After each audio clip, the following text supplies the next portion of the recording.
They knew I was posturing. I knew that they knew I was posturing. Yet, not admitting that I was posturing led my empire into abundance. The Empress of Contrivance, falling upward in the demon world. Chapter 1. The Dark Oracle has bad taste. I never asked to be the most powerful woman in the underworld. Honestly, I never asked for anything more complicated than a customer who tipped well and didn't try to grab me when I walked past with a tray of scorching brimstone wings. My name is Lillith. Until 3 weeks ago, my biggest problem was finding a shade of lipstick that didn't smudge when I was sweating over a tavern counter. I worked at the Doomed Soul, a dive bar on the outskirts of the Fourth Circle. It wasn't glamorous. The floors were sticky with spilled ale and dried demon blood.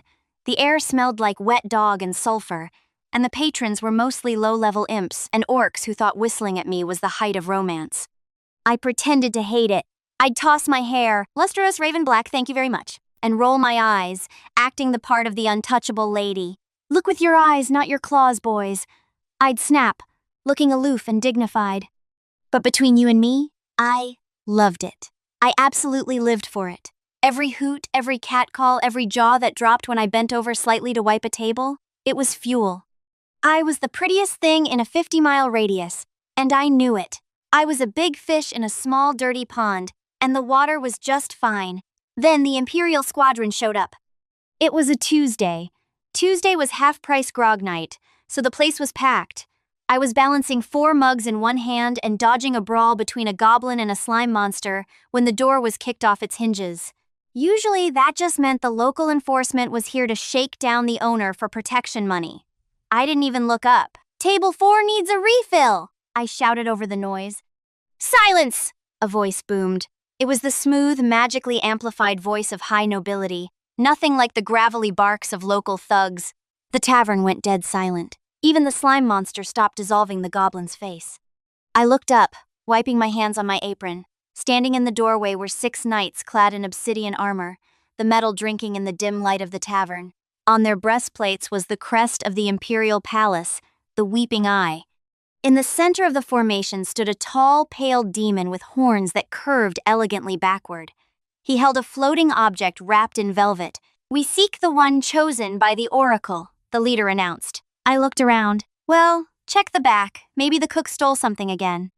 The leader unwrapped the object. It was a head, specifically a giant severed bull's head made of bronze, with rubies for eyes. It was the Dark Oracle, the most ancient, sacred, and frankly creepy artifact in the entire demon realm. The bull's mouth creaked open. Smoke poured out, smelling of incense and old magic. The ruby eyes swiveled, scanning the room, ignoring the terrified patrons cowering under tables. Then, the eyes locked on me. "Her," the bull bellowed. The sound vibrated in my teeth. The waitress, the one with the knockoff designer boots. I gasped, looking down at my feet. "Hey, I paid good money for these babies. What's the big idea?"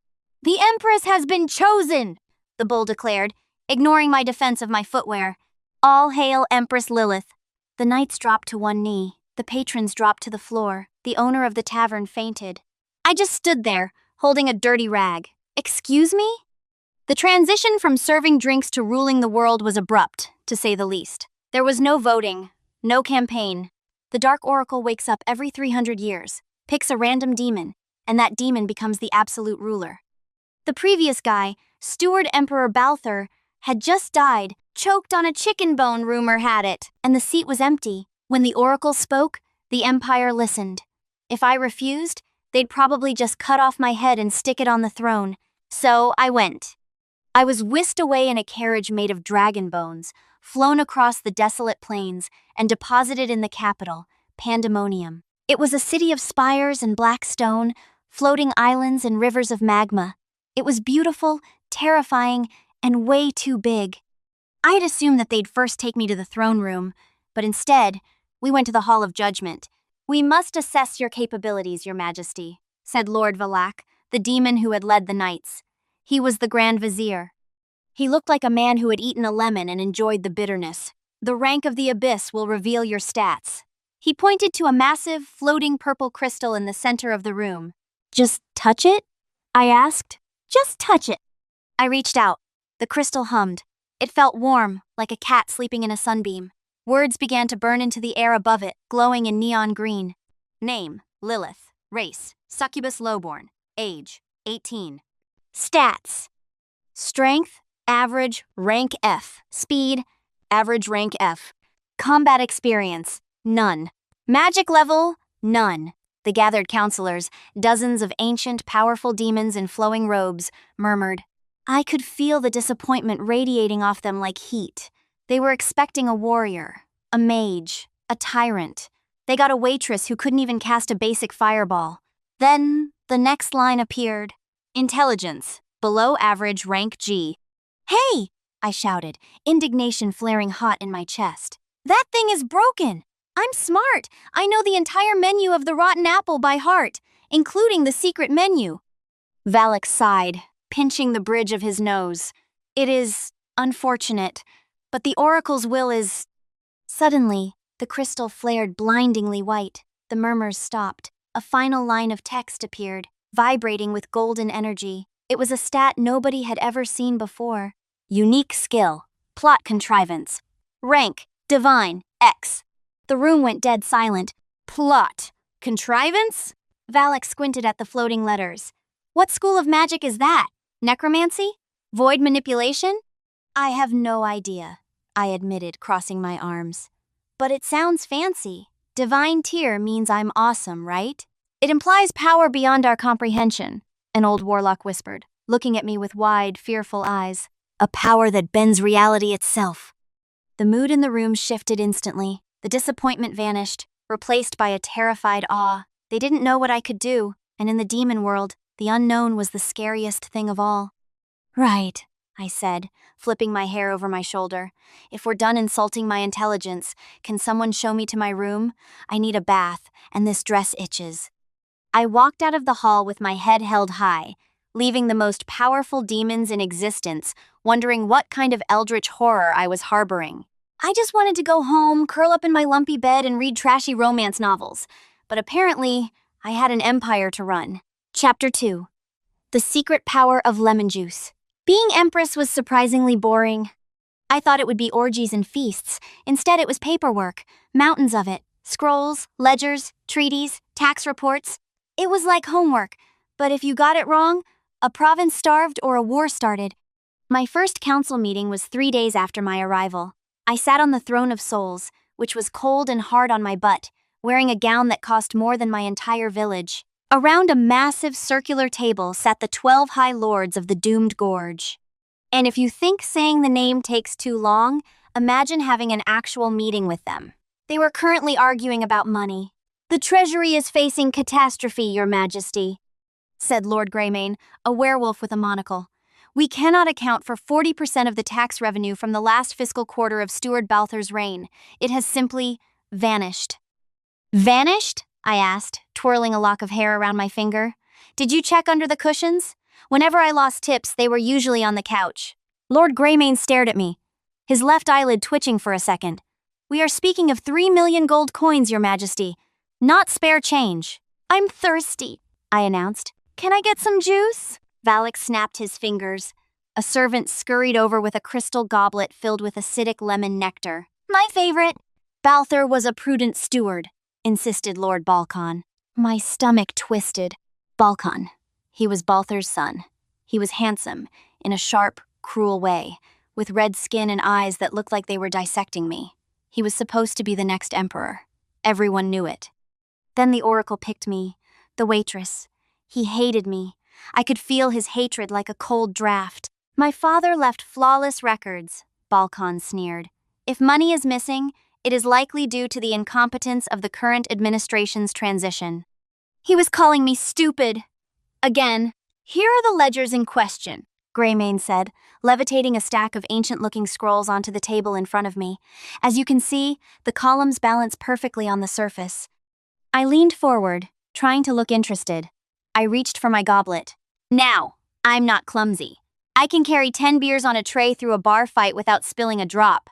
But the sleeves of this imperial gown were approximately 10 feet long and made of slippery silk. My sleeve caught the goblet. Splash.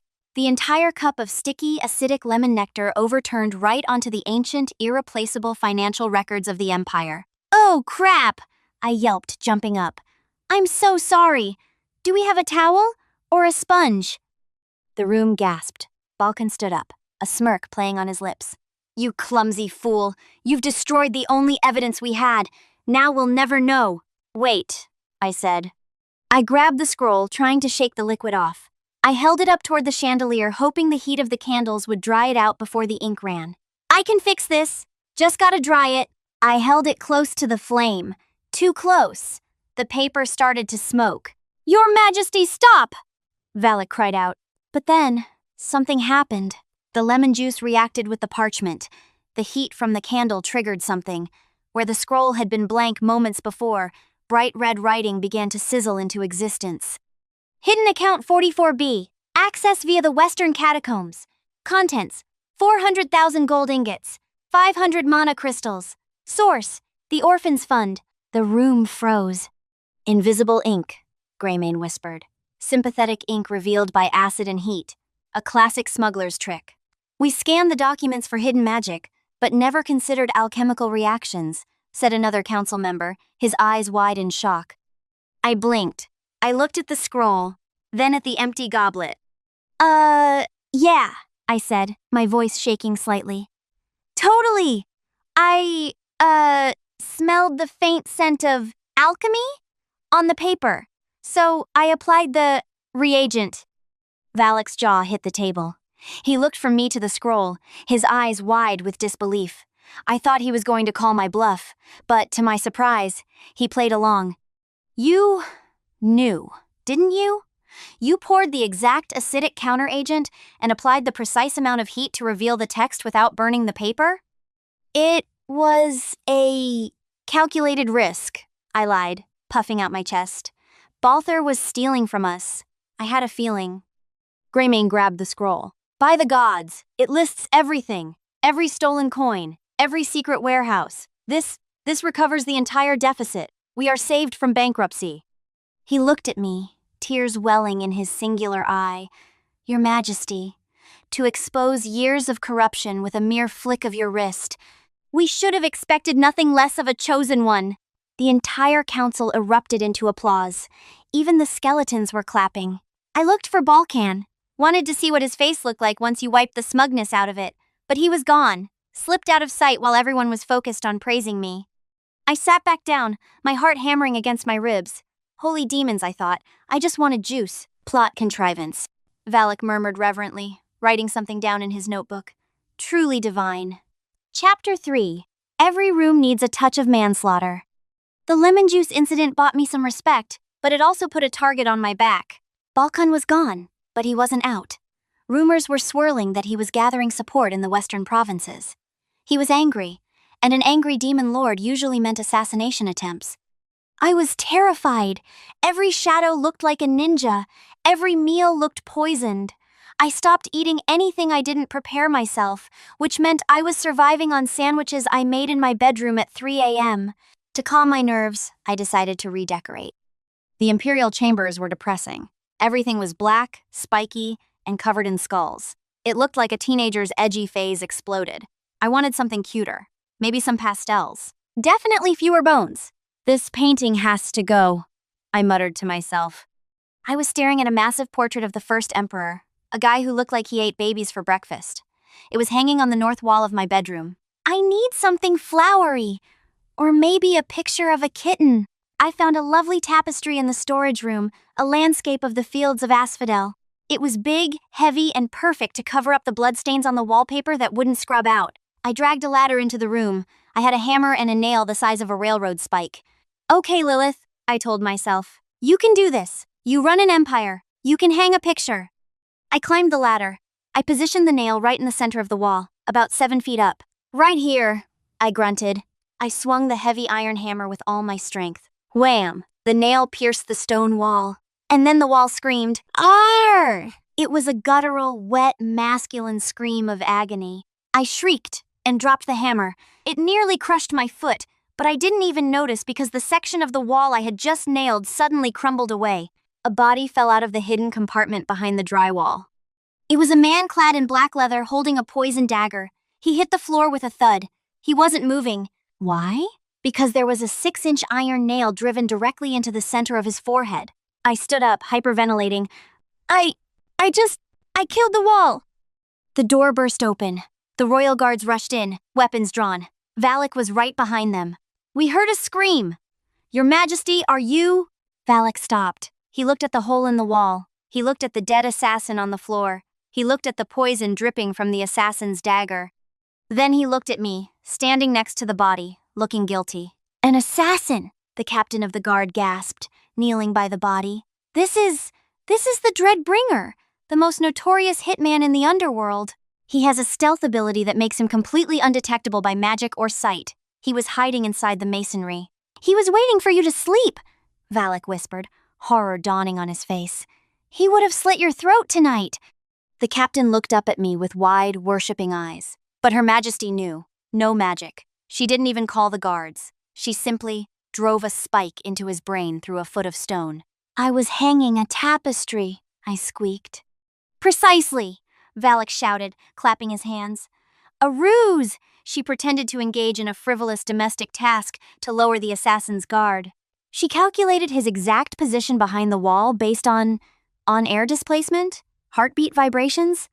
Even he was having trouble spinning a narrative where my blunder seemed like a calculated move. Not like he actually needed to try that hard, though. At this point, the entire palace seemed eager to buy the nicer version of the story. Plot contrivance. The captain nodded solemnly. Truly a skill beyond the comprehension of us mere mortal beings. I stuttered, still processing the fact that I had just murdered someone. I really just wanted to cover up the ugly wallpaper. So humble, said Valak, pretending to wipe a tear from his eye. They dragged the body away. The next day, the court was buzzing. Did you hear? The Empress killed the Dreadbringer with a single blow while checking her makeup. I heard she threw the nail from across the room. I heard she sensed his killing intent from 3 realms away. I just wanted a nice room. Now I had a reputation as a cold-blooded killer with supernatural sensory abilities. But there was a downside. The assassin had a letter in his pocket. A letter from Balkan. It was a confirmation. Balkan was coming for me, and he wasn't sending spies anymore. He was bringing an army. Chapter 4. The Tantrum That Moved Mountains. The war map was huge. It covered the entire table in the strategy room. Red pieces represented Balkan's rebel army. They were marching from the west, a massive horde of traitorous demons, dragons, and siege engines. Blue pieces represented the human army. Yes, you heard correctly, General Azazel grumbled, pointing a claw at the south. The humans have appointed a hero. A hologram flickered to life. Name, Vanessa. Class, hero. Age, 17. I squinted at the image. She was annoying. She was a petite redhead with big green eyes, freckles, and armor that covered maybe 10% of her vital organs. She looked like the cover of those adventure magazines the boys at the tavern used to hide under their mattresses. She is a prodigy, Azazel said. She has united the southern human kingdoms and is marching on Pandemonium to slay the Demon Lord. Which is you, Your Majesty. Great, I slumped in my chair. So I have an evil stepson coming from the west to kill me, and a magical cheerleader coming from the south to kill me. We are pinched, Valak admitted. Our forces are split. We cannot defend against both simultaneously. We do have a weapon, a frantic engineer piped up. He adjusted his glasses. The Oblivion Cannon. He gestured to the window. Mounted on the palace ramparts was a gun the size of a skyscraper. It hummed with dark energy. It can vaporize an entire mountain range, the engineer said proudly. Fire it, I yelled. Shoot Balkan first. Vaporize him. There is a catch, the engineer winced. It has a recharge time of 10 years. We can fire it once. Only once. The room broke into an argument. Half the generals wanted to shoot the humans. Half wanted to shoot Balkan. They were screaming, slamming fists on the table. The stress was getting to me. My head was pounding. I was 18. I was supposed to be worrying about boys and tips, not genocide and artillery trajectories. Shut up, I screamed. They ignored me. I stood up. I marched out to the balcony. The cool air hit my face. The massive cannon loomed over me. It was mocking me. A big, stupid gun for a big, stupid job I never wanted. I hate this, I shrieked. I kicked the cannon. Now, if you remember what the Hall of Judgment said, I have average strength, but I was wearing steel-toed boots, fashionable ones. And apparently, the firing mechanism on the Oblivion cannon was extremely sensitive. I kicked the release lever. Kaboom! The sound was louder than the end of the world. A beam of purple antimatter erupted from the barrel. But because I had kicked it in my tantrum, the swivel mechanism had jarred. The cannon never fired in any of the directions we had originally discussed. It fired slightly to the northwest, directly at the Lamenting Mountain range. The beam hit the mountains. The entire range vaporized. Dust and rocks rained down for miles. No! I fell to my knees. I missed. I wasted the shot. We're dead. We're all dead. I curled into a ball, waiting for the generals to come out and execute me for incompetence. Minutes passed. Then, General Azazel burst onto the balcony. He was shaking. Your Majesty, I know! I sobbed. Then, I'm an idiot. Just kill me quickly. I said to myself in the smallest of voices. You are a goddess of war, Azazel whispered. I peeked through my fingers. Huh? Azazel brought a large telescope and pointed to the horizon. Take a look. The mountains were gone. In their place was a massive pile of rubble that completely blocked the western pass. By destroying the mountain range, Azazel explained, his voice trembling with admiration, you have created an impassable natural barrier. Balkan's army cannot advance. They are trapped in the valley. Okay, I said slowly. But that just delays them, right? Interrupted a knight commander, echoing what I was thinking. No, you idiot. Valak appeared. Then a grin appeared in his face. Because the only way out of that valley is south. I blinked. South? Directly into the path of the advancing human army, Valak chuckled darkly. Instead of targeting the enemy, you targeted the terrain. You have forced our two enemies to collide. Balkan and the hero Vanessa will have to fight each other to get through. He seemed genuinely impressed this time.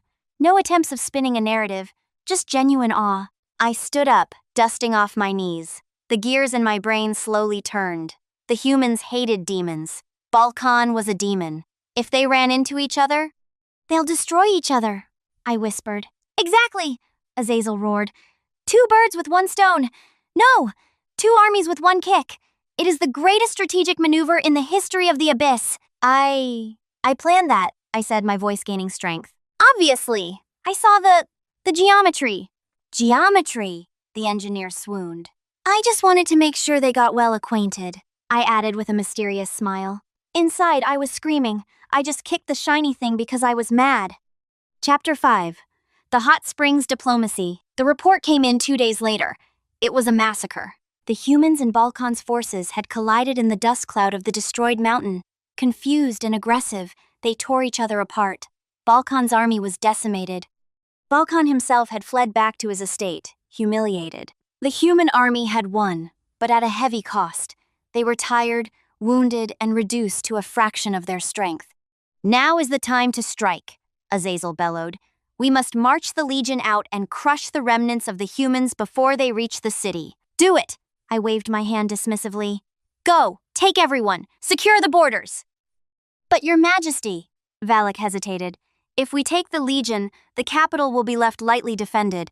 If a strike team were to slip past... Oh, please, I scoffed. Who's going to slip past? I buried them under a mountain. I'm tired. I want a day off. Everyone, go away. I gave a rousing speech about cleaning up the trash, and the entire garrison marched out.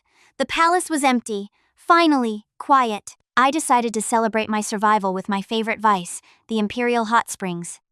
It was a massive bathhouse built over a natural magma vent. The water was steaming, smelling of lavender and minerals. I brought a bottle of Demon's Breath wine, 100 proof, and stripped down. I slid into the water, sighing as the heat soaked into my bones. I drank straight from the bottle. Half an hour later, I was properly and unmistakably wasted. My face was flushed, the room was spinning pleasantly, and I was singing. Oh, the ghoul went down to the central plaza. His future wife would be waiting there. I crooned, splashing water. The door creaked open. Service! I yelled, waving the bottle. Bring more wine, and maybe some cheese. A figure stepped into the steam. A servant? It was a young human. Short red hair, big green eyes, dirt smudged on their cheek. They were wearing a servant's tunic that was 2 sizes too big. Hey, I squinted. You're new and cute. A little short for a waiter, aren't you? The figure froze. It was Vanessa, the hero. She had survived the battle. She had realized that the demon army was marching out, leaving the castle open. She had sneaked in, disguised herself, and come to assassinate the demon Empress while she was vulnerable. But I didn't know that. I was drunk. And without her armor, with her short hair and boyish clothes, she looked like a very pretty teenage boy. I am here to, Vanessa stammered, her hand reaching behind her back for a concealed dagger. You're here to hum. I laughed, standing up. Now, it is important to note that I was naked, and thanks to the rank of the Abyss stats I ignored, while my intelligence was low, my charisma was apparently astronomical. I stood up in the water, the steam swirling around me like a dramatic effect. I tossed my wet hair back. The water glistened on my skin. Vanessa's eyes went wide. Her face turned the color of a tomato. She stopped reaching for the dagger and covered her eyes. Oh my God. Don't be shy, I purred, wading toward her. I don't bite, unless you pay extra. Old tavern joke. Killed every time. You are the Empress? Vanessa squeaked. In the flesh. I giggled. You look tense, serving boy. Come in. The water is fine. Listen, I treat my staff well. Great benefits. Dental. You stick with me, kid, and you'll go places. Vanessa lowered her hands, peeking through her fingers. She looked at me, defenseless, laughing, offering her a job. She had expected a monster, a giant demon with fangs. Instead, she found a drunk, gorgeous woman singing local songs and offering dental insurance. You aren't evil, Vanessa whispered. I'm a delight, I corrected, poking her nose. Boop! Vanessa stiffened. Her heart was pounding so loud I could hear it. She was the hero. She was raised to kill evil. But her justice detector skill wasn't going off. Because I wasn't evil. I was just an airhead. Now! I reached out and grabbed her tunic. Get in here. I need someone to scrub my back. I pulled. Vanessa, caught off guard, tumbled into the water with a splash. She surfaced, sputtering. I laughed and wrapped my arms around her in a drunken bear hug. Gotcha! Vanessa went rigid. Her face was buried in my cleavage. Ha! Help! You smell like dirt. We need to fix that. Here. I grabbed a bar of soap. Just then, the door exploded inward. Your Majesty, there's an intruder in... The royal guard, who had apparently left a few guys behind, rushed in. They saw the scene. Me, the Empress, naked in the bath. Vanessa, the hero of humanity, in my arms, red-faced, soaking wet, and looking completely paralyzed. Do you mind? I began, my voice now a monotone of annoyance. We're in the middle of something. The captain of the guard lowered his sword. He blushed. Oh, my apologies. We, didn't realize you were negotiating. The captain looked at Vanessa. He recognized the red hair. He recognized the green eyes. Isn't that the hero? A guard whispered. Shh, the captain hissed. Don't you see? The Empress has seduced the hero. She has turned the enemy's greatest weapon into her consort. Brilliant! The guard gasped. Instead of fighting her, she made her fall in love. The ultimate conquest. We will leave you to it, the captain said, bowing deeply. Please, take your time. They backed out and closed the door. Wait, I wanted snacks! I yelled after them. I looked down at Vanessa. She had fainted. The next morning, my head felt like it was being used as a drum set by a goblin metal band. I groaned, rolling over in my massive silk sheets. Water. Need water. Here, Your Majesty. A soft voice. I opened one crusty eye. Standing by my bed was Vanessa. She was wearing a maid outfit, a very frilly, very short maid outfit. She was holding a silver platter with a glass of water and some aspirin. You? I sat up, pulling the sheets to my chin. The servant boy? I am Vanessa, she said, looking at the floor, her cheeks pink. The, former hero. Right, the hero. I took the water and downed it. Then my brain rebooted. Wait, the hero? I scrambled back against the headboard. You're here to kill me. I came to kill you, Vanessa admitted. But last night, you showed me mercy. You showed me kindness. You offered me a place at your side. I did? You held me, she whispered. You washed the dirt of the battlefield from my skin. You told me I was cute and offered me dental. That sounds like me, I admitted. I have never known such warmth. Vanessa looked up, her eyes shining with intense devotion. The human king treats me like a weapon. You treated me like a person you wanted to scrub. She knelt by the bed. I pledge my sword to you, Empress Lillith. I will be your shield. I will destroy your enemies. I will wash your back. I stared at her. The plot contrivance skill flashed in my mind's eye. I had accidentally destroyed the rebel army, crippled the human forces, and now I had stolen their nukes. I mean, their hero, just by being drunk and horny in a bathtub. The door opened. Valak entered looking smug. Your Majesty, the council is assembled. They wish to congratulate you on the defection of the hero. It is being called the seduction of the century. The bards are already writing songs. I looked at Valak. I looked at Vanessa, who was looking at me like I was the sun and stars. I sighed. I slid back down into the pillows. Fine, I grumbled. But I'm taking a nap first. And someone get me a greasy burger. As you wish, my Empress. Vanessa and Valak shouted in unison. I closed my eyes.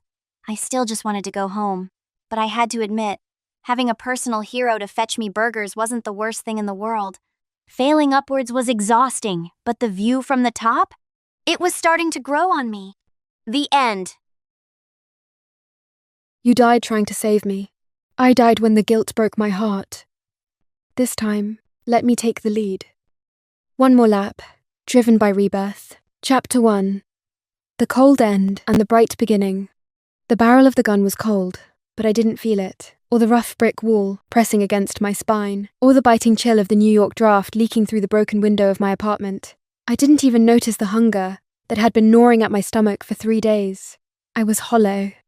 Hey, are you listening to me, deadbeat? The enforcer shouted, his spit landing on my cheek. I stared through him. Somewhere, in the back of my mind, a reel was playing on an infinite loop. The news report, the graining footage of the burning car. The headline, local racer and accomplices, found dead in heist gone wrong. Nolan, my Nolan. He had hands that smelled like motor oil and expensive cologne. He had a smile that could light up the dark tunnel of my life. And he had burned to death in a metal cage because I was too weak to pay my own debts. Boss, she's gone, another voice said, sounding bored. Look at her eyes. Lights are on, but nobody's home. Waste of time, the man with the gun grunted. Boss wants the message sent. If she can't pay, she bleeds. Just do it, I whispered. It was the first time I had spoken in days. My voice sounded like dry leaves scraping over concrete. Get on with it. The enforcer blinked, taken aback by my surrender. Then, a sneer curled his lip. Have it your way, sweetheart. The flash was bright. Then, darkness. Yet, somehow, it wasn't over. The beeping was the first thing that assaulted me.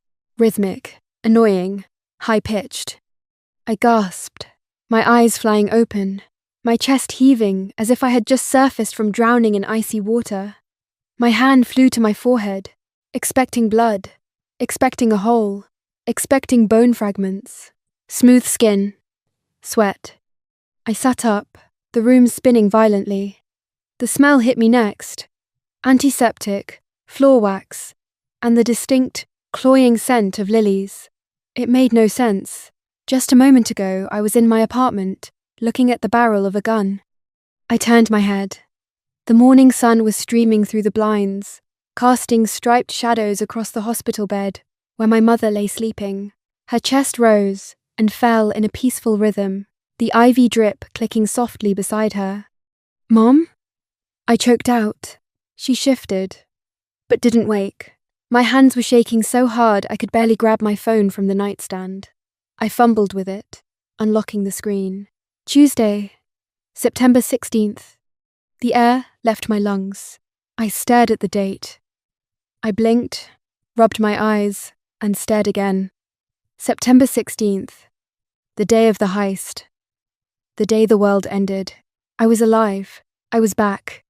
A primal scream built in my throat, but I swallowed it down, forcing it into a knot of cold, hard resolve in my stomach. I had already died once. There was no room left for hysteria. I checked the time. 8:15 a.m. The heist was tonight. I immediately dialed Nolan's number. My thumb hovered over his contact photo, a candid shot I'd taken of him, laughing at Coney Island. The subscriber you are calling is unavailable. I hung up and tried again. Same result. Of course. My heart hammered against my ribs. Nolan was a professional, or at least, he was trying to be. He was meticulous. If he was preparing for a job with Bellucci's crew, he would have ditched his personal phone hours ago to avoid cell tower triangulation. He was a ghost until the job was done. I stood up, pacing the small hospital room. My legs felt strong.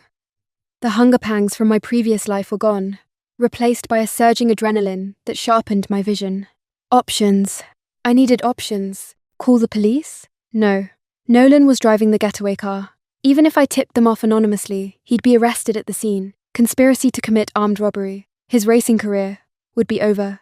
He'd rot in a cell for 10 years, and my debt would still stand. Go to the wise guys?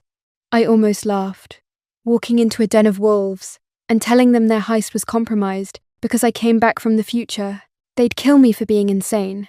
Or worse, hold me hostage to ensure Nolan's compliance.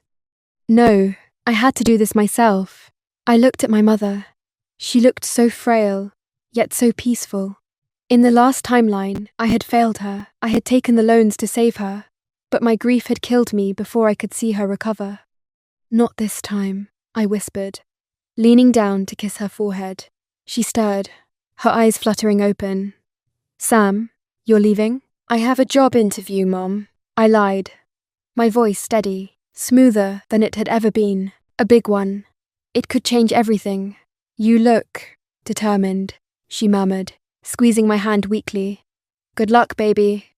I love you, I said. I walked out of the hospital room and didn't look back. I had 10 hours to rewrite destiny. Chapter 2. The Architecture of Betrayal. I found a quiet booth in a 24-hour diner 3 blocks from the hospital. I ordered black coffee and a stack of napkins. I took a pen from my purse and began to write. In the weeks following the disaster in my past life, before the grief had turned me into a vegetable, I had been obsessive. I had scoured every newspaper, watched every police press conference, and even eavesdropped on detectives at the precinct when I was called in for questioning. I knew the timeline of the disaster better than the police did. I wrote in shorthand, the ink bleeding into the cheap napkin paper. Target, the Red Dragon Storage Facility, Chinatown, 442 Canal Street. Front, illegal gambling den. Crew, Nolan. Driver, Cal. Muscle, Tony. Tech, Muscle. The Turn, 10:45 p.m. The Betrayal. Cal is the leak. My pen stopped. Cal. I remembered the police report. 3 bodies found. 2 shot, execution style. 1 burned. In the original timeline, Cal had shot Nolan and Tony, taken the money, and set the car ablaze to cover his tracks. He had made a deal with the Rayados, a Venezuelan gang trying to muscle into the territory. I checked my watch. 9:30 a.m. I had the what, the where, and the who. Now I needed the how. I left the diner and hailed a cab. Canal Street, Chinatown. The city moved past the window in a blur of grey and steel. New York didn't care about us. It didn't care about debts, or sick mothers, or boyfriends making bad choices for good reasons. It was a machine. To survive it, you had to be a wrench in the gears. I arrived at the commercial district of Chinatown just before noon. The streets were packed with tourists and locals, the air thick with the smell of roasting duck and exhaust fumes. I pulled my coat tighter around me. 442 Canal Street was a nondescript brick building with blacked-out windows. To the untrained eye, it was just another warehouse, but I saw the security camera tucked discreetly under the eaves. I saw the heavy reinforced steel of the side door. I scanned the street. I needed a vantage point. Directly across the street was a dim sum restaurant on the 2nd floor with large, street-facing windows. Perfect. I walked in, requested a table by the window, and ordered a pot of jasmine tea and some dumplings I knew I wouldn't eat. I sat there for hours. Waiting is a special kind of torture. It gives your mind time to doubt. What if I'm wrong? What if they change the location? What if my memory is fractured by trauma? But then I looked at my hands. They were steady. In my past life, I was a secretary. I was meek. I apologized when people bumped into me. I let my boss yell at me for his mistakes. That Samantha died in that apartment. The woman sitting in this restaurant was forged in the fire of regret. I watched the street like a hawk, noting the traffic patterns, the shift changes of the nearby beat cops, the rhythm of the neighborhood. I mentally rehearsed the plan. It was insane. It was dangerous. But it was the only way. Nolan was driving. That was my ace. He was the best driver in the tri-state area. He could make a car dance. But he was naive. He trusted the crew because they were family friends. He didn't know that loyalty had a price tag, and Cal had sold his for a bag of cash from the Rayados. The sun began to set, painting the sky in bruises of purple and orange. The streetlights flickered on. The tourists thinned out, replaced by a rougher crowd. 10 p.m. My phone remained silent. Calling again would have been counterproductive. I needed to be a ghost too. 10:30 p.m. My heart began to hammer against my ribs. A war drum announcing the battle to come. 10:42 p.m. A black sedan turned the corner. Nothing flashy. A Ford Lincoln. Likely stolen plates.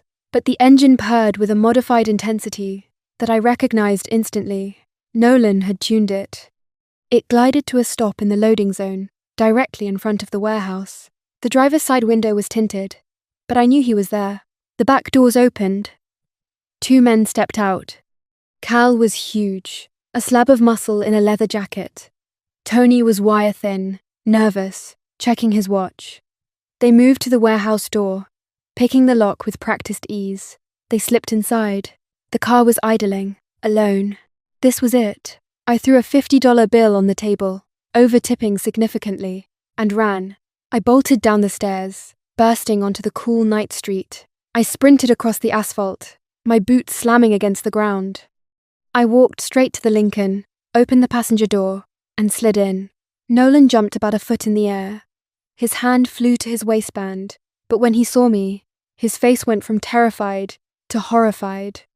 "Sam?" he choked out. "What the hell? What are you doing here?" "Wait for my signal, and drive." "They can't get in," I said. "Sam, get out. You have no idea. I know everything, Nolan." I cut him off. My voice was steel. "I know about the deal with Bellucci.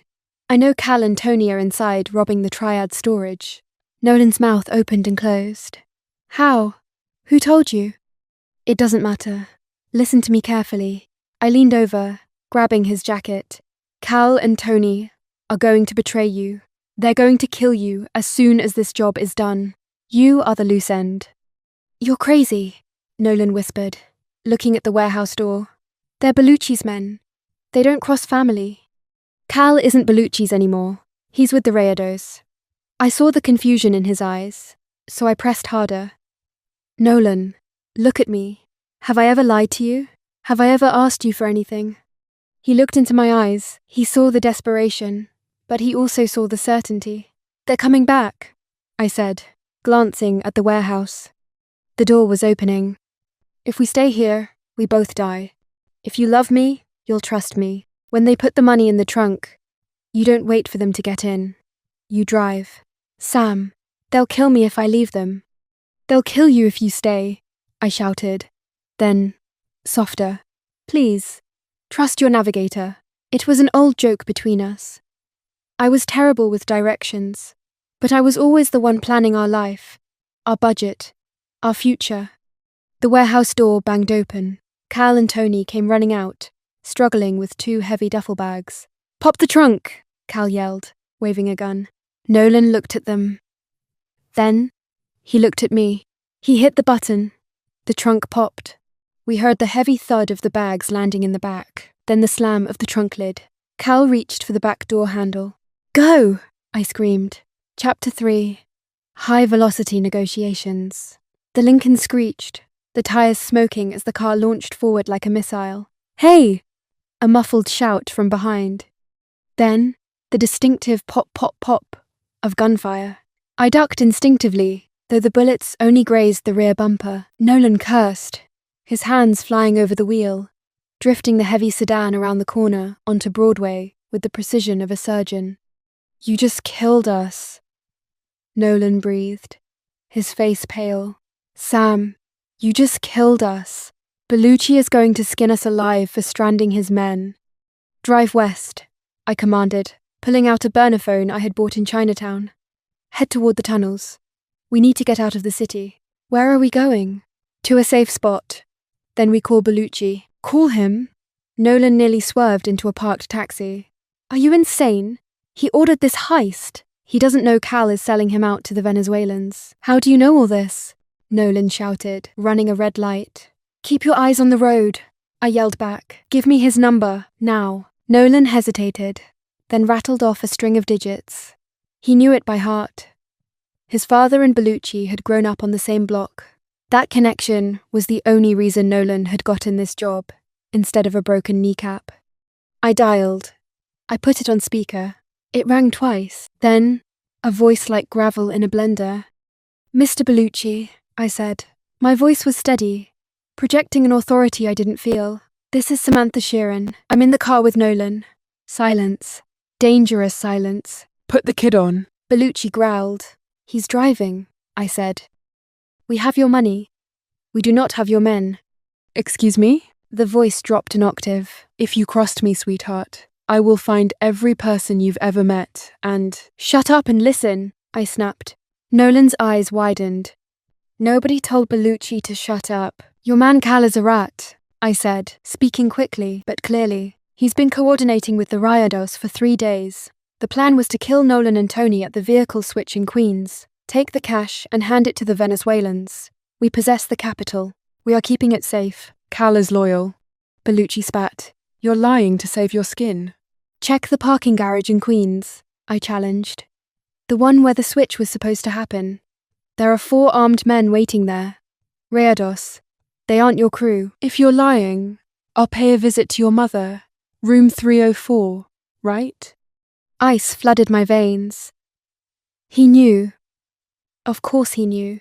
"My mother is the least of your problems," I bluffed. "You needed this cash infusion because your shipping containers are stuck in port. The new international tariffs hit your import business harder than you expected. You're leveraged to the hilt, Mr. Bellucci. You need this money tonight, or you default on your legitimate loans by morning." Nolan looked at me, terrified awe on his face. He'd never known about the tariffs. Nobody did. I only knew because Bellucci's bankruptcy proceedings had been public news 6 months after my death in the original timeline. "You know a lot for a secretary," Bellucci said softly. "I know enough to save your business," I countered. "Cal has a second phone, a burner. Check the call logs.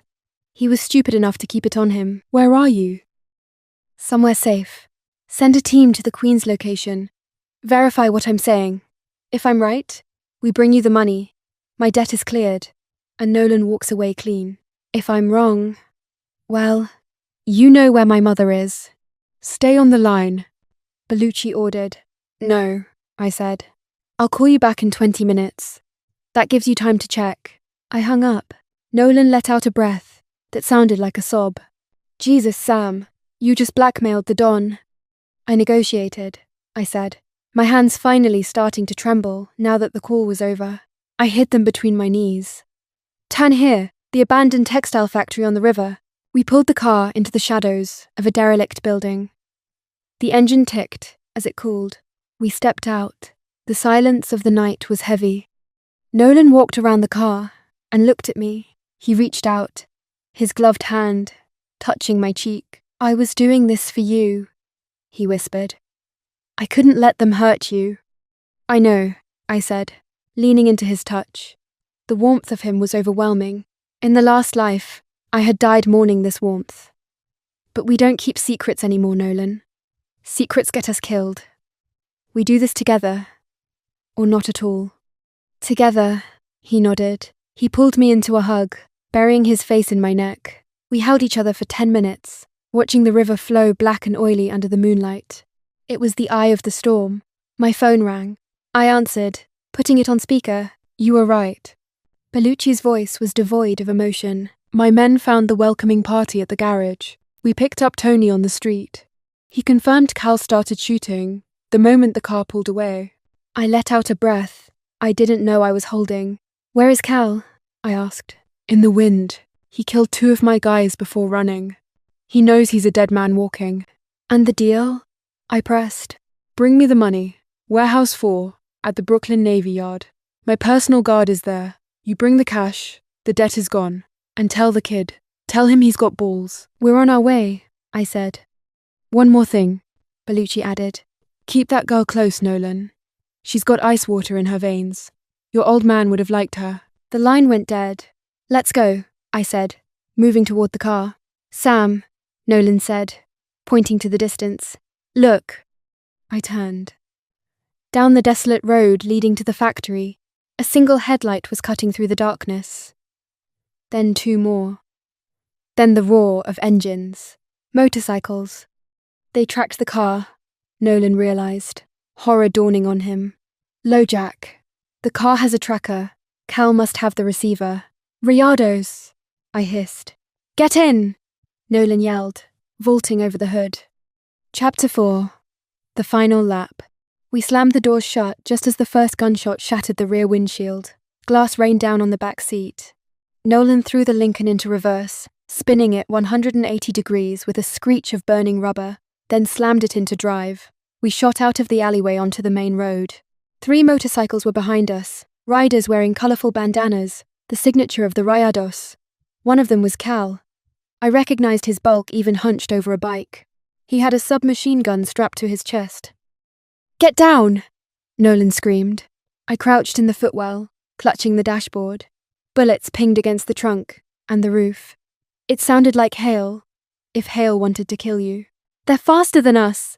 I yelled over the engine roar. On the straightaway, yeah, Nolan gritted his teeth, his eyes locked on the road.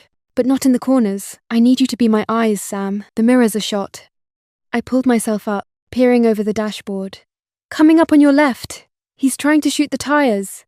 Nolan jerked the wheel hard to the left. The heavy sedan swerved, clipping the front wheel of the approaching motorcycle. The bike wobbled violently, sending the rider skidding across the asphalt in a shower of sparks. "One down," I shouted. "2 left. Cal is right behind us." "I'm taking the industrial route," Nolan said. "Too many civilians on the main road." He yanked the wheel, drifting the car into a maze of shipping containers and narrow alleys near the docks. This was his world. He wasn't just driving a getaway car anymore. He was racing for his life. He downshifted, the engine screaming, threading the needle between 2 parked trucks with inches to spare. The motorcycles were agile, but Nolan was unpredictable. He used the weight of the car as a weapon. "Right side," I warned. Another biker pulled up, aiming a pistol at Nolan's window. Nolan slammed the brakes. The biker shot past us. Surprised by the sudden deceleration, Nolan floored the gas again, tapping the back of the bike. The rider lost control, crashing into a stack of pallets. "Just Cal!" I screamed. Cal was relentless. He pulled up on my side, the submachine gun leveled at me. I looked him in the eyes. There was no humanity there, just greed and rage. "Duck!" Nolan yelled, unbuckling his seatbelt and throwing his body over mine. The window shattered. The dashboard exploded in a shower of plastic and sparks. Nolan grunted, but he kept one hand on the wheel. "Are you hit?" I cried, checking him. "Just glass," he gasped, sitting back up. "Call Bellucci. Tell him we're coming in hot. Tell him to open the gate." I scrambled for the phone, my fingers slipping on the screen. "Mr. Bellucci, we're at the Navy Yard. We have a tail. Open the south gate now." "It's opening," Bellucci replied instantly. "Bring him to us." We rounded the final corner. The massive chain-link gate of the Navy Yard was rolling open slowly, too slowly. Cal was reloading. He revved his engine, preparing to pull alongside us for the kill shot. "He's going to shoot before we make the gate," I said, my voice eerily calm. Nolan looked at the gate, then at the rearview mirror. He tightened his grip on the wheel. Instead of accelerating toward the gap, Nolan slammed on the brakes and ripped the emergency brake. The car went into a violent spin, rotating 180 degrees. We were now facing backwards, driving in reverse, at 60 miles per hour, looking directly at Cal. Cal's eyes widened. He hadn't expected the maneuver. Nolan shifted into neutral, then slammed it into drive, flooring the accelerator while we were still moving backward. The tires screamed, white smoke billowing up, creating an instant wall of fog. Cal was blinded. He swerved instinctively. The momentum carried his bike right into the side of the spinning Lincoln. Crunch! The impact was bone-jarring. Cal was catapulted from the bike, flying through the air like a rag doll. He smashed into the chain-link fence of the gate, tangling in the wire, limp. The car shuddered to a halt, the engine dying. Silence. Then, the sound of running footsteps. I looked up. Bellucci's men were swarming the gate. They pulled Cal off the fence, rough and efficient. He was alive, groaning, but he wasn't going anywhere. Nolan slumped against the steering wheel, his chest heaving. "We made it," he whispered. I reached over and turned the ignition off. We made it. Chapter 5. The Navigator. The warehouse was brightly lit. Nolan placed the 2 duffel bags on the table. He stood tall, despite the cuts on his face and the exhaustion in his posture. Bellucci unzipped one bag. He looked at the stacks of cash, then nodded. Count it, He ordered his underling. Then he turned to us. the Rayados. Bellucci asked. "One in the hospital, one in the morgue, and Cal. Well, he's yours," Nolan said. Bellucci lit a cigar. He took a long drag, studying us. You cleared your debt, Sheeran. And you, Nolan. You drive like the devil himself. "I'm done driving for you," Nolan said firmly. "We're square. That was the deal." Bellucci chuckled. I know talent when I see it, but I also know when someone has outgrown the life. You two, you're too bright for this shadow world. Go, before I change my mind. He extended a hand. Nolan shook it. Then Bellucci looked at me. Instead of offering a hand, he offered a nod of genuine respect. Take care of your mother, he said. "I will," I replied. We walked out of the warehouse. We left the car where it was. It was a wreck, evidence of a crime we were leaving behind. We walked to the nearest subway station, hand in hand, the adrenaline slowly fading into a bone-deep exhaustion. The subway car was nearly empty. The rhythmic clack-clack of the tracks was soothing. I rested my head on Nolan's shoulder. He was staring at his reflection in the dark window, a thoughtful expression on his face. "What are you thinking about?" I asked softly. He was silent for a moment. "Before all this, I got an offer from a legitimate racing team. Formula Drift Circuit. They want a rookie driver. Why didn't you tell me?" "Because the pay is garbage for the first year. It wouldn't have covered your mum's bills. That's why I took the heist job." I squeezed his hand. "We'll make it work. I can work. I'm a hell of a secretary. Or maybe I can do something else." Nolan turned to me, a small smile playing on his lips. "Actually, part of the contract allows me to bring my own navigator. Someone to handle the logistics, the track analysis, the comms." I raised an eyebrow. "You want me to tell you where to drive?" "Sam, tonight, you saw things before they happened. You calculated angles I didn't even see. You kept me calm when I wanted to panic. I don't want to drive without you in my ear. I thought about the last 12 hours. The planning, the execution, the thrill of being the one in control, of steering destiny away from the cliff edge. I wasn't the victim anymore. I wasn't just the girlfriend. I was the partner. "I'll need a headset," I said, smiling for the first time since I woke up in the hospital. "Top of the line," Nolan promised. He kissed the top of my head. "We're going to be okay, aren't we?" I looked at the subway map, at the tangled lines of colour representing the city. I had rewritten the past to save the future. I had faced death and stared it down. "Yeah," I said, closing my eyes and finally, truly relaxing. "We're just getting started." The train sped on into the darkness, carrying us toward a dawn that, for the first time, belonged entirely to us. The end. We were so little back then, and yet you managed to take the pieces they left behind, add new ones to the mix, and make me whole again. Summer Fantasies. Chapter 1. Worlds Inside of Worlds. The world has always been too loud for me. not just in terms of sound, but in terms of sight. Most people look at a cracked sidewalk and see a trip hazard. I see a jagged canyon where tiny crystalline civilizations are currently at war over the last drop of rainwater. I was 6 years old when I first realized my brain didn't have a filter. I was sitting at the dinner table, staring at a pea on my plate. To my mother, it was a vegetable I was refusing to eat. To me, it was a sentient emerald planet mourning its lost solar system. "Summer, eat your dinner," my mother snapped. Her voice was like a rusted pair of scissors cutting through the silk of my vision. "But it's lonely," I whispered, my eyes wide. "The great green sphere is sending out a distress signal. If I eat it, the signal stops, and the rescue ships will never find it." My father slammed his hand on the table. "Enough! Always with the stories, the whispering, the staring into space. You're a freak, Summer. Why can't you be like your brother?"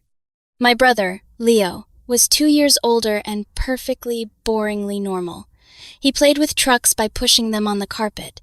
He didn't see the trucks as dragons breathing diesel fire. He was the golden child. I was the burden. The narration started then. The compulsion I couldn't stop. The giant of the north scowled, his thunder voice shaking the foundations of the Emerald Palace. I began to recite, my voice rhythmic and haunting. The little princess knew that one more word would mean the end of the world, yet the stories lived in her lungs like birds trying to escape a cage. "Shut up!" my mother shrieked. "Let her finish." The voice came from the doorway. It was Uncle Roy, my mother's cousin, a man with kind eyes and a messy beard that always smelled like old books and peppermint. He was a psychologist, but to me, he was the only person who spoke my language. He'd often go out of his way to visit us. He never downright stated it, but years later I realized that he did it because he was worried about me. He walked over, ignored my parents' indignant glares, and pulled up a chair right next to mine. He looked at me with the intensity of a scholar studying a sacred text. "Go on, Summer," he said softly. "What happened to the birds in the cage?" I felt the tension drain out of me.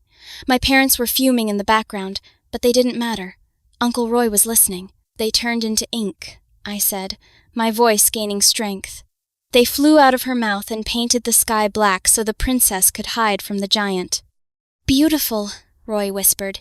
"Roy, you're encouraging this madness," my father growled. "She needs discipline, not an audience." Uncle Roy didn't even look back at him. "Shut up," he said, his voice flat and dangerous.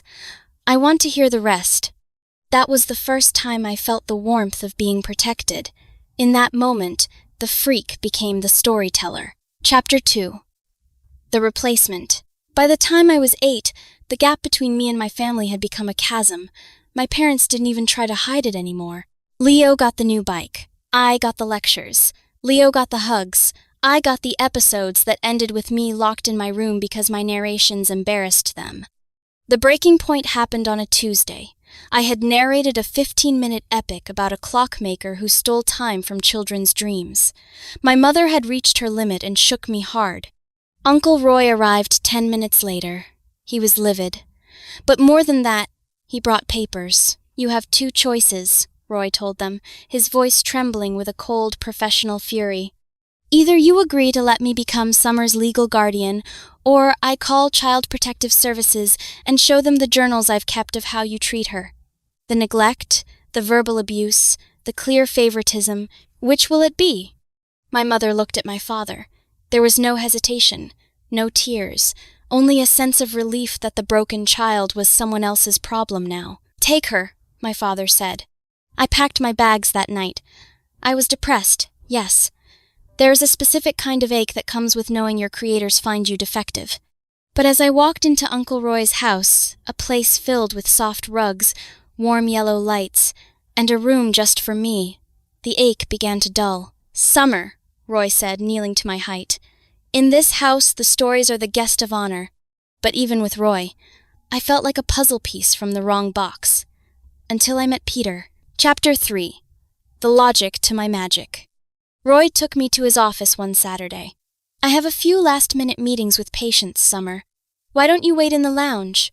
There are books and things you can play with. As soon as we're done, I'll take you somewhere fun, okay?" I wandered the halls, my mind already drifting. The beige carpet was turning into a desert of toasted sand. I was a nomad searching for an oasis. I was pretending to dig, using a plastic spoon as a shovel. "That's a rug," a voice said. "It's polyester or something like that. I don't think a spoon is going to get you through it." I snapped out of it. Sitting on a bench was a boy my age. He was dressed in a button-down shirt tucked neatly into navy slacks. He held a clipboard and a mechanical pencil. His face was a mask of pure, unadulterated pragmatism. "It's sand," I insisted. "And there are scorpions made of glass hiding under the water cooler." He looked at the cooler, then back at me, then blinked a few times, his head tilted to the side, the way I had seen puppies do when they're confused. He didn't seem to be judging me, more like trying to process my completely random musings. Suddenly, the itch started. A new story was clawing at the back of my throat. I couldn't stop it. I sat on the floor and began to narrate. "The nomad found a boy of stone," I whispered. "A boy who saw the world as rigid, unmoving. He didn't see the magic spirits floating all over. I assumed he'd laugh, that he'd walk away, that he'd call me a freak. Instead, I heard the scritch-scratch of a pencil. I looked up. Peter was writing, fast. His brow was furrowed in deep concentration. He looked back at me, expectant. My mouth just stayed open. My turn to be confused. "Go on," he said, noticing my confusion. "What did the magic spirits look like?" "Like shapes," I said, caught off guard. "But not the simple ones. More like—" I didn't know the word. My 6-year-old's vocabulary could only sustain my storytelling so far. I began to draw an abstract shape in the air using my hands, adding little shakes from the wrists as if trying to add detail to my illustration. "Like squibbly lines?" he asked. I shrugged, never having heard the word squibbly before. Makes sense," he said. "But I might need to do some polishing after." We stayed there for an hour, me narrating, him documenting. When Roy found us, his face lit up in fascination. Peter handed the clipboard to Roy. One half of the page had my unfiltered speeches. The notes were messy bullet points of my wild imagery. The other one had a clean, revised version. "This is—" Roy breathed. "Peter, this is amazing work." "Her ideas were a bit confusing at first," Peter said, standing up and dusting off his pants. "But they reminded me of that book on post-mortem poetry that you showed me last time." "Postmodern," Roy corrected. "That one," Peter continued. "So I just reworded some parts and added some lines of my own to make it more complete. This is progress beyond anything we've seen in previous sessions," Roy whispered to Peter's bewildered parents later. "Not to mention the resulting text is... well, it could give professionals a run for their money." Apparently, Peter's mind worked in the complete opposite way mine did. While I relied too much on my imagination, he, from a very early age, had completely brushed off his and had learned to rely on cold, hard logic, apparently skipping an entire stage of his own mental development. "I think your son and my niece have a type of complementary effect on each other, the kind that we, as adults, cannot replicate, which is why I wanted to run a couple of ideas by you." That was the day the Pure Soul Collection was born. We started having play dates, twice a week, sometimes in my house, sometimes in his. Nothing out of the ordinary, just us hanging out together. Except that whenever I had one of my sudden narrative bursts, Peter would use the time to write everything down and fill in the gaps, using the imagination that had seemed dormant before. During those moments, we were more than just kids playing. We were a factory. I provided the raw, chaotic energy of hyperphantasia. Peter provided the technique and structure. The adults around us had so much faith in what we were accomplishing that they had agreed to publish our writings under pseudonyms. I was Calliope Brigid, he was Apollo Terminus. The profits, as planned by them, would go straight into trust funds in our respective names. "What's a trust fund?" I asked Peter one day, the two of us having overheard their conversations. "It's like that piggy bank you have in your room," he answered. "Only, it's other people who fill it up for us and we can't break it until we're adults." We were drawing in the same large piece of paper. A joint exercise, my uncle had called it. Something about us learning how to share our space with each other. I drew my old house. I drew my parents and Leo inside, laughing, "You forgot to draw yourself," said Peter. "I'm here," I responded, pointing at the other end of the paper. I'd drawn myself a mile away, a tiny stick figure in the corner of the page, alone, expressionless. Peter watched me. He picked up a black crayon, then drew a massive, fortress-like structure right next to the stick figure Summer. Finally, he added a stick figure Peter standing at the gate. "Why did you do that?" I asked, confused. "If they can replace you, doesn't that mean you can replace them too?"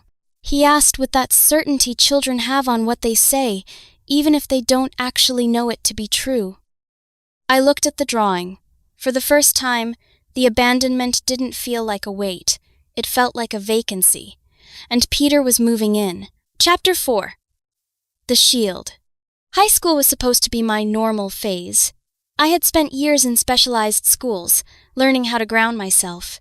It took some insistence, but I managed to convince my uncle to enroll me in a regular place, so as to prove to myself that I could experience a routine without training wheels. I had friends now, girls who liked lip gloss and talking about boys. I kept my episodes hidden, tucked away from my sessions with Peter. But the brain doesn't always follow the schedule. I was standing in the hallway, laughing at a joke, when the colors started to bleed. The lockers were slowly transforming from metal into the ribs of a dying whale. The hallway was filling with water. I could feel the pressure in my ears. The narration was rising like a tide. The whale groaned, its iron bones creaking under the weight of the secrets it swallowed. My breath hitched. My friends were looking at me. "Summer? You okay? You look pale." I couldn't speak. If I opened my mouth, the whale would come out. I was going to be the freak again. Everything I had built the normal girl was about to shatter. Suddenly, a hand, firm, warm, and familiar, clamped onto mine. "Excuse us," a voice said. It was Peter. He had grown tall, his features sharp and handsome in a way that felt like a mathematical equation for attractive. He pulled me through the crowd, his grip like an anchor.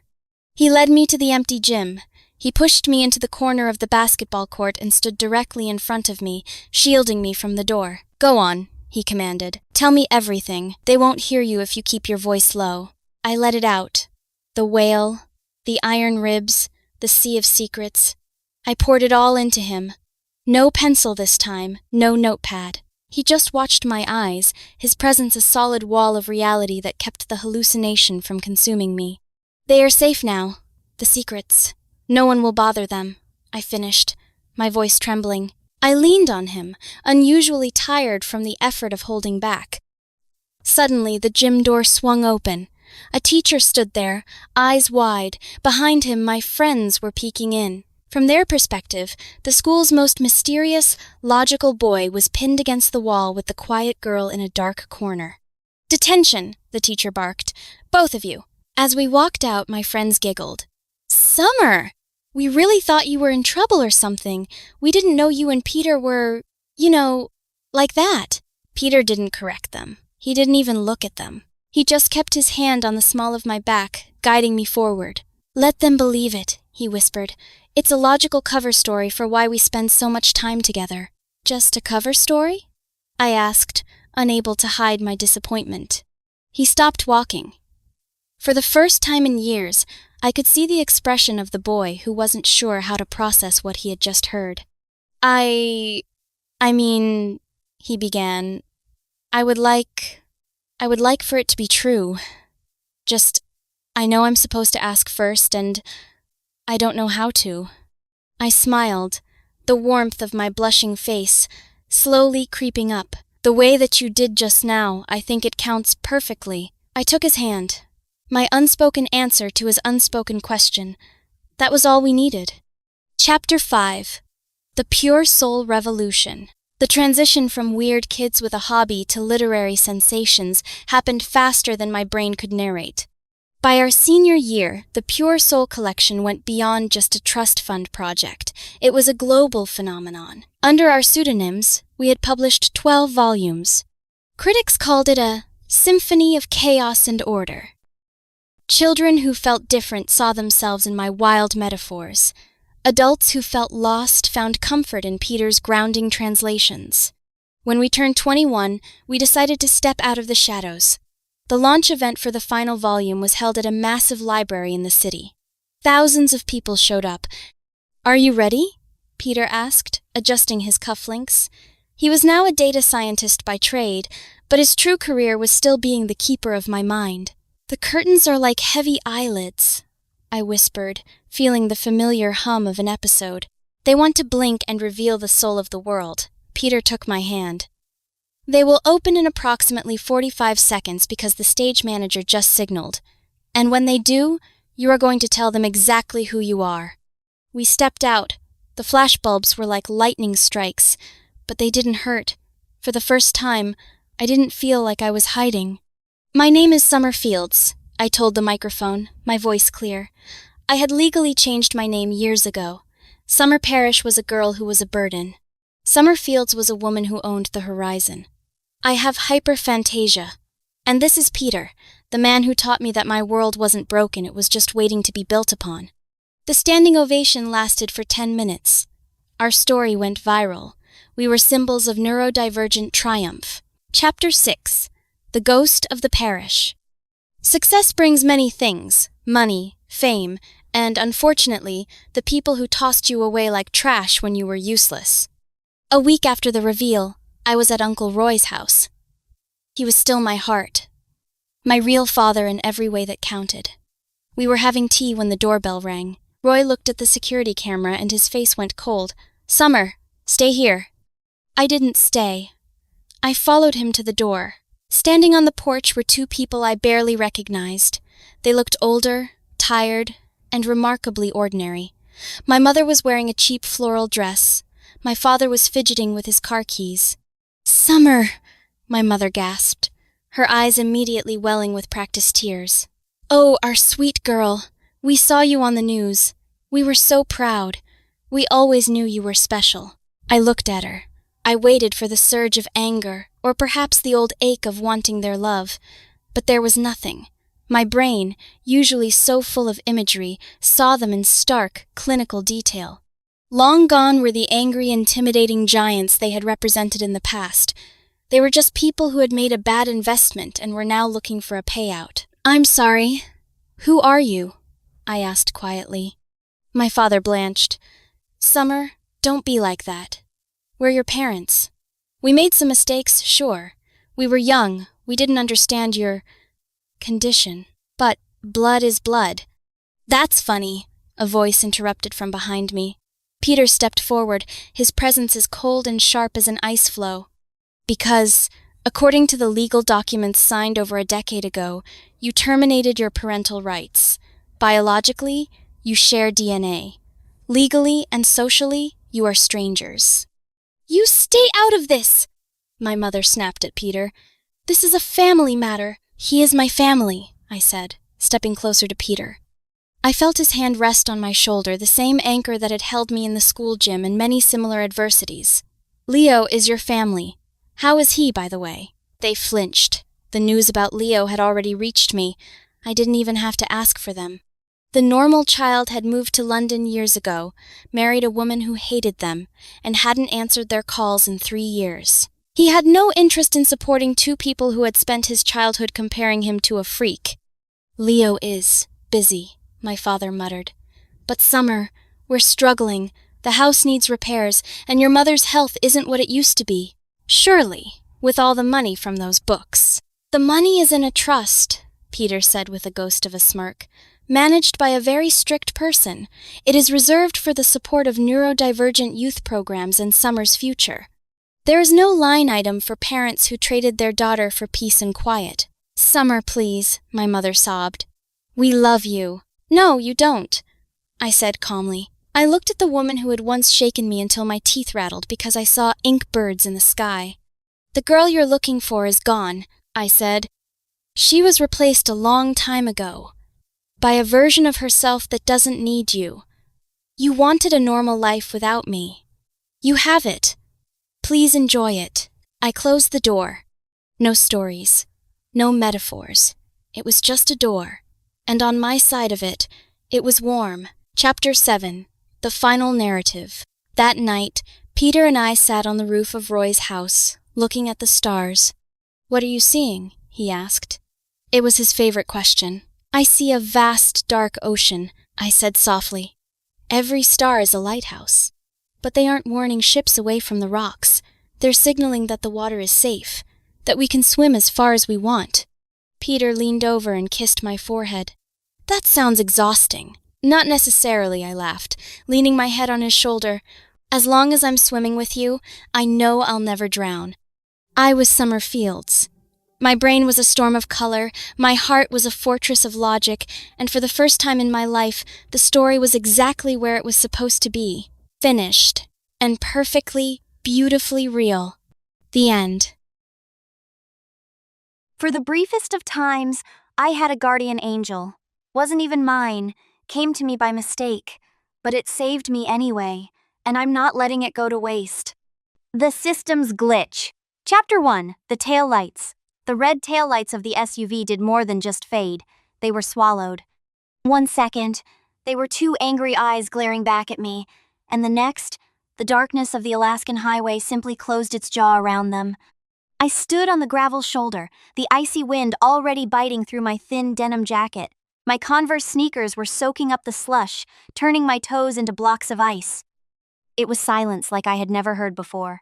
A heavy, oppressive silence that felt like a physical weight pressing against my eardrums.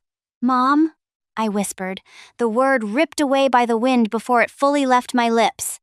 I corrected myself immediately. Stepmom. Brenda was never my mother. A mother doesn't pull over on the Dalton Highway, one of the most dangerous roads in the world, and tell a 17-year-old to get out and think about her attitude before driving off. I checked my pockets, a frantic pat-down that I already knew was futile. My phone was in the center console of the car. My wallet was in my backpack, which was in the back seat. I had nothing. Just the clothes on my back, a hair tie on my wrist, and a plastic water bottle I'd been clutching when she unlocked the doors and screamed at me to get out. "She's coming back," I said aloud, my voice trembling. "She has to come back. This is murder if she doesn't. Dad will kill her." Another lie. Dad would listen to her sob story about how I was uncontrollable and violent, and how she feared for her safety. He'd nod, rub his temples, and ask me why I couldn't just get along. 10 minutes passed, then 20. The cold had moved onto my bones. I started walking, just to keep the blood moving, but the darkness was absolute. There were no streetlights here. Just the looming shadows of spruce trees that looked like jagged teeth against the night sky. I was going to die here. I was 17 years old, and I was going to freeze to death because I didn't do the dishes fast enough. I sank to my knees, the gravel digging into my skin. Tears froze on my cheeks. I squeezed my eyes shut, curling into a ball, trying to preserve whatever heat I had left. My heart hammered against my ribs like a trapped bird. Ping! The sound was distinct, digital, crisp. It sounded like a notification from a high-end smartphone, but it came from everywhere and nowhere at once. I opened my eyes. Hovering directly in front of my face, cutting through the pitch-black Alaskan night, was a translucent blue screen. It bobbed gently in the air, glowing with a soft, comforting luminescence. System initialization. Connecting to host. Connection established. I scrambled backward, crab-walking across the gravel. What the? Am I hallucinating? Is this hypothermia? Hello? A voice spoke. It came from inside my head, yet it sounded distinct, like someone wearing headphones was speaking to me on a call. It was a young man's voice, bright, clear, and unmistakably nervous. "Can you hear me?" the voice asked again. "Testing 1, 2. Is this thing on?" I stared at the floating blue rectangle. I can hear you." The screen flashed green. "Audio sync complete. Oh, thank the engineer." The voice let out a sigh of relief that sounded startlingly human. "Hi. Okay, wow. This is happening. Hello, host. I am System Unit 74B, but you can just call me 7, or Sis, or Your Eminence, if you're feeling fancy, kidding. I'm assigned to assist you in your upcoming trajectory toward..." A sound of shuffling papers echoed in my mind. "Toward becoming the beacon of oncology and the savior of public health." We have a lot of work to do to prepare for the global pharmaceutical war of 2035, but don't worry, I've read the manual twice. We are going to crush those patents. I blinked, the wind whipping my hair into my face. Oncology? What? I'm failing biology. I want to be a graphic designer. The screen flickered. The blue light dimmed for a second. Excuse me? The voice asked, losing a bit of its pep. But you're Laurel Hannigan, right? Future genius? IQ of 160? Destiny written in the stars? No, I chattered, my teeth clicking together. My name is Lauren Hannigan, Lauren. Silence. The blue screen turned a menacing shade of red for a split second before reverting to blue. Oh no, the voice whispered. Oh no. Lauren, with an N? Yes, but the coordinates, the genetic marker, they were supposed to be for Laurel. She lives in... Oh God. The voice sounded like someone who had just realized they deleted the company database on their first day of work. She lives in Delaware. You are in... Alaska? Yes! I cried out, the reality of my situation crashing back down on me. I'm in Alaska, I'm freezing, and my stepmother just dumped me on the highway. I have the wrong Hannigan, the system muttered. I'm going to get fired. Scrap that, I'm going to get decompiled. I'm an intern. This is my first assignment. Hey! I shouted at the screen. You think you have it bad? I'm going to die. The system went silent for a moment. Then, the voice returned, softer this time. You're really in danger? Look around, I screamed, gesturing to the void of snow and ice. She left me. Brenda left me here with nothing. I explained everything that had just happened. The abandonment, the cold, the fact that I had no chance of surviving. The screen began to vibrate, slowly turning into a bright, vibrant orange red. And, I kid you not, I could hear a rising, high-pitched sound, much like a kettle's whistle. That bitch! The system shouted, the voice cracking with indignation. She just left you? In sub-zero temperatures? Because of a dirty dish dispute? Yes. That is, effed up in so many ways. I can't believe it. She's so lucky I don't have hands, or I would use them to strangle her. The system sounded genuinely furious, like a friend hearing gossip about an ex. Okay, Lauren, listen to me. I'm not supposed to be here. I'm supposed to be in Delaware making a cure for cancer happen, but I can't just leave you here. Please help me, I begged, my energy fading. I'm so cold. Right. Survival. Priority 1. The sound of rapid page turning filled my head, like someone speed reading a dictionary. Okay, since you aren't the designated host, I can't give you the medical prodigy starter pack. And I can't give you the infinite funding perk. Damn it. I'm locked out of the main database. My heart sank. So you can't do anything? I didn't say that. I just have to be creative. Look, a system operates on an equivalent exchange protocol. I can't just give you things, but I can trade. Do you have anything? Money, jewelry, intellectual property? I have a half-empty water bottle and a hair tie, I said, holding them up with shaking hands. Okay, we can work with that. The screen shifted. A menu appeared. Trade offer detected. Item. Plastic water bottle, partially filled. Item. Elastic hairband, black. Valuation calculation. Come on, give me a good rate, the system muttered to himself. Market value implies scarcity. You're in a desert of ice. Water is. Okay, I'm fudging the numbers. I'm marking them as vintage collectibles. Accepted. Points awarded, 50. The bottle and the hair tie vanished from my hands. They dissolved into pixels and were sucked into the screen. 50 points, I whispered. Is that good? It's terrible, the system admitted cheerfully. Usually curing a minor disease gets you 1,000, but for a hair tie, it's a heist. Now, look at the store. The screen changed again. It looked like an online shopping interface, but most of the items were grayed out. Cure for malaria, 500,000 points. Stock market prediction algorithm, 200,000 points. Filter by survival, the system instructed. The list shrank. Basic fire starting kit, consumable, 10 points. Thermal blanket standard, 20 points. Basic shelter construction, knowledge download, 15 points. Bear repellent, 30 points. I need warmth, I said, and I need to not be out in the open. Buy the fire kit and the shelter knowledge, the system advised. That's 25 points. You have 25 left. Save them for emergency food or water. I reached out and tapped the screen. It felt like touching cold glass. Purchase complete. A small cardboard box materialized in my hand.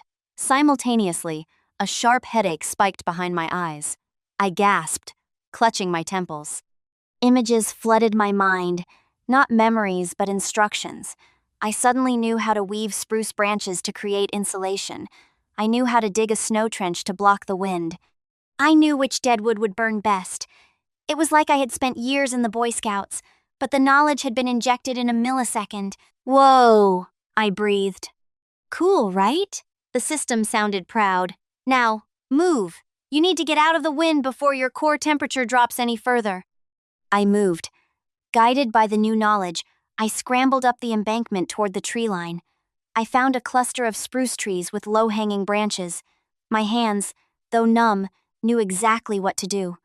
I broke off dead branches, clearing a space in the snow. I piled pine needles. I opened the box. Matches, a striker, tinder. 5 minutes later, a small controlled fire was crackling in the shelter of the trees. The heat hit my face, and I almost sobbed with relief. I wrapped my jacket tighter around me, sitting as close to the flames as I dared. New mission generated. Survive the night. Reward, 500 points. I made that up, the system whispered conspiratorially. Usually missions are generated by the central mainframe, but since I'm technically offline regarding my supervisors, I can act as the local admin. If you live until sunrise, I can justify giving you a payout as a tutorial bonuses. Thank you, I said, staring into the fire. Why are you helping me? If you're going to get in trouble? Because Brenda is the worst, the system said simply. And because, honestly, I was nervous about meeting Laurel. She's a genius. She probably doesn't even need me. But you needed me, and I think I like being needed. He paused. Also, if you die, my error log will show a fatality on my first day, and I'll never get promoted to the fantasy isekai department. I let out a weak, dry laugh. Well, let's get you that promotion. That's the spirit. Now, I'm going to read you some protocols to distract you from the crushing existential dread. Did you know that in Sector 4, systems are often shaped like cats? And he did. He talked. He chattered about the bureaucracy of AI, about the weird things other systems had to do, and about his dreams of one day managing a hero in a magical realm. His voice was the only thing anchoring me to the earth as the wind howled outside my makeshift cave. Eventually, exhaustion won, and I closed my eyes. Chapter 2. The morning after. I woke up to blinding whiteness. For a second, I thought I was dead. Then the smell of wood smoke and pine needles hit me, and the stiffness in my back reminded me I was very much alive and sleeping on the ground. System? I croaked. Silence. The forest was still. Panic flared in my chest. System? 7? Nothing. No blue screen, no voice. It was a hallucination, I whispered, sitting up. I went crazy. I'm alone. I looked at the ashes of the fire. The empty box of matches was there. It was real, but maybe he was gone. Maybe he reset. Good morning, sunshine. The blue screen popped into existence right in front of my nose, causing me to jump and bang my head on a low branch. Ow! Sorry! The screen bobbed apologetically. I had to pop over to Delaware real quick, just to ping the local tower so Central thinks I'm there. I introduced myself to Laurel while she was sleeping. Subliminal messaging. She thinks she had a dream about a magical tutor. It bought us some time. I rubbed my head, relief washing over me so strong it made me dizzy. You came back. I told you. We have a mission. Which reminds me, look. Mission complete. Survive the night. Reward, 500 points. 500, I said, grinning. We're rich. Moderately solvent, the system corrected. Okay, Lauren, we need a plan. We are in the middle of nowhere. You have no phone. Your stepmother, who, again, I cannot stress this enough, is a terrible person, is probably spinning a narrative right now about how you ran away. She will, I agreed, kicking snow over the embers of my fire. She'll tell my dad I jumped out of the car, and he'll believe her because it's easier than confronting her. Then we need to go on the offensive. But first, we need to get you to safety. Open the store.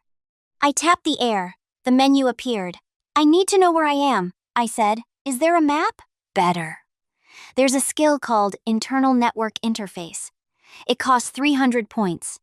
It basically turns your brain into a 5G hotspot. You can surf the web, check maps, send emails, all via the screen. Buy it. Purchase complete. A sensation like cold water rushing down my spine made me shiver. Suddenly, the blue screen changed. It was a browser window. A map overlay appeared in the corner of my vision. Location: Dalton Highway, mile marker 204. Nearest settlement: Wiseman, 15 miles south. Nearest service station: 8 miles south. 8 miles, I said. I can walk 8 miles. In this weather, you'll need calories, the system noted. We have 225 points left. I bought a high-calorie nutrient bar, 5 points, and a self-refilling water flask, basics 50 points. The flask was heavy and metallic. I drank greedily. Okay, I said, wiping my mouth. I can navigate, but I need help, real help. Call the police? The system suggested. If I call the police, they call my dad. My dad calls Brenda. Brenda says I'm lying and mentally unstable. She's done it before. I need someone who hates Brenda as much as I do. I pulled up the email interface on the screen. My fingers typed on a holographic keyboard. Grandma, I said. My mother's mother lived in Fairbanks. We hadn't spoken in 3 years, not since Brenda convinced Dad that Grandma was a toxic influence who was poisoning me against their new family. I drafted the email. Subject: Brenda left me on the highway. Grandma, I'm at the Coldfoot Camp service station, or I will be in a few hours. Brenda dumped me at mile marker 204 last night. I have no phone. I'm coming to you. Don't tell Dad. Sent, the system confirmed. Now, we walk. And while we walk, let's talk about revenge. The word shimmered on the screen in gold letters. Revenge? It is the second most profitable protocol in the system manual, the system explained eagerly. We call it the face-slapping protocol. The more public the humiliation of the antagonist, the higher the point yield. I found a skill that is perfect for this. It's called replay. I looked at the grayed out icon. Replay, visual memory reconstruction. It allows you to take a memory and export it as a high-definition video file, the system said. You can edit angles, enhance audio, and stabilize the footage. Basically, we can turn your memory of last night into a 4K movie. And post it. I realized, a cold smile touching my lips. Exactly. But it costs 1,000 points. We need to earn. How do I earn points? Missions. I'll generate them based on your physical exertion. Let's call this the walk of determination. I adjusted my jacket, took a bite of the nutrient bar, which tasted like chalk and sawdust, and started walking south. Chapter 3. The Milkshake and the Trucker. 8 miles in deep snow and slush is not a casual stroll. It's torture. But every mile a notification popped up. Milestone reached. 1 mile, plus 10 points. Milestone reached. Endurance check, plus 20 points. The system kept me entertained. He played music directly into my auditory cortex, mostly upbeat J-pop and 80s rock, which he claimed were optimal for protagonist morale. We argued about movies. I described the taste of chocolate to him, and he tried to explain what it felt like to be a stream of data. By the time the lights of the service station appeared in the twilight, my legs were jelly, but I had 450 points. The station was an oasis of greasy light and diesel fumes. I stumbled inside the attached diner. It was warm, gloriously, smellily warm.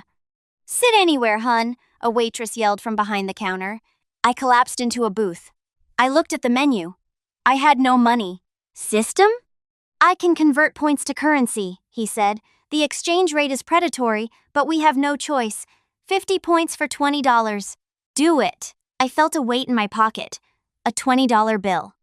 When the waitress came, I ordered a burger, fries, and a strawberry milkshake. When it arrived, I thought I was going to cry. That looks fascinating, the system said. His voice sounded wistful. The viscosity, the pink hue. I paused, holding the cold glass. You want some? I don't have a mouth, Lauren. We traded the water bottle, I whispered. Can I sell it to you? For 0 points? Gift protocol? The system sounded surprised. That's highly irregular, but technically possible. The milkshake vanished. The waitress was looking the other way. For a moment, there was silence. Then, a sound exploded in my head. Oh, my processor. Good? It's cold, but sweet. It's creamy. It hurts my logic centers, but in a good way. Is this what joy tastes like? Lauren, this is incredible. Why haven't humans conquered the galaxy if they have this fuel? I laughed, actually laughed, covering my mouth to hide it. Glad you liked it. I am officially a milkshake enthusiast. I will work 10 times harder now. We need to get you another one. While I ate my burger, which I sadly could not share, the system highlighted a conversation happening 2 booths down. Scanning audio, he said. Target identified. Amanda Parker, 45 years old, long-haul trucker. Destination, Fairbanks. Current status, lost. I looked over. A woman with graying hair pulled back in a tight bun and arms like a weightlifter was arguing with a map on her phone. This stupid piece of junk, she grumbled. It keeps trying to route me through a frozen access road. I can fix that, the system said. I have the satellite data. Her destination is a warehouse district just 3 miles from your grandmother's house. I wiped my mouth and stood up. Wish me luck. I approached the woman. Excuse me? She looked up, eyes narrowing. Yeah? I couldn't help but overhear. You're heading to Fairbanks? My phone's dead, but I know these roads. The GPS always messes up near Coldfoot. You have to take the bypass. She looked me up and down. You look like you've been through a blender, kid. Where are your parents? Not in the picture right now, I said honestly. I need a ride to Fairbanks. I can navigate for you. And I know how to handle a truck. My uncle taught me. Lie, the system whispered. I can download the heavy vehicle maintenance and operations skill for 100 points, he added quickly. Deal, I thought. You know how to handle an 18-wheeler? Amanda looked skeptical. Try me. She stared at me for a long moment, then sighed. If you turn out to be a serial killer, I have a tire iron under my seat. If I were a serial killer, I'd be better dressed, I said. Amanda snorted. Fair point. Grab your stuff. We leave in 10. Chapter 4. The Road to Revenge. The ride to Fairbanks took 2 days due to a storm that closed the pass. For 2 days, I lived in the cab of Amanda's truck. The system was true to his word.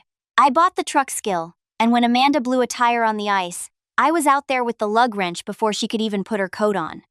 I knew exactly where the jack points were. I knew the torque specs. Where the hell did you learn that? Amanda asked, watching me wrestle a massive tire into place. YouTube? I lied, breathless. Mission complete. Assist the driver. Reward, 150 points. We talked. Amanda told me about her ex-husband, her kids who were in college, and her life on the road. I told her a watered-down version of my story, that my stepmom kicked me out. I left out the system. Some people shouldn't be parents, Amanda said, gripping the wheel. You get to Fairbanks, you stick with your grandma. You need me to stomp this Brenda woman, you call me. I might take you up on that, I said. By the time we hit the city limits of Fairbanks, I had accumulated 1,200 points. The system had been generating conversation missions and navigation assist tasks non-stop. We have enough, the system announced. We can buy replay. I waited until Amanda dropped me off at a diner near my grandma's neighborhood. I thanked her, gave her a hug that surprised us both, and watched her drive away. Then, I sat on a bench and closed my eyes. Buy it. Purchase complete. Replay protocol. Okay, the system whispered. Accessing memory file. The abandonment. Initializing editor. It was like stepping into a movie theater inside my mind. I was back on the road. I could see the car. I could see Brenda's sneering face. Pan camera left, I thought. The view shifted. Enhance audio, the system added. You're ungrateful, Lauren. Maybe a night out here will teach you some respect. Brenda's voice was crystal clear. Brenda, it's 20 below. You can't leave me here. Watch me. Tell your father. I don't care. We edited. We cut. We stabilized the image so it looked like I had been recording with a high-end body cam hidden in my jacket. We added a timestamp. It's perfect, I said, watching the playback. It was damning. It was brutal. Now, the system said, his voice giddy with anticipation, we execute the viral spread algorithm. I'm going to blast this to your father's email, your grandmother, the local police department, the school board, and, Let's upload it to TikTok and Twitter with the hashtag badparenting and hashtag Dalton Highway. Do it. Uploading. I stood up and walked the last 3 blocks to my grandmother's house. My phone, which I didn't have, wasn't blowing up, but the world was about to. Chapter 5. Fallout. Grandma looked older, but her hug was just as fierce. She cried when she saw me. She fed me soup and put me in the guest room with a heated blanket. 2 hours later, the police arrived. Not for me. For the statement. They had seen the video. Everyone had seen the video. Within an hour, it had 2 million views. The internet was a mob, and Brenda was the target. My dad called Grandma's house phone. She put it on speaker. Lauren? Lauren, put her on. This video. Tell him it's a fake. Tell him you edited it. He sounded frantic. Brenda is being arrested. There are news vans on our lawn. I can't do that, Dad, I said, my voice steady. Why not? She's family. She left me to die, I said, and you let her. I didn't know. You knew what she was, Grandma interrupted, her voice like steel. You just didn't want the hassle of admitting it. Don't call here again unless it's through a lawyer. She hung up. Mission complete. Revenge Protocol Level 1. Reward, 5,000 points. 5,000! The system cheered. We can buy the beginner stock market skill now. Or advanced self-defense. Or... Oh, God. What? I asked mentally. The connection, the system said, his voice fading slightly. The central hub. They found me. They realized I'm not in Delaware. My stomach dropped. What does that mean? It means they're recalling me. I have to go to Laurel. If I don't, they'll wipe my memory. I sat on the edge of the bed. Now? Yeah, like, right now. The blue screen flickered, losing its resolution. Lauren, you get to keep the skills. And the points. I transferred the remaining balance to your bank account skill. It's a lot of money. I don't care about the money, I whispered. I'm going to miss you. You saved my life. You saved yourself, the system said softly. I just provided the matches. You lit the fire. The screen began to dissolve into particles of light. Hey, system? Yeah? When you meet the real Laurel, tell her to cure cancer fast. I'm rooting for her. I will. And Lauren? Yeah? Thanks for the milkshake. And then, the blue light vanished. The silence returned to the room, but this time, instead of heavy, it was peaceful. I was safe. I was rich, apparently, and Brenda was in jail. I closed my eyes and slept without dreaming. Epilogue. 10 years later. Laurel Hannigan sat in the interrogation room of the Boston precinct, her head in her hands. She was exhausted. The class action lawsuit against Chimera Pharmaceuticals had dragged on for 18 months. They had thrown everything at her. Slander, lawsuits, threats. And now, her daughter was missing. Her ex-husband, a man bought and paid for by Chimera's lawyers, had taken Claire. The police said it was a civil matter. They said they couldn't track him. Damn it, Laurel hissed. System, please tell me you have something. I'm trying, Laurel. The familiar, anxious voice of the system echoed in her mind. I've accessed every phone, every satellite, every security camera, but they're being extremely careful. I can't find a single trace. The door to the precinct squad room opened. The hum of conversation died instantly. A woman walked in. She was wearing a tailored charcoal suit that cost more than a Honda Civic. Her hair was cut into a sharp, stylish bob. She moved with a fluid, dangerous grace, holding a takeaway coffee cup in one hand and a thick manila folder in the other. Can I help you, ma'am? A sergeant asked, stepping in her path. The woman didn't stop. She simply sidestepped him, her eyes scanning the room until they locked on Laurel. Behind her, the whispers began. Was that? Yeah, the gravedigger. I know. Private investigator. Expensive. If something is buried, she finds it. Heard she was the one who recorded the video on the dirty senator, you know? The one where he's bragging all his crimes to his mistress while in bed? The woman pulled a chair out opposite Laurel and sat down. She slid the manila folder across the table. These are the coordinates of a low-tech survivalist community in South Dakota. You'll find Claire there, the woman said. Her voice was calm, authoritative. My team has already talked to the community leaders. They don't want a child kidnapper to tarnish their reputation and have already performed a citizen's arrest. The police are en route now. Your ex-husband accepted a wire transfer of $500,000 from a shell company linked to Chimera Pharma yesterday. The receipt is in the folder. Laurel stared at the woman, stunned. She opened the folder. Photos, bank statements, GPS coordinates. It was everything. I don't understand, Laurel stammered. I didn't hire you. I can't afford you. Pro bono, the woman said. She took a sip of her coffee. Why? The woman smiled. It was a small, knowing smile. Let's just say I'm repaying a debt to an old mutual friend. Laurel frowned. A friend? The woman stood up, smoothing her suit jacket. Yes, he helped me out of a cold spot a long time ago. She turned to leave, her heels clicking on the linoleum floor. At the doorway, she paused and looked back over her shoulder. Oh, and Laurel? Yes? The woman's eyes twinkled with amusement. Tell your system to give me a call when he's off the clock. I figured out how to make those strawberry milkshakes he likes so much. Laurel sat frozen. Inside her head, a digital voice shrieked so loud it nearly deafened her. Lauren! Is that Lauren? Oh my God, she looks so cool! Ask her if she has the milkshake now. Ask her! Laurel looked at the door, then down at the file that had saved her daughter. And for the first time in years, she felt like she wasn't battling the world alone. The end.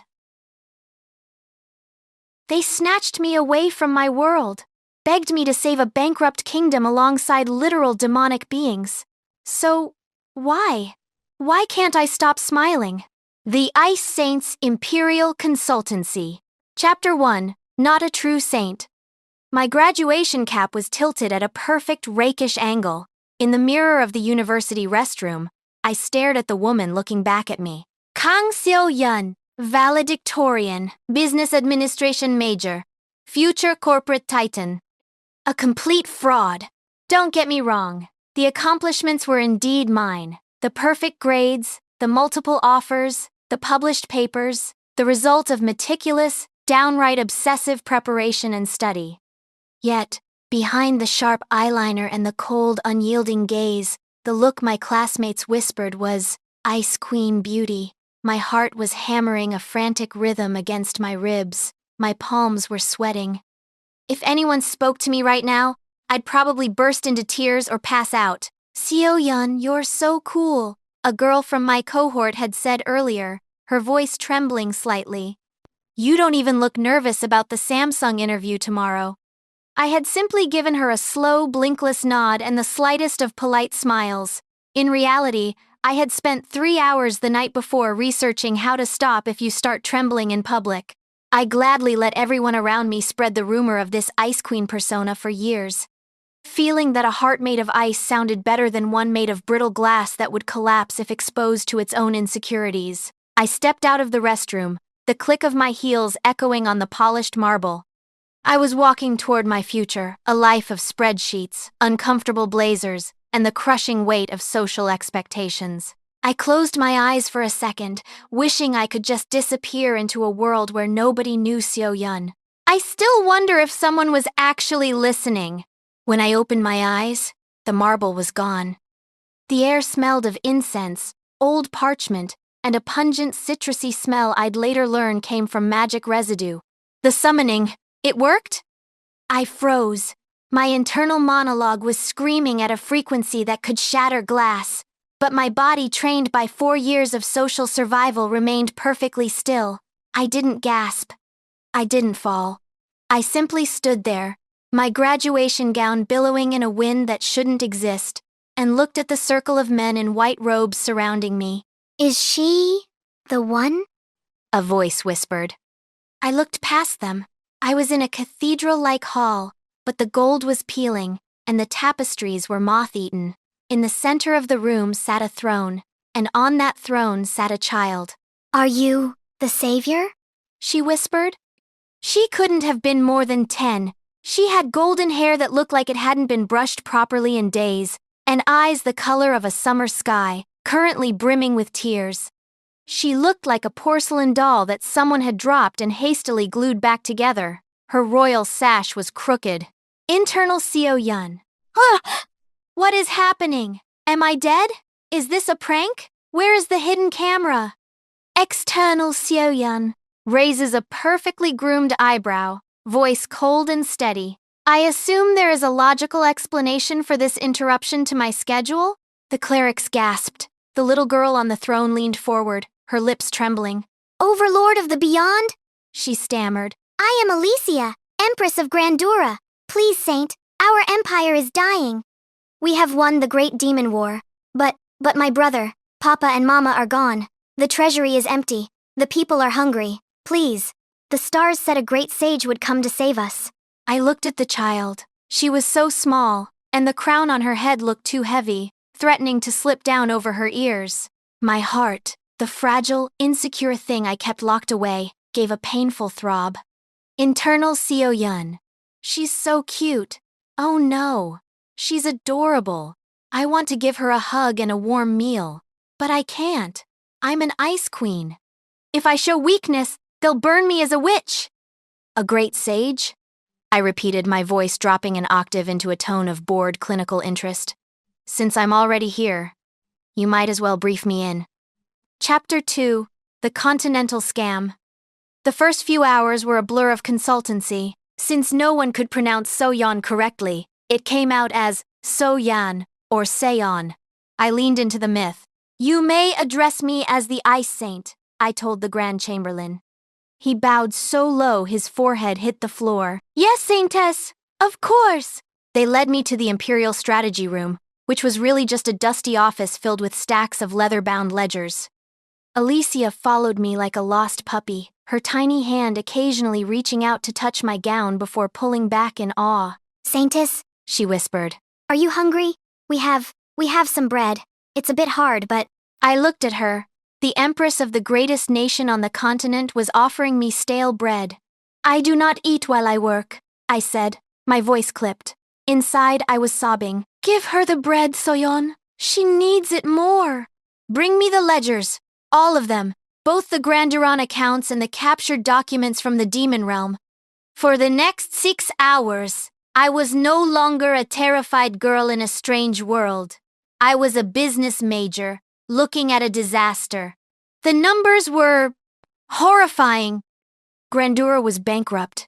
They had spent every cent on magic-enhanced swords, reinforced walls, and so-called dragon-proof armor. They expected the Demon Lord's treasury to replenish their coffers, but as I flipped through the Demon Realm's books, I realized the truth.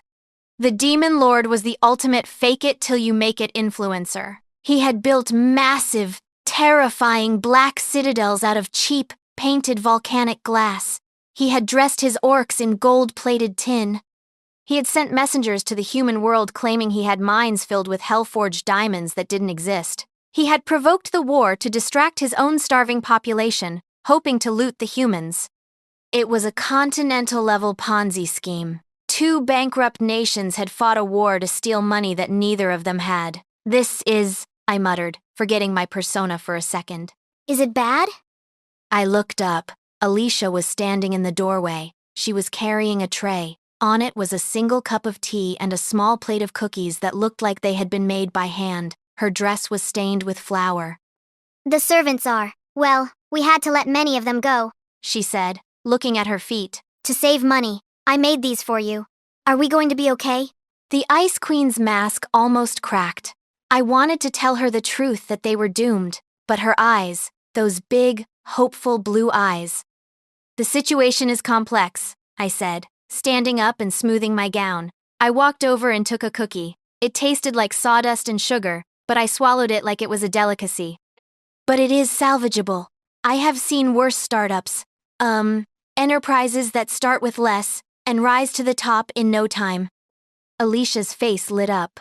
A smile, pure and bright, broke across her face. I knew it! The Saintess knows everything! I felt like a monster, but then a thought occurred to me. A monster. Your Majesty, I said as I lifted the Empress and sat her on a chair, her legs dangling, unable to touch the floor. Did they explain to you what the Demon Lord had been doing this whole time?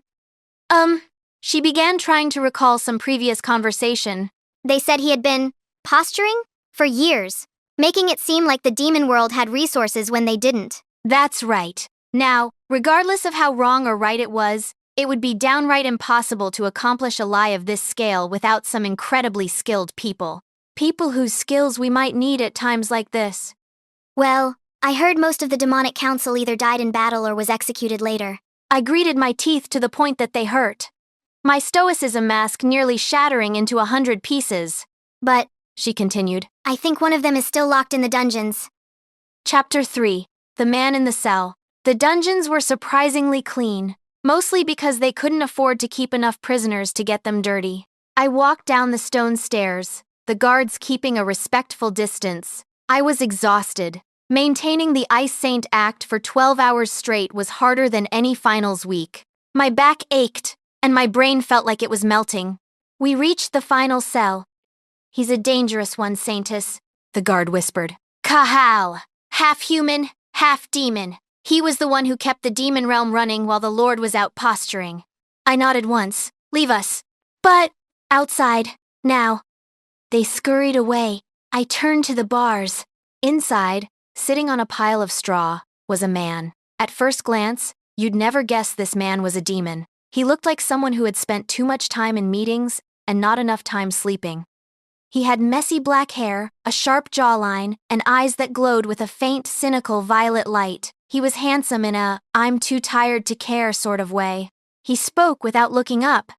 Look, little Empress, I told you. The blanket is nice, but I'm half demon. My blood runs hot.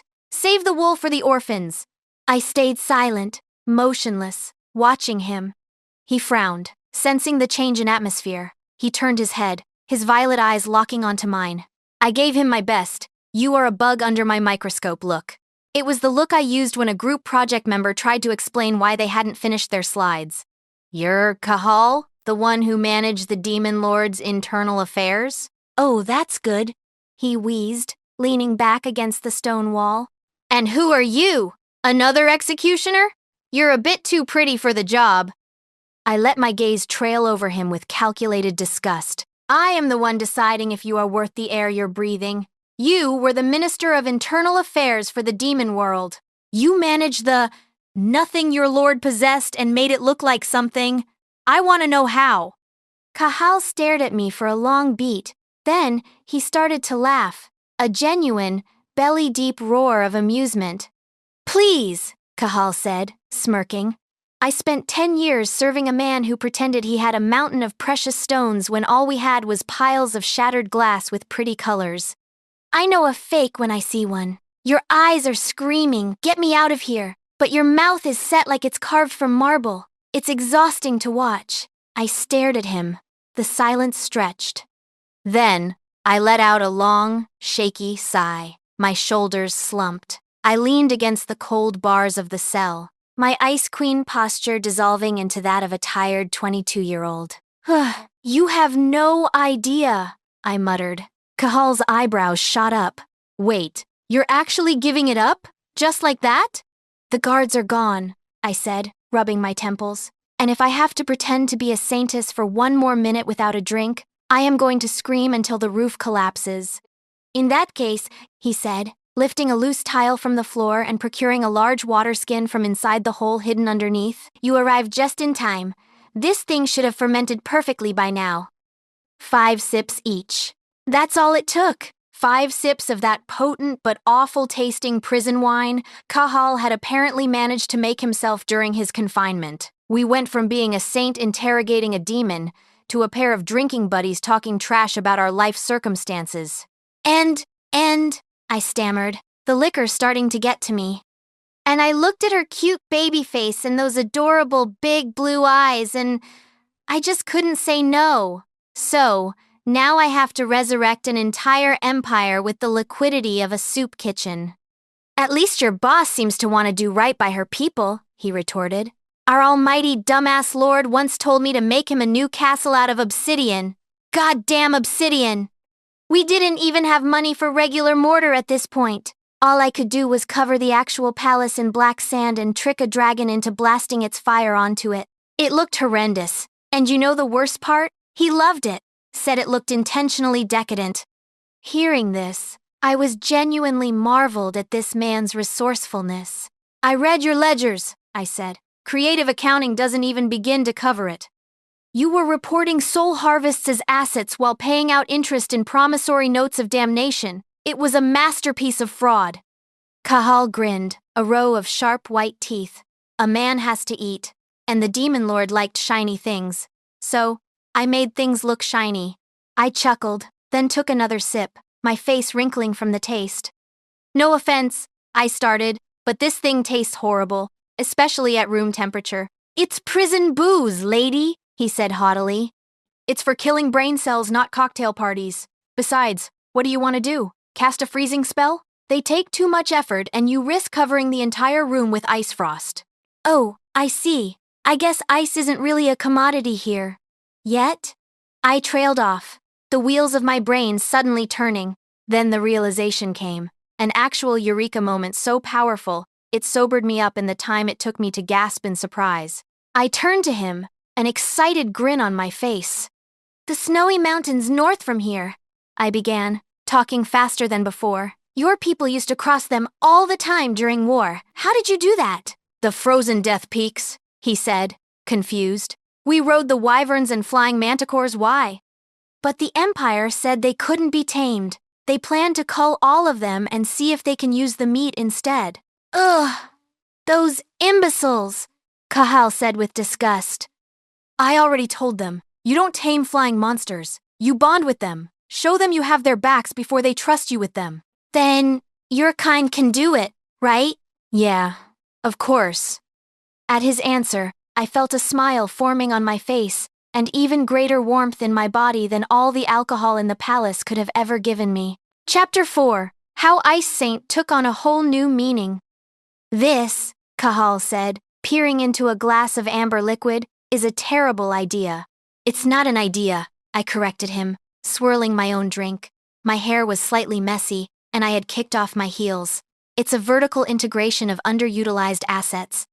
Kahal leaned back, his violet eyes dancing with amusement. You're using big words again, Frosty Saint. Explain it to a simple demon who only knows how to forge ledgers. I ignored the nickname, mostly. The peaks of Grandura are permanently frozen. To the humans, they are a frozen wasteland. To the demons, they were a hiding spot. But in the neighboring kingdoms, Ignis and Metalia, the summer is brutal. They pay fortunes for magic-cooled cellars that only work half the time. I leaned forward, my business brain firing on all cylinders. We have the ice. We have the flying monsters. If your people ride them, we can transport massive blocks of ice from the peaks to the capital cities of our neighbors in hours, not weeks. Kahal stopped swirling his drink. The humor left his face, replaced by a sharp, calculating glint. Air freight logistics. You want to turn war machines into delivery boys. Exactly, I said. And the demons who are going to be executed for being dangerous? They become the elite guild of glacial transporters. They get a salary, they get pardons, and they get to live in the capital instead of a crater. Kahal stared at me for a long time. You're terrifying, you know that. You look like a porcelain doll, but you think like a mercenary. I have a degree in business administration from a top-tier university, I replied, feeling a rare spark of pride. Mercenaries are amateurs compared to us. The smile that adorned Kahal's face suddenly vanished. His gaze turned to the ground. It all sounds well and good over drinks, lady, he began, his voice now serious. But demon folk are proud and stubborn. This war has been going on for years. Even if I could convince them, and I'm not saying that I can, I'll need something more compelling than the musings of a foreigner who only arrived after everything collapsed. Funny you should say that. 10 minutes later, I had returned to the dungeon, but I wasn't alone. Alicia was with me, looking small and hopeful. She looked at Kahal, clutching her dress. Please, Mr. Demon. I don't want anyone else to die. I truly believe our nations can work together. Kahal looked at the girl. He looked at her big, watery eyes. He looked at her tattered dress. He groaned, tilting his head back against the stone wall. Oh, for the love of the abyss! That face is a weapon of mass destruction. He stood up and offered his hand through the bars. Deal. But I get better booze. Even I was impressed at how fast Alicia's sheer cuteness had crumbled the demon's defenses. This fueled my next idea. Chapter 5. The Empress of Hearts. I have to do what, Saintess? Alicia looked up at me, her big blue eyes wide with confusion. She was holding a small piece of charcoal, trying to finish her lessons in a drafty room. You are going to be the face of the new Grandura, I said, kneeling so I was at her eye level. I tried to make my voice soft, but the Ice Queen habit made it sound more like a gentle command. People are afraid, Alicia. Humans are afraid of the demons. Demons are afraid of the executioner. They need something to love. They need to see that their Empress is more than just a crown. They need to see a person who cares. I pulled out a sketch I had made. It was a mock-up of a seal, Alicia's silhouette, framed by a snowflake and a laurel. Every block of ice we sell will have this seal, I explained. Every public square will have a poster of you. We will hold Empress's gratitude festivals. You will give speeches, don't worry, I'll write them. About how humans and demons are building a future together. Like a storybook? Alicia whispered, her fingers tracing the sketch. Exactly like a storybook, I said. Internal Soyeon. I am literally inventing the concept of the idol in a medieval world. Please forgive me, god of marketing. If it helps the people, I'll do it, Alicia said, her voice small but firm. She looked at me, a tiny, hopeful smile on her face. Will you be there, Saintess, when I give the speeches? I will be right behind the curtain, I promised, making sure no one messes with your lighting. The first ice launch was a spectacle. We had managed to gather 5 wyverns. The demon riders, looking gruff and nervous in their new blue and white uniforms, landed in the Imperial Square. I stood on the podium, my Ice Queen persona at full power. I looked cold, untouchable, and supremely confident. Beside me, Alicia stood in a shimmering white dress, looking like a literal angel. People of Grandura! I projected, my voice carrying thanks to a small wind magic stone I'd requisitioned from the clerics. The war is over. The harvest of the cold has begun. Alicia stepped forward. She looked at the crowd, her lips trembling slightly. Then, she remembered what I'd told her. Just imagine they're all puppies, Alicia. We are one people now, She chirped, her voice clear and sweet. The ice brings us wealth, and the wyverns bring us peace. Let's work hard together. The silence in the square was deafening for a moment. Then, an old man in the front row started to cry. Then a woman cheered. Soon, the entire square was a roar of, "Long live the Empress!" and "Glory to the Ice Saint!" Behind the podium, Cahal leaned against a pillar, crossing his arms. "You did it," he murmured as I stepped back into the shadows to catch my breath. "You've turned a blood feud into a brand identity." "Shut up, Cahal," I whispered, my heart racing. "I'm having a panic attack. Is my hair okay?" He reached out, his hand surprisingly warm as he tucked a stray lock of hair behind my ear. "You look perfect, Snowflake. Terrifyingly perfect." Chapter 6, The Blanket and the Nightmare. Success brought money, but it also brought more work. My days were spent arguing with guild leaders and my nights were spent over ledgers. The Ice Saint was becoming a legend, but Seo-yun was becoming a ghost. One night, around 2 a.m., I was walking back to my quarters when I passed Alicia's room. A soft, whimpering sound came from behind the door. "I forgot my persona. I forgot my exhaustion." I pushed the door open. Alicia was tossing and turning in her oversized bed. Papa, Mama, don't go into the fire, please. My heart shattered. I realized then that for all the speeches and the dresses, she was still just a child who had lost everything in a war I was now monetizing. I walked to the bed and sat on the edge. "Alicia? Shh, it's okay. I'm here." She woke with a gasp, her face wet with tears. When she saw me, she didn't see the Ice Saint. She saw the only person who had stood by her. She lunged forward, sobbing into my gown. "I'm scared," she wailed. "I'm scared they'll come back and take me too." "No one is taking you," I whispered, pulling her into my arms. I lay down on the bed, holding her small body against mine. I didn't know how to be a mother or a sister, but I knew how it felt to be alone. "I'm the Ice Saint, remember? I'll freeze anyone who tries." She clung to me until her breathing slowed and she drifted back to sleep. I stayed there, staring at the canopy, feeling a strange sense of peace I'd never felt in my own world. The door creaked open. I froze, my Ice Queen instincts kicking in, but it was just Cahal. He wasn't wearing his usual armor or his minister's robes. He was in a simple black tunic. He saw us on the bed. For a moment, the cynical smirk he always wore vanished. His expression softened into something so tender it made my breath catch. He didn't say a word. He walked over, picked up a heavy fur blanket that had fallen to the floor, and draped it over both of us. His hand lingered near my shoulder for a second, a ghost of a touch, before he turned and vanished into the darkness. Internal Soyeon. Wait! Did he just... Was that a doting husband vibe? No Soyeon. You are a CEO. He is your COO. Don't let the office romance tropes win.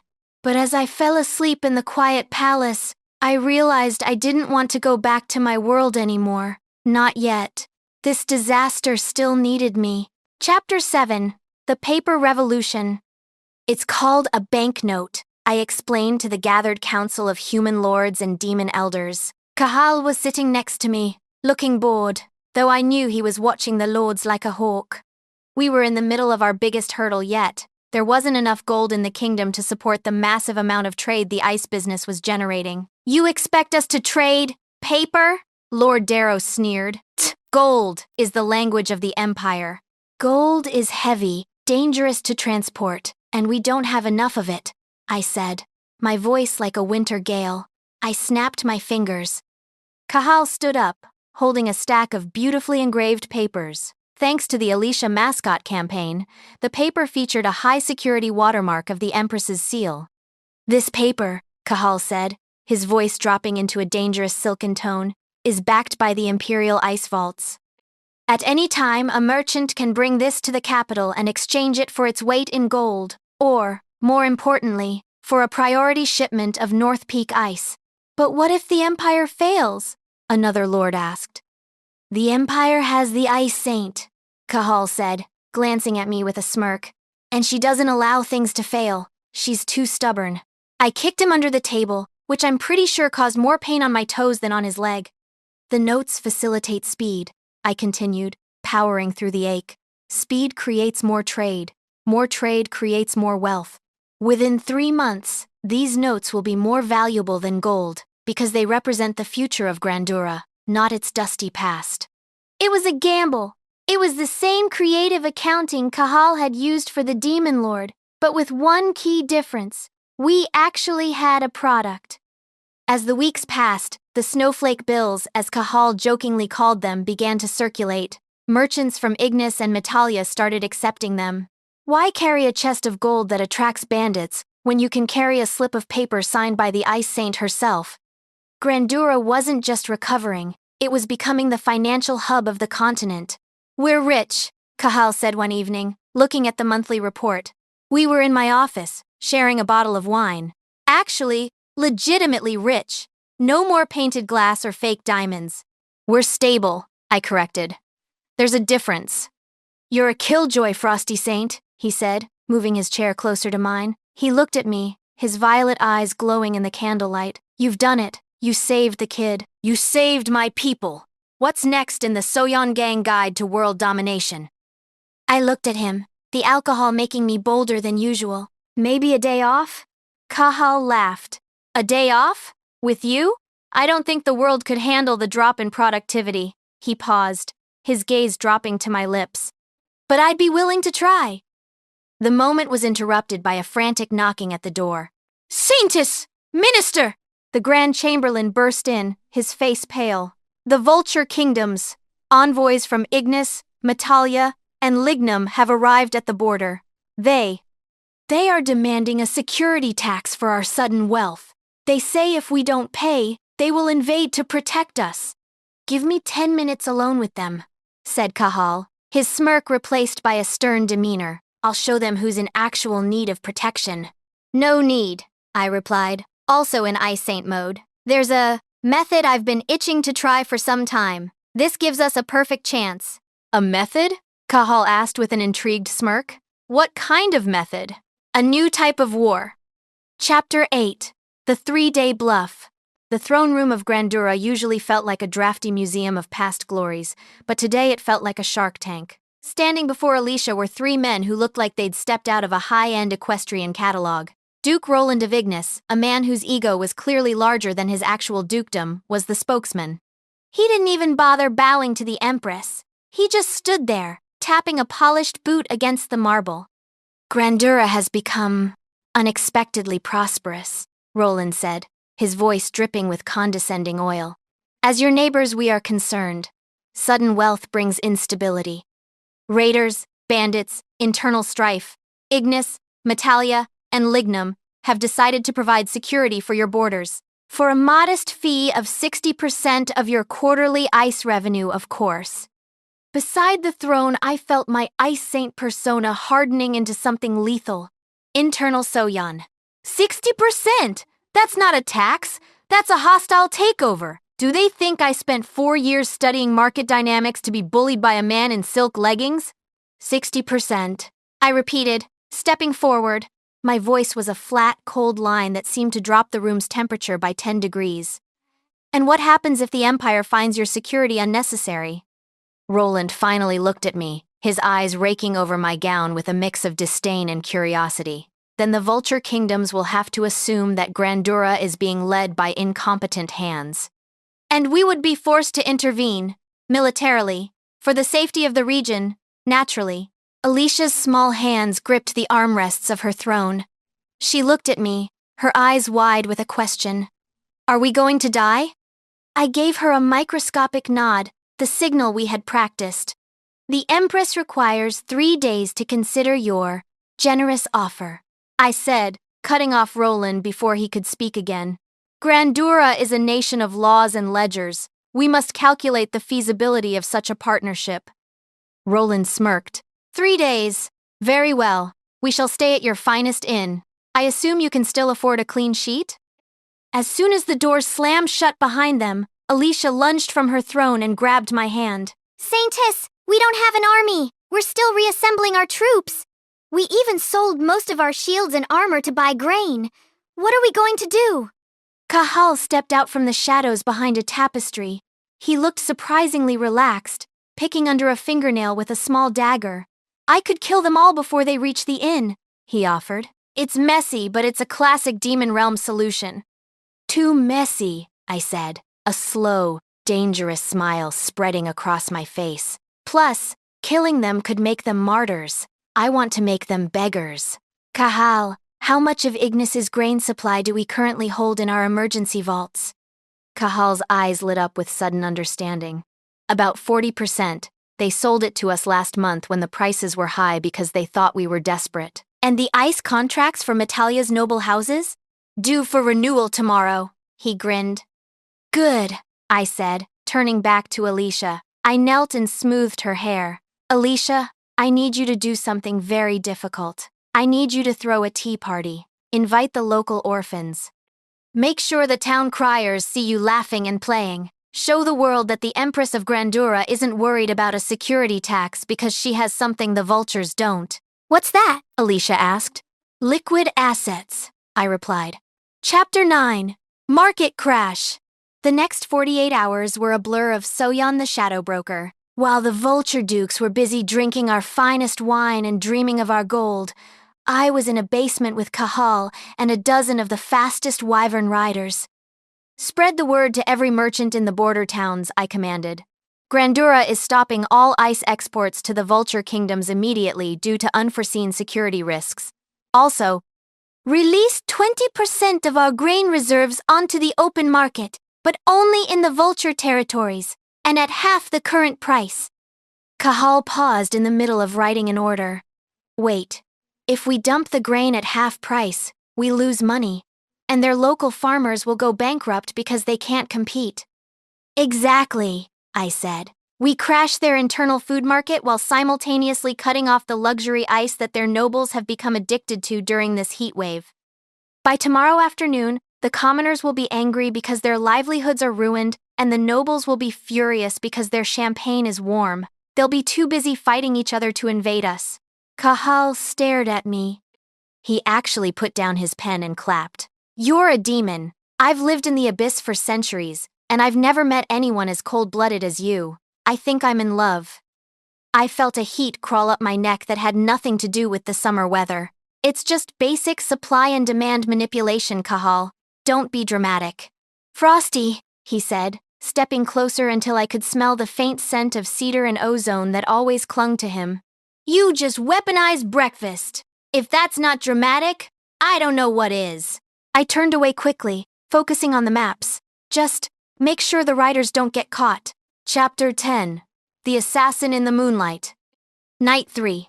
The air was heavy with the scent of an approaching storm. I was sitting on my balcony, staring at the lights of the city. Tomorrow was the deadline. My plan was in motion, but my nerves were fraying. Internal Soyeon. What if it doesn't work? What if Roland just decides to burn the city anyway? I'm just a girl who's good at math. I can't stop a sword with a spreadsheet. A floorboard creaked behind me. I didn't have time to scream. A hand clamped over my mouth, and the cold edge of a blade pressed against my throat. Madame Saintess, a voice hissed. I knew this voice. One of Roland's men. The Duke decided he didn't want to wait 3 days. He figured if the brain of Grandura stopped breathing, the Empress would sign anything we put in front of her. My heart stopped. This was it. The end of Kang Soyeon. I closed my eyes, a single tear escaping. I'm sorry, Alicia. I'm sorry I couldn't save you. Suddenly, the room went cold. Not the pleasant chill of my ice, but a freezing, soul-crushing darkness that seemed to swallow the moonlight. You and your client must be profoundly stupid if you actually thought you could pull this off, a voice rumbled. It sounded like a mountain grinding against a mountain. I couldn't recognize it, but it both made me feel safe and made me realize that I no longer was paralyzed by fear. The assassin grunted in pain, his grip loosening. I wrenched myself away and fell to the floor, gasping for air. I looked up and saw a nightmare. Cahal was standing in the center of the room, but he wasn't the lazy administrator anymore. His skin was etched with glowing violet runes, and 2 massive curved horns had erupted from his forehead. His shadow stretched across the walls, taking the shape of a winged beast. His right hand held the back of the assassin's head, squeezing and clearly causing immense pain on him. I have been very patient, Cahal said, his voice echoing with a terrifying power. I have filled out forms. I have attended meetings. I have even used that annoying stapler that won't stop jamming itself. He brought the assassin closer to his face, so as to talk closer to his ear. The poor man was shaking so hard his knife clattered to the floor. But if you think you can lay a hand on her, Cahal continued, lifting him off the ground with one hand, then you have forgotten why the demon realm was feared for 1,000 years. With a flick of his wrist, he tossed the assassin through the balcony doors like he was a piece of trash. The man vanished into the darkness below. I told myself that there was a decorative fountain that might cushion his fall, though I wasn't that convinced. Cahal stood there for a moment, his chest heaving. Slowly, the runes faded, the horns receded. He turned to me, his violet eyes still glowing with a lingering fury. So-Yun, he whispered, his voice returning to its normal, teasing baritone. Are you hurt? I looked at him, this monster, this bureaucrat, this man who had just saved my life. I felt unmistakably safe. I'm fine, I said, my voice trembling. He walked over and knelt in front of me. He knew I was socially awkward, but he stayed close enough that I could feel his warmth. The vultures are done, he said. I've seen the reports coming in from the border. Their markets have collapsed. Roland is currently being besieged by his own merchants. I looked at him and, I think for the first time since I'd arrived in this world, I just smiled. A real, shaky, relieved smile. We did it? We did it, he said, his gaze softening as he looked at my smile. And you look much better when you're not trying to look like a statue. Chapter 11. The New Family Dynamic. The aftermath was glorious. Duke Roland did more than just withdraw his demand. He ended up signing a trade treaty that essentially made his kingdom a subsidiary of Grandura. We provided them with stabilization loans in exchange for 50% of their mining rights. A month later, things had settled into a new, comfortable routine. I was sitting at the dining table with Alicia and Cahal. It was a family dinner, as Alicia called it. She was telling us about her new school project. She wanted to build a park for the demon children and human children to play together. And Cahal can be the gardener, she chirped, shoving a piece of potato into her mouth. I am the Minister of Internal Affairs, brat, Cahal grumbled, though he was busy cutting her steak into tiny, manageable pieces. I don't do gardening. You do whatever the Saintess tells you to do. Alicia countered, sticking her tongue out. Cahal glanced at me. I was sitting there, sipping my tea, watching them. She's right, you know, I said, my eyes twinkling. I hear the rose bushes in the south wing need pruning. You too, Freezy? Cahal sighed, but there was no bite in it.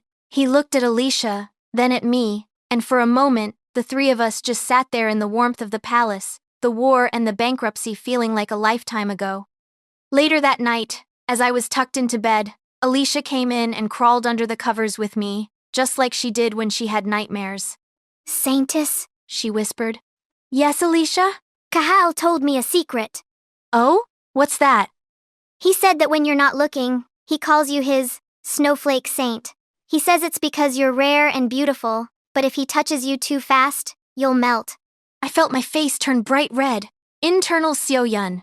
Cahal, I am going to increase his workload until he turns back into a full demon. Go to sleep, Alicia, I muttered, my heart doing a happy little dance. Okay, she giggled. Good night, Mommy. I froze. My breath hitched. She had never called me that before. I looked down at her, but she was already fast asleep, a peaceful smile on her face. I looked at the moonlight streaming through the window. I thought about my graduation, my cold apartment in Seoul, and the life I thought I wanted. Then, I looked at the little girl in my arms and thought about the rowdy, handsome demon in the room down the hall. Internal Soyeon. I think I'll stay for a while. Chapter 12. The Choice and the Cunning Empress. 4 years had passed since the Vulture Kingdoms were brought to heel. Grandura was no longer a crumbling empire. It was a sprawling modern miracle. Factories powered by refined demon fire and human steam tech lined the outskirts of the capital. Alicia was now 14. She had grown into her height, but more importantly, she had grown into her power. The role of the mascot, her training wheels you could say, was gone. She was a scholar of diplomacy, or as Cahal liked to call it, the little saintess of manipulation. Mother, you're doing it again, Alicia said, leaning against my desk. She was wearing a tailored suit dress that I had designed, a blend of modern professional and imperial elegance. I looked up from a stack of ancient dusty scrolls. Doing what? Squinting at those Metallian texts like they're going to bite you. You've been obsessed with the Lignum Gate research for months. I sighed, leaning back in my chair. It's a theoretical doorway, Alicia, a way to bridge distances without wyverns. If we can stabilize it, trade with the Southern Isles becomes instantaneous. The truth was heavier. Those scrolls were about home. The Vulture Kingdoms had hidden records of foreign souls who had appeared throughout history. They were the keys to the portal that could send me back to Seoul. Cal hates those books, Alicia noted, picking up a silver letter opener. He says they make you look like you're already gone. He's being dramatic, I muttered, though my heart gave a familiar pang. Later that evening, Cahal found me in the archive room. He didn't say anything at first. He just leaned against a bookshelf, his arms crossed over his chest. He had aged like fine wine. The rowdy edge of the half-demon was still there, but it was tempered by the authority of a man who ruled half a continent's finances. The scholars at the border found it, didn't they? He asked, his voice low. I stopped reading. I didn't need to ask what it was, the focal point for the return ritual. It's in the Lignum Forest. It only opens once every 100 years. That window is in 3 days. Cahal walked over, his boots thudding softly on the carpet. He reached out and closed the book I was holding. You've fixed everything here, Seo-yun. The treasury is overflowing. The demons are citizens. Alicia is ready to rule. You've done your job. Is that what you think this was? I asked, my voice trembling. A job? I think you're a woman who values logic, he said, his violet eyes searching mine. And logically, your world is safer, cleaner, no dragons trying to eat your laundry. There are no dragons here anymore either, I whispered. We turned them into a conservation project. Go see it, at least, he said. The gate. If you don't go, you'll always wonder. The trip to the Lignum border was quiet. We went as a family, Alicia, Cahal, and me. When we reached the clearing, The air was shimmering with a pale blue light. It looked like a tear in the fabric of reality.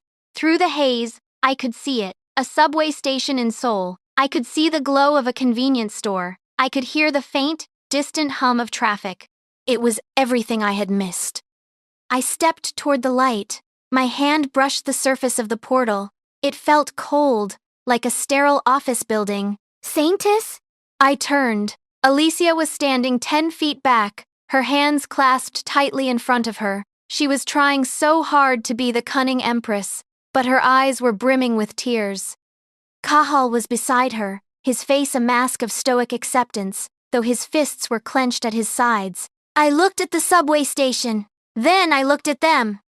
I thought about my Ice Queen life in Korea, the insecurity, the loneliness hidden behind a perfect GPA. Then I thought about the woman I was here, the mother, the partner, the saint. I pulled my hand back. I forgot to file the quarterly tax reports for the Lignum subsidiary, I said, my voice steady. Cahal blinked. What? And Alicia's tutoring session on international maritime law is scheduled for Tuesday. I continued, walking away from the portal toward them. It would be highly unprofessional of me to leave before the fiscal year ends. Alicia let out a sob and launched herself at me, burying her face in my shoulder. I knew you wouldn't leave. I knew it. Cahal let out a long, shaky breath. He walked over and wrapped his arms around both of us, pulling us into a crushing embrace. You're a terrible consultant, Seo-yun, he whispered into my hair. Totally illogical. Shut up, I laughed, wiping my eyes. I'm staying. Chapter 13, The Guardian Father-Law. I, Empress Alicia of Grandura, hereby decree a new Imperial mandate. The court was packed. Every noble, every demon elder, and every merchant guild leader was present. Alicia sat on her throne, looking every bit the sovereign she had become. In light of the peace and prosperity brought to our lands, it has become clear that the Imperial line requires a more permanent structure of guidance, she continued, her voice echoing with a hidden mischief. I stood to her right, and Cahal stood to her left. I had a bad feeling about this. She had been whispering with the legal clerks for weeks. The Guardian Father Law is now in effect, Alicia declared. It states that any individual who has served as the primary educator and protector of the Empress for more than 3 years shall be eligible for the title of Imperial Guardian. However, to ensure the stability of the bloodline, the Imperial Guardian must be officially joined to the Lady of the Sainted Ice in a state of permanent matrimonial union. The room went silent. I felt my jaw drop. Internal Seo-yun. She did not just legislate a marriage. Alicia! I hissed, my face turning a shade of red that would have put a sunset to shame. It's for the Empire, Mother, she said, giving me a wink. The people want stability. And I want a father who doesn't have to request a meeting just to see me at breakfast. Cahal, surprisingly, didn't look shocked. He looked delighted. He stepped forward and bowed to Alicia. Your Majesty, your wisdom is unparalleled. I accept the burden of this decree. He turned to me, a smug, triumphant grin on his face. Well, Snowflake, it's the law. Are you a law-abiding citizen or a rebel? I looked at the cheering crowd. I looked at Alicia, who was beaming with pride at her own cleverness. Then I looked at Cahal, my partner, my protector, the man who had seen through every mask I'd ever worn. I hate both of you, I muttered, but I reached out and took his hand. Fine, but I'm drafting the pre-nuptial agreement, and I get 60% of the closet space. Chapter 14, The View from the Balcony. 5 years later, Grandura was the undisputed superpower of the world. Modern schools had replaced exclusive academies, teaching both magic and science. Demons and humans lived side by side, their children playing in the parks Alicia had dreamed of. I sat on the balcony of the Imperial Palace, a glass of cold wine in my hand. No, not just wine, a vintage Granduran Sparkle, the most sought-after drink on the continent. In the square below, a teenage Alicia was giving a speech. She was magnificent, articulate, powerful, and deeply loved. The crowd was a sea of humans and demons, all cheering for the girl who had saved them. A pair of strong arms wrapped around my waist from behind. Cahal rested his chin on my shoulder, watching the scene with me. She's getting better at the humble but firm tone, he noted. You taught her well. She taught herself most of it, I said, leaning back into him. I just gave her the spreadsheets. You still miss it? He asked, his voice softening. The world of glass and steel? I looked at the thriving city, at my daughter on the stage, and then turned in his arms to look at him. I wasn't the ice saint anymore. I didn't need to be. I was Seoyun, and for the first time in my life, that felt like plenty. Why would I miss a world where I was invisible? I said, pulling him down for a kiss, when I have a world where I'm home. Cahal grinned against my lips. I knew you were a sentimentalist under all that ice, snowflake. And I knew you were a softy under those horns, I countered. Below us, the crowd roared in approval as Alicia finished her speech. The sun set over the Empire of Grandura, casting a golden light over the land I had rebuilt, and the family that had rebuilt me. The end. As a knight, I swore to protect the Empire and everyone within, but only when I joined you as a criminal was I able to understand who everyone was.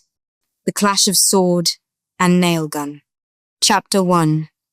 The Testudo and the Sleeper. The midnight air of the Huberta Empire was usually cold, but tonight, the chill came more from the gravity of my mission than the climate.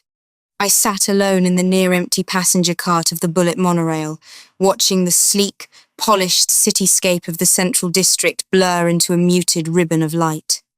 Even this vehicle, designed for efficiency, reflected the dual nature of our realm. A Romanesque Gothic shell, powered by Magi science. The curved, vaulted ceiling of the cart was carved with intricate stone patterns, yet the floor hummed with the silent, irresistible force of a futuristic linear motor. My reflection stared back at me in the panoramic window. Karina, 25 years old, the very image of Imperial authority. I wore the standard knight's armor, which, due to the integration of finely polished crystals, was anything but standard.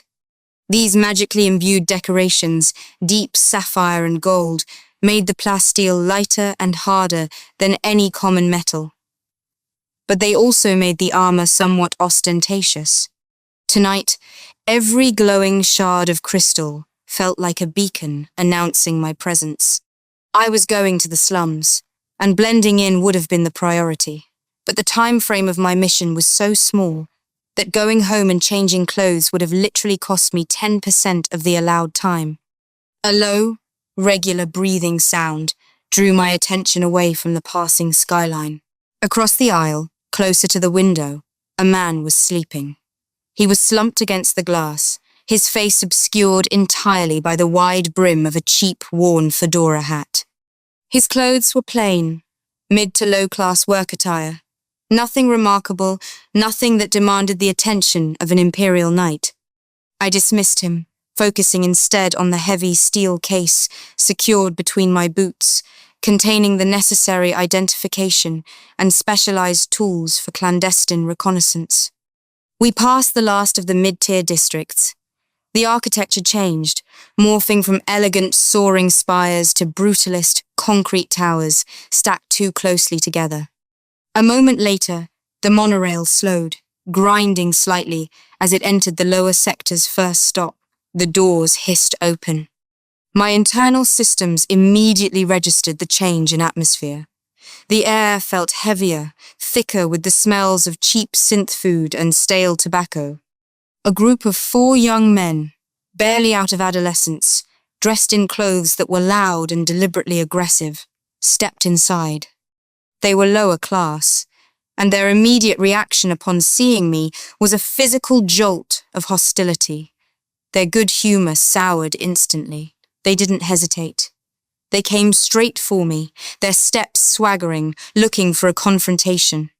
I didn't move, but I straightened my spine, maintaining the stoic posture that had become second nature. Their voices were low, laced with the rough, truncated local slang that the academics in the Central District enjoyed labeling patois. I understood enough to grasp their intent. which was clearly antagonistic, but not enough to follow the rapid-fire abuse they were spewing. They fanned out, surrounding me in a tight semicircle. One of them, lean and jittery, leaned in close. I caught the unmistakable stench of cheap alcohol on his breath. He spat out a string of words. Most of it was meaningless noise, designed to intimidate and confuse, but then one word sliced through the verbal fog like a stiletto. Testudo, tortoise. The derogatory term the underclass used specifically for the knights, referring to our slow, heavily armoured movements, our perceived thick-headedness, and our function as an impenetrable, often inert, shield for the Empire's elite. My pride, usually a calm, cold presence, flared like a torch. My right hand moved, the gauntlet settling on the ornate hilt of my Imperial longsword. The hilt, also crystal-encrusted, reacted to my intent. A soft, cerulean glow began to emanate from the blade sheath, a sure sign that the enchantment, the lightness, and destructive kinetic enhancement was priming for combat. I was ready to fight. It would be an effortless, clinical engagement. 4 low-class hooligans versus a knight trained in 27 forms of specialized martial magic. They would be neutralized, perhaps detained, in seconds. Just as I prepared to draw the sword and end the foolishness, a different voice cut in. It wasn't mine, and it wasn't one of the youths. The sleeping man had stirred. He stood up slowly, pushing the fedora back just enough to reveal a pale, unremarkable face in his mid-30s, set in an expression of profound boredom. He spoke, his voice dry and matter-of-fact, but unlike me, he spoke their language fluently, the low, quick cadence slang that had just baffled me. Oi! Keemers! His tone was not threatening, merely informative. This one, he gestured lazily toward me with one hand, she could turn all your spleens into confetti before you finish blinking. And that is assuming she is having a bad day. And even if, by sheer chance, you made a dent in that polished nonsense she's wearing, the entire brass of the knights will roll down here like a thunderstorm and tear 3 square blocks of your mother's and grandmother's homes apart just to make an example. He yawned, stretching his arms above his head, the sound of his joints cracking faintly audible. I'd rather have a quiet ride to my stop. So, unless you want to spend the next week sleeping with one eye open, trying to avoid the heavy boot of Imperial Retribution, maybe play tough guys on the street corner where the stakes are cheaper. The effect was instantaneous and absolute. Their hostile energy deflated, replaced by impotent fury. They exchanged frustrated, knowing looks. The threat of the knight's collective punishment was apparently far more terrifying than the immediate damage I could inflict. Without another word, they wheeled around and stomped toward the exit at the next stop, their departure even more sullen than their arrival. The monorail doors closed. Silence returned, broken only by the hum of the engine. I released the hilt of my sword. The cerulean glow instantly faded. I turned toward the man, my expression a carefully constructed mask of cold disapproval. I didn't need your help, I stated bluntly. It was a statement of fact, not a thank you. His interference was presumptuous. Only then did he bother to slowly turn and look directly at me, a wrinkle having just formed between his eyebrows. It was as if I had just stated that the sun was made of ice cream. His brown eyes were flat, devoid of emotion or offense. Who said it was you I was helping, metalhead? He replied, adjusting the fedora back down slightly. Before I could process the insult or question his motives, the monorail announced our destination. Lower Sector 7, the Entwine. My destination, his. He gathered his sparse belongings and stood waiting for the doors to open. As they hissed apart, he looked back at my armor one last time, his gaze lingering on the large, luminous crystals set into my shoulder pauldrons. Next time you come slumming, he advised, his tone shifting from bored observer to irritating lecturer, at least cover up all that jewelry. It's more wealth put together than many of them have seen in their lives. You might as well be spitting in the faces of these people with every single step you take. And then he was gone, stepping out onto the platform and melting into the shadows of the crumbling Romanesque arches that framed the exit. I followed, my jaw clenched, spitting in their faces. These weren't precious gems. They were functional, enchanted components necessary for my work. But his words, as irritating as they were, lodged in my mind. Every passing face on the dimly lit street, tired, suspicious, resentful, seemed to prove his point. My polished, glowing armor screamed, elite invader. Just a few yards from the station entrance, an elderly woman sat on a crate, her goods spread on a greasy blanket. Old junk, broken mechanisms, discarded clothes. Among the pile, I saw it, a very old raggedy cloak, dark brown, thick, and stained. It looked like it had been discarded decades ago. Swallowing my pride, a bitter, unpleasant taste, I approached the vendor. The man's advice was tactical, not moral, and my mission required stealth. I completed the transaction quickly, trading a handful of small copper coins for the foul-smelling fabric. I immediately draped the cloak over my armor, pulling the hood low. It smelled of mildew and coal smoke, but it obscured the telltale sapphire glow and the slick lines of my Imperial gear. I watched the man disappear around a street corner. He was a puzzle I didn't have time to solve, but for the first time, I was grateful for his intervention. It had saved me from a pointless detour involving paperwork and disciplinary action. My mission started now.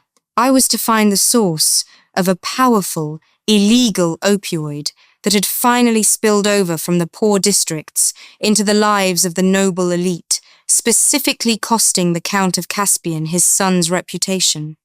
I had 48 hours to investigate and produce results.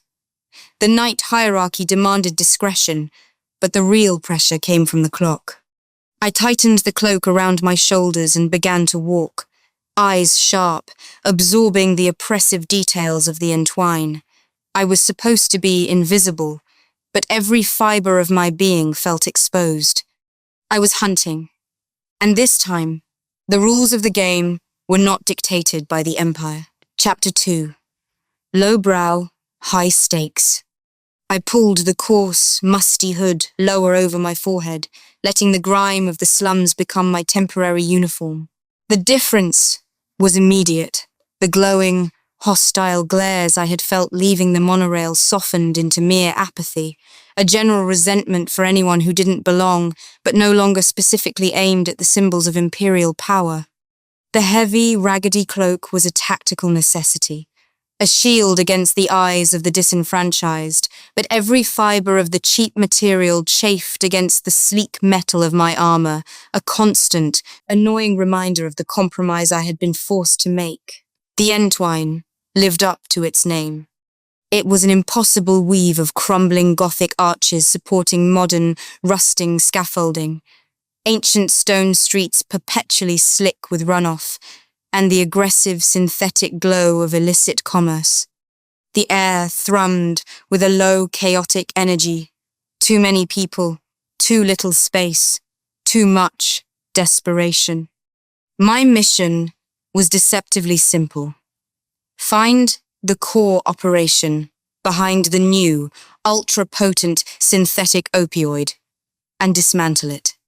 The drug was a plague here, causing incidents of intoxication and fatal overdose weekly. For months, the High Command had ignored the crisis, labeling it an internal slum matter. But 2 days ago, the drug had infiltrated the Central District, leading to the collapse of the Count of Caspian's son during his award acceptance speech. An opioid, mistakenly taken as a mild sedative. That single incident, the embarrassment of a noble family, had instantly shifted the priority from 0 to critical. I had 48 hours. The clock was already ticking. The discretion I was ordered to maintain meant no official channels, no reinforcements, and no fire support. It was a single-person raid on a complex criminal organization, and I had to produce results immediately, which was exactly why the hit-and-run approach was necessary. Move, observe, strike. There was no time for procedure. I walked the secondary arteries of the district, moving with the trained fluidity that the cloak only partially disguised. I wasn't looking for a sophisticated laboratory. I was looking for the supply chain's vulnerable neck. Opioids require distribution, and distribution requires dealers. After what felt like a useless hour of observing only the genuine misery of the district, my eyes locked onto a figure that fit the profile perfectly. He was positioned in a deep shadow near a service alley entrance, constantly shifting his weight, his eyes darting. He was staking. He was ready to flee. He was openly offering small, sealed packets to passing pedestrians, using the low, conspiratorial murmur of the trade. I found my own shadow in the recess of a disused mag-lift tower and settled in, waiting. My instincts, honed by years of training in infiltration and direct combat, told me to follow the supply line, not simply arrest a single street peddler. I needed his connection. The dealer spent another 20 minutes attempting transactions, selling a few packets, shooing away others. He checked his timepiece and then slipped into the narrow alleyway behind him. I moved silently, the heavy metal of my armor absorbing all sound thanks to the kinetic dampening enchantments. The alley led to a broader, older street, and at the end of that street, a single establishment stood out. It was a squat building, constructed of dark, unpolished stone and grimy plasteel siding, with a flickering neon sign above the entrance. The sign's script was in the common dialect, and it read, "Low brow." It was a pub, or perhaps a restaurant, a dark, uninviting void with a faint, throbbing rhythm spilling onto the street. The dealer pushed through the double doors and disappeared. I approached quickly, making sure the cloak covered my gauntlets, and slipped inside. The interior was dim, thick with smoke, and loud with the collective chatter of low-wage workers and hardened locals. The atmosphere hit me like a physical wave. Stale beer, fried oil, and a pervasive scent of despair. I spotted my target almost immediately. The dealer had seated himself at a rickety wooden table in the back corner. Across from him sat another man, older, thicker, and dressed slightly better. A supplier, likely. I managed to find a small, dark table near the bar, shrouded by a hanging antique lamp, and sat with my back to the wall, pretending to nurse a glass of water I didn't actually drink. My auditory enchantments, simple, focused magic applied to my helmet's internal receptors, were immediately activated. I strained to hear their conversation over the general din. "Selling out too fast," the dealer muttered, his voice tight with either nerves or excitement. "The demand is stupid high, even with the new batch coming in. We need to push the supply up again. Right now, we're losing profit waiting on you." The supplier leaned back, his voice a low, gravelly rumble. Easy, easy. "We can't rush the process. Not yet. We have to wait until the workshop can obtain more workers." The single word sent a cold spike through my gut. Workers. The drug was being manufactured, but that word suggested something far worse than hired labor. "And listen," the supplier continued, shifting uneasily. "We need to change our meetup spot. Rumor is this place is now owned by the Handymen." My stoic facade nearly cracked. The Handymen. A phantom group of vigilantes, or perhaps a rival gang, rumored to be eliminating low-level criminals with construction tools magically enhanced for combat. My superiors dismissed them as a fairy tale used to scare street thugs, but the fact that a supplier was nervous about them was significant. "They're led by that weirdo, Nailgun, eh?" the supplier hissed. "Crazy son of a bitch. Always leaves the body full of holes. He's supposed to be cleaning up the streets, but everyone knows he's just taking out the competition, right? Doesn't matter why. Just move the supply out of here quickly," the dealer urged. The conversation had reached its crucial point. I needed to know the workshop location. I leaned forward, focusing all my energy on the microphone in my helmet, willing the air to clear. And then the mood in the pub shifted completely. A low, familiar, almost sensual bass line began to flow from the small stage at the front. The rhythmic, complex sound of jazz piano music, the kind that was only ever played in the smoky, exclusive clubs of the Central District, completely overwhelmed my auditory filter. I risked a glance at the stage. Sitting at the battered acoustic upright piano, the brim of his fedora tilted back just enough to reveal his profile, was the man from the monorail. He looked absolutely bored, as if playing a difficult jazz piece was the most tedious chore on his list. Yet, his hands were incredible. A blur of motion across the ivory, pulling a cascade of rich, melancholic notes from the tired instrument. My eyes met his. He scanned the room, and the moment he spotted my cloaked figure tucked in the corner, his eyebrows flickered up in surprise. Then, his face settled back into its default boredom, and he offered me a slow, deliberate wink. The subtle, irritating flirtation momentarily broke my concentration. He was good. Too good to be playing in a dive like this. The music was a wall of sound, and when I turned back to the corner, it was too late. The supplier and the dealer were gone. Their table was empty. They had used the distraction of the music to slip out the back without a trace. My jaw tightened in frustration. 48 hours, and I had just let the supply line vanish because of a bored piano player. The song ended with a dramatic, unresolved chord, and the pub burst into applause. Alex stood, gave a perfunctory, almost rude half-bow, and then, instead of returning to the bar, he walked straight through the crowd toward my table. He paused beside me, his height forcing me to tilt my head back.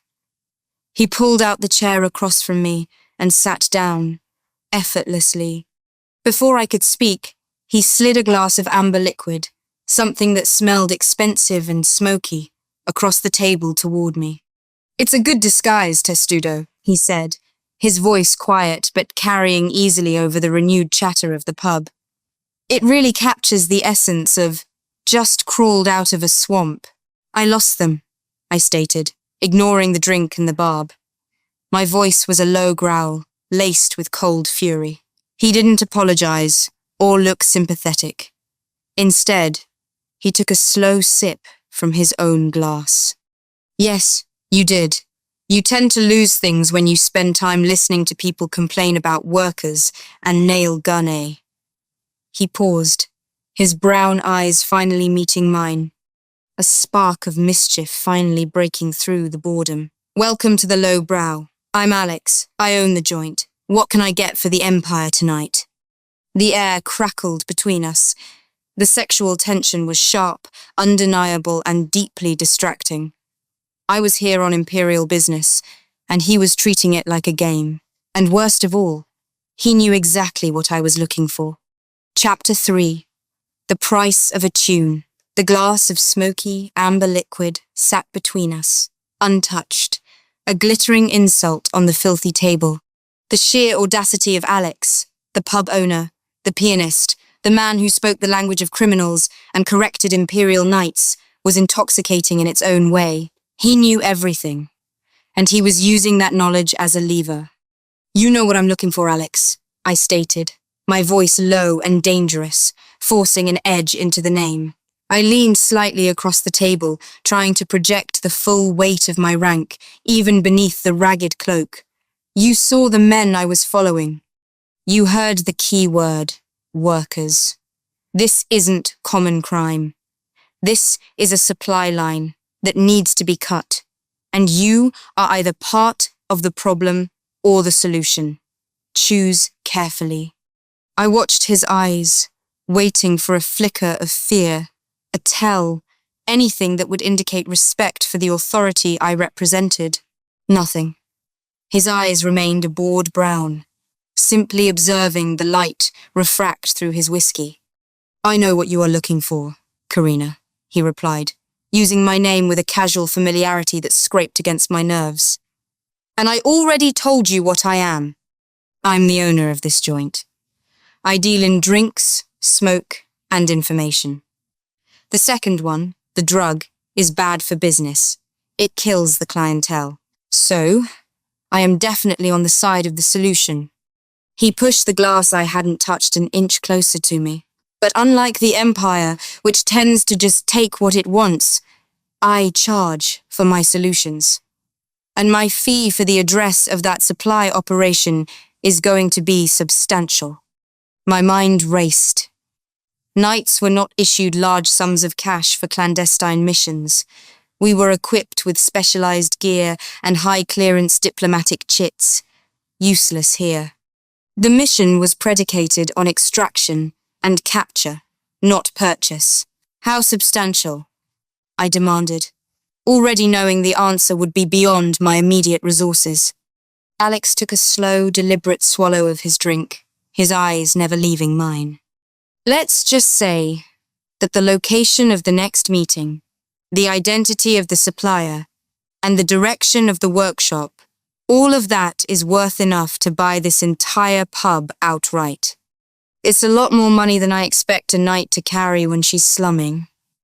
He smiled, a thin, humorless movement of his lips, especially one under orders for discretion. "Your superiors wouldn't give you a bank ledger." He had read the entire situation perfectly. My time limit, my lack of resources, and my isolation. I paused, gathering my composure. "I don't carry enough cash." "Expected." He shrugged, pulling a damp cloth from his pocket to polish the rim of his glass. "So, we trade. You have access to information that is equally useful to me. Information straight from the knights themselves can fetch a good coin, you see. Knowing where the next Imperial raid is going to happen, what areas the patrol routes skip, who among your rank and file is accepting bribes, things that keep this district from collapsing completely." "Absolutely not." My voice was flat, the steel back in my spine. "I will not betray the trust of the Empire, or my comrades. I have sworn an oath." He chuckled, a short, dry sound that conveyed immense skepticism. "And yet, you're here, chasing a noble's drug dealer, while your comrades ignore the plight of 1,000 slum children. Loyalty is a complicated currency, Karina." He pushed back his chair, preparing to leave. "I'm sure you'll find another way. Good luck." Panic, cold and sharp, finally pierced through my carefully guarded professionalism. I could not fail this mission. Not with the clock burning away precious hours. To return to the Central District empty-handed after the humiliation of needing a slum pub owner's help to begin the investigation was unthinkable. I had to leverage everything I was. "Wait," I said, the word barely above a whisper. He stopped, but he didn't turn back, waiting for me to continue. The admission that followed was the most difficult thing I had done all night. Harder than facing down the gang on the monorail. Harder than putting on the filthy cloak. It was the complete, voluntary removal of my own shield. "I'm running out of time," I admitted, the bitterness heavy on my tongue. "And I'm at a dead end. I need the information. Is there anything else I can give you for it?" Alex turned slowly, and the bored mask finally cracked, replaced by a slow, mischievous grin that entirely transformed his face. The casual flirtation was gone, replaced by a challenge, a genuine spark of interest. "As a matter of fact, there is," he said, his voice dropping to a conspiratorial rumble. "I have a knack, shall we say, for spotting talent. You have a good voice, Karina. A clear pitch, even if you don't use it much. Probably better than anything else that's been on this stage in a decade. He pointed a finger toward the piano. I'll give you the address. Right now, if you perform one song with me, you sing lead. I'll play piano. If the crowd likes you, the information is yours, free of charge. I stared at him. It was an impossible, absurd demand. A knight of the Empire, performing a common lament in a slum pub for a handful of criminals and tired workers. It was an act of complete personal surrender, but it was also instantaneous. A quick exchange of humiliation for a critical lead. Fine, I ground out, pulling the hood back slightly to show him the full fury in my eyes. Get me the music. He laughed then, a real laugh, and nodded toward the stage. Already set, Tin Girl. A classic. Something slow and smoky. I climbed the 3 steps onto the stage, the heavy, enchanted armor suddenly feeling like a crushing weight beneath the cloak. The crowd, which had been buzzing with conversation, fell into a strange, expectant silence. A pale, red-haired woman in armor, covered by a pauper's cloak, was about to sing. The incongruity was palpable. Alex launched into the opening chords of an ancient, well-known ballad, a tune about lost glory and fleeting beauty. The melody was familiar. I had heard it often in the barracks halls during moments of quiet reflection. My voice emerged, stiff, controlled, technically perfect, but lacking the necessary warmth, the soul the song demanded. The crowd murmured, unsure of this strange intrusion into their evening. Alex's fingers never faltered. He leaned in, his mouth close to my ear, his breath warm against my cheek. Forget the sword, he whispered, his voice too close, too intimate. Forget the rank. Forget where you are. Close your eyes, Karina. Imagine yourself somewhere you know you are safe, comfortable, a place you belong. I flinched at the unexpected contact, my concentration momentarily shattering. But his command resonated. I needed to be convincing. I couldn't fail this task too. I closed my eyes. I pushed away the image of the barracks, the polished steel, the rigid discipline. Instead, I let myself remember a moment long ago, before the armor, before the duty. I pictured a quiet, warm library, the smell of old paper and dust, and the simple, weightless joy of holding a book. A place where I was merely me, unburdened by the Empire's expectations. I opened my mouth, and the second verse came out differently. The technical perfection was still there, but now it was infused with a raw, unexpected vulnerability, a soaring, melancholic tone that vibrated with genuine emotion. My voice was clear, strong, and deeply evocative. The murmuring stopped. The entire pub fell silent, held captive by the sound. I finished the final line, holding the last note until it faded into the lingering echo of Alex's piano. Silence hung for a beat, 2 beats. Then the whole room erupted. Cheers, whistles, stamping of feet, loud and sincere. Alex stood up, offered a deeper bow this time, and turned to me, the pleased satisfaction back in his eyes. They liked you, he murmured. A lot. That makes me happy, Karina. He reached into the inside pocket of his jacket and pulled out a small, folded scrap of paper. He pressed it into my hand, warm paper, still smelling faintly of synth tobacco. The address, he said. A storage facility in the industrial sector, near the old refinery. Good hunting, redhead. I didn't waste time on a thank you.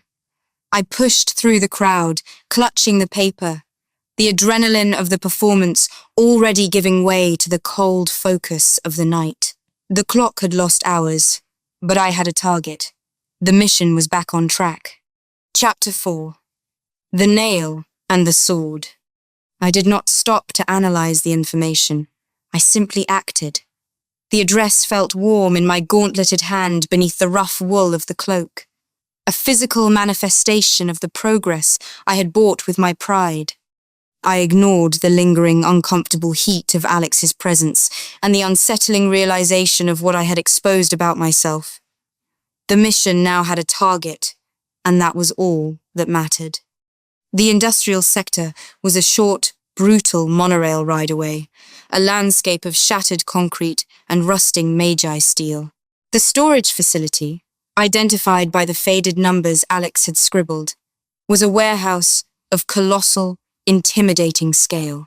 Looming in the pre-dawn gloom, smoke vents hissed high above, venting not steam, but the foul, synthetic odors of chemical production. I discarded the wretched cloak in a filthy dumpster as soon as I was within sight of the target. I needed the full, unimpeded articulation of my armor now. The faint sapphire crystals on my pauldrons caught the scarce light, ready to project my presence as a singular, overwhelming threat. Discretion was a luxury I could no longer afford.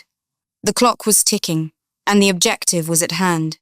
My augmented vision immediately picked up movement behind a row of stacked cargo containers. The dealer and the supplier from the pub, accompanied by 4 heavy-set men acting as guards. They were loading crates onto a lift platform, their movements frantic. There was no time for subtlety, no time for reconnaissance, no time to call for a team I was explicitly forbidden from summoning.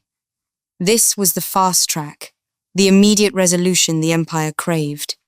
My blood surged, focusing into the cold, exhilarating clarity of the attack. I drew my Imperial longsword.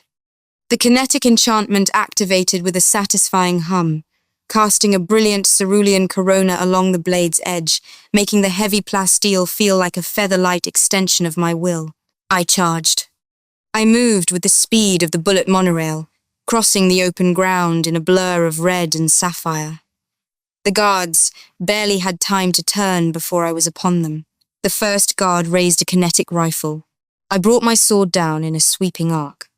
The blade, enhanced by arcane physics, cut through the weapon and the man's armored arm with the clean, effortless separation of a hot knife through butter. He screamed, dropping to the ground. The next 2 lunged at me with crude, enchanted truncheons.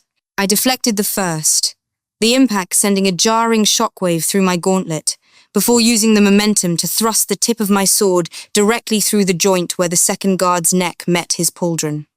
The kinetic force sent him flying backward into a wall of crates, where he crumpled, neutralized. The supplier and the dealer were screaming, scrambling for a back exit. The dealer pulled out a small chemical sprayer. I kicked out, the force of my armored boot snapping his knee and sending him sprawling. The fight was clinical, fast, and exactly what I was trained for. The operation was on the verge of collapse, but just as I turned toward the supplier, 2 figures emerged from the shadows of the warehouse entrance. They were knights, clad in the same ostentatious armor as mine, but theirs was subtly darker, the crystalline polish less maintained, their posture less disciplined. They were experienced, their expressions set in identical masks of arrogant malice.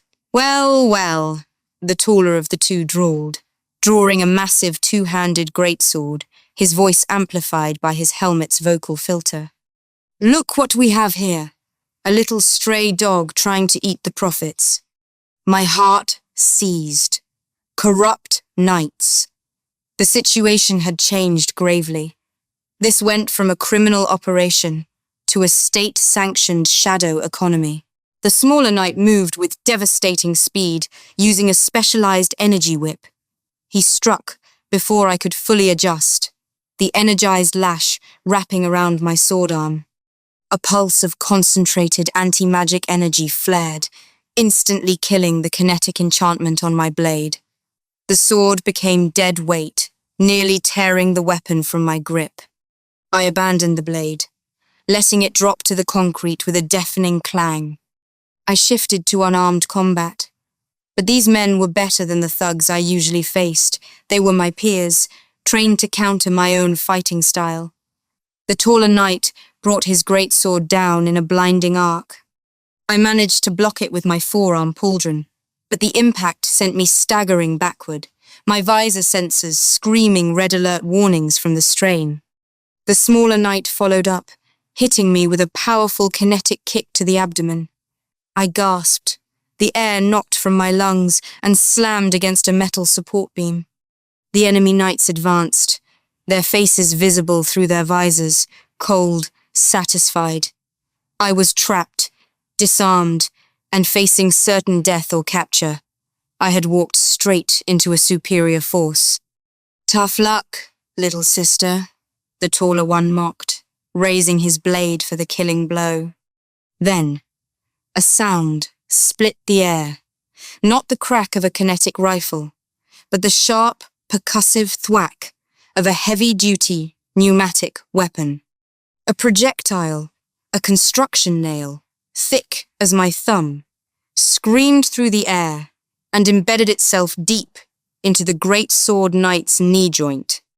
The specialized nail, clearly, magically enhanced, tore through his plasteel leg armor like paper. He bellowed in agony and crumpled, his strike going wide.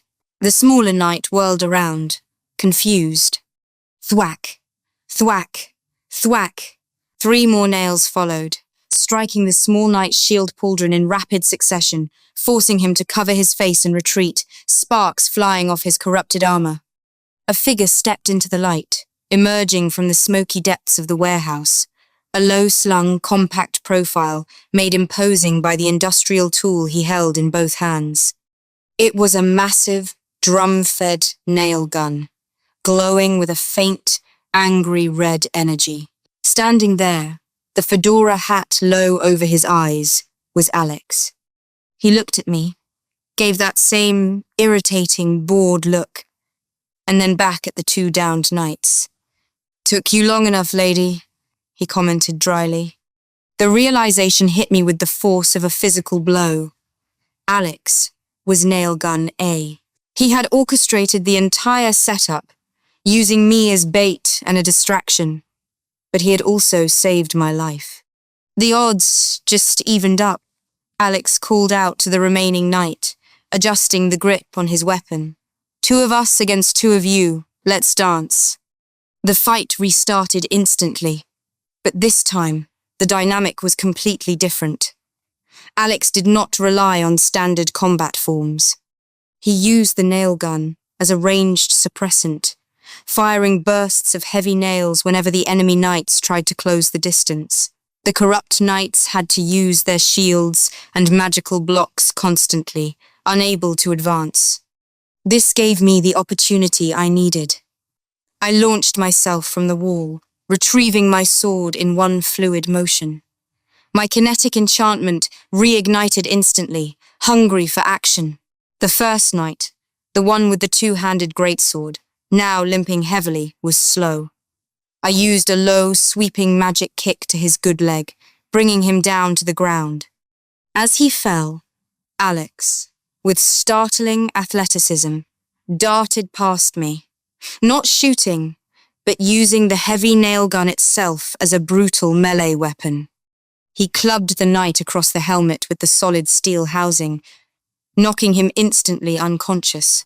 The final knight, whip at the ready, was more cautious, attempting to hold us at bay. "Karina!" Alex yelled, not looking at me. "Frontal pressure! Push him into the crates!" I didn't question the order. I launched a barrage of precise sword strikes, forcing the knight backward. As he stumbled against the wall of stacked crates, Alex dropped the nail gun, lunged forward, and executed a perfect, professional grappling takedown, hooking the knight's ankle and sending him smashing face first into the concrete. The warehouse fell silent again. The 2 corrupt knights were defeated. From the high-up rafters and from behind shipping containers, more figures emerged, all dressed in practical, dark work clothes. many carrying simple tools like wrenches, hammers, and saws, each tool humming with a subtle, protective, magical glow. The handymen. A collective of vigilantes, not a gang. I had it covered, I spat, turning my sword toward Alex, suspicion overriding gratitude. Was this always your plan? Use the Imperial Knight to draw out your competition? Alex barely looked up as he checked the magazine on his nailgun. If you had succeeded, we wouldn't have had to show up. We would have stayed hidden. But you ran into a couple of your crooked colleagues, and suddenly you were 1 second from being disassembled. We prefer anonymity. He gestured to the criminals I had downed, the dealer and the supplier, both whimpering on the ground. This filth is ours to deal with. Those 2 knights, he jabbed the gun toward the unconscious armored figures. They're your problem. Now, let's find the workshop. I was about to refuse when one of the defeated knights, the supplier's contact, suddenly let out a smug, pained laugh. You'll never get anything out of us, rookie, he ground out, wincing from the nail in his knee. And when you bring us in, your entire command will discredit you. You think any of the other knights will ever trust you again, after you deliver your own? Alex looked down at the smug knight, the spark of mischief in his eyes replaced by cold, dangerous focus. That's true. She won't. He lowered the nailgun, aiming it at the uninjured knee of the supplier's contact. But I'm not bringing you in. I just need an address. And since we already searched the entire entwine, it can't be in the slums. Where is the workshop? The knight sneered. Go to hell, slum rat. Alex paused, looking disappointed. He lifted the gun and fired, first into the man's calf, then his thigh, then his shoulder. 3 nails struck with brutal precision, sinking through the plasteel and deep into muscle and bone. The knight's screams were agonizing, filling the silence of the warehouse. I tried to move, to stop the excessive, brutal force. But the handymen surrounding us were already riled up, their faces hard and unforgiving. Stop! That's enough! I yelled, reaching out. One of the handymen pushed me back, gently but firmly. They would do the same to us, Knight. They do worse every day. Alex didn't wait for the knight to yield. He simply stared at the second knight, who was now awake and watching the torture with stark terror in his eyes. Alex fired a quick burst of 5 more nails into the first knight's remaining good leg and arm, his screams turning into strangled, desperate sounds. Alex turned to the second untortured knight. His voice was completely calm, cutting through the agony. Where are the children? The words slammed into me. A shocking, visceral understanding of the supplier's earlier comment about workers, not hired help, slave labor. The terror on the second knight's face solidified into sheer, terrified resignation. He immediately cracked. The Duke, he whispered, his eyes wide and fixed on the first knight's twitching body. The Duke of Sparda. It's on his property. It's a private workshop, heavily shielded. The kids are from the slums. He needed cheap, easily replaceable labor for the synthesis process. Chapter 5. The Glass Ceiling of Justice. The screams of the first corrupt knight finally died away, leaving an awful silence punctuated only by his ragged, gasping whimpers. The air in the warehouse was thick with metallic dust and the scent of fresh blood.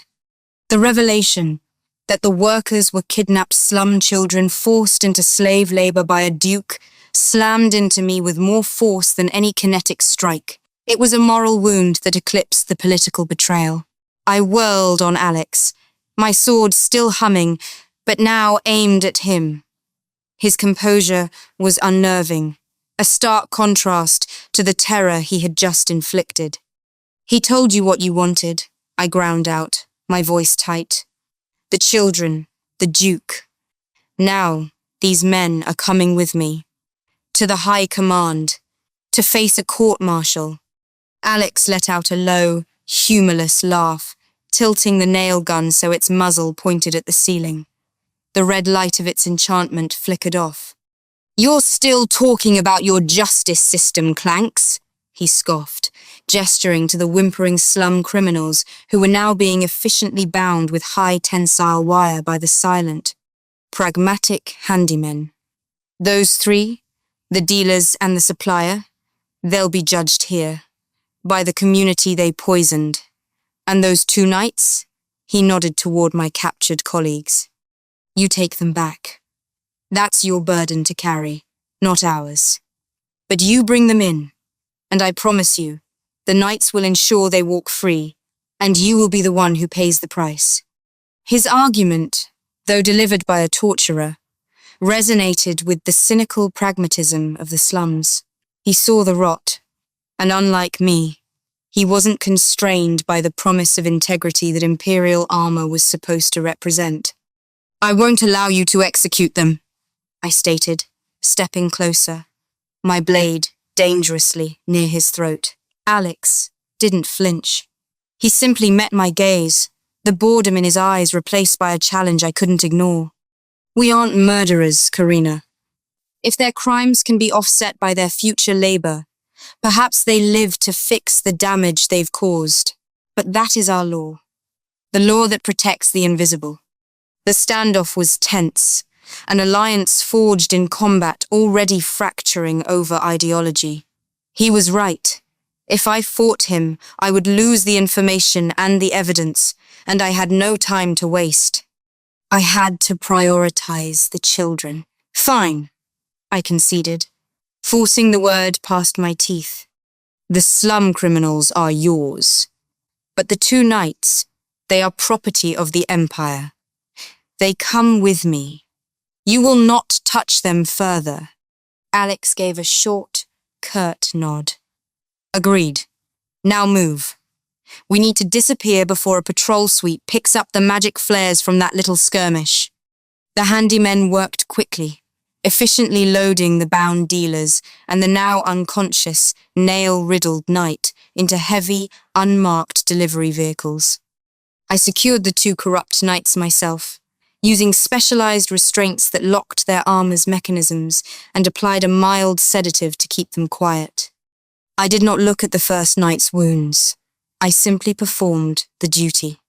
I was taking them in as evidence of the Duke's reach and as evidence of my own success.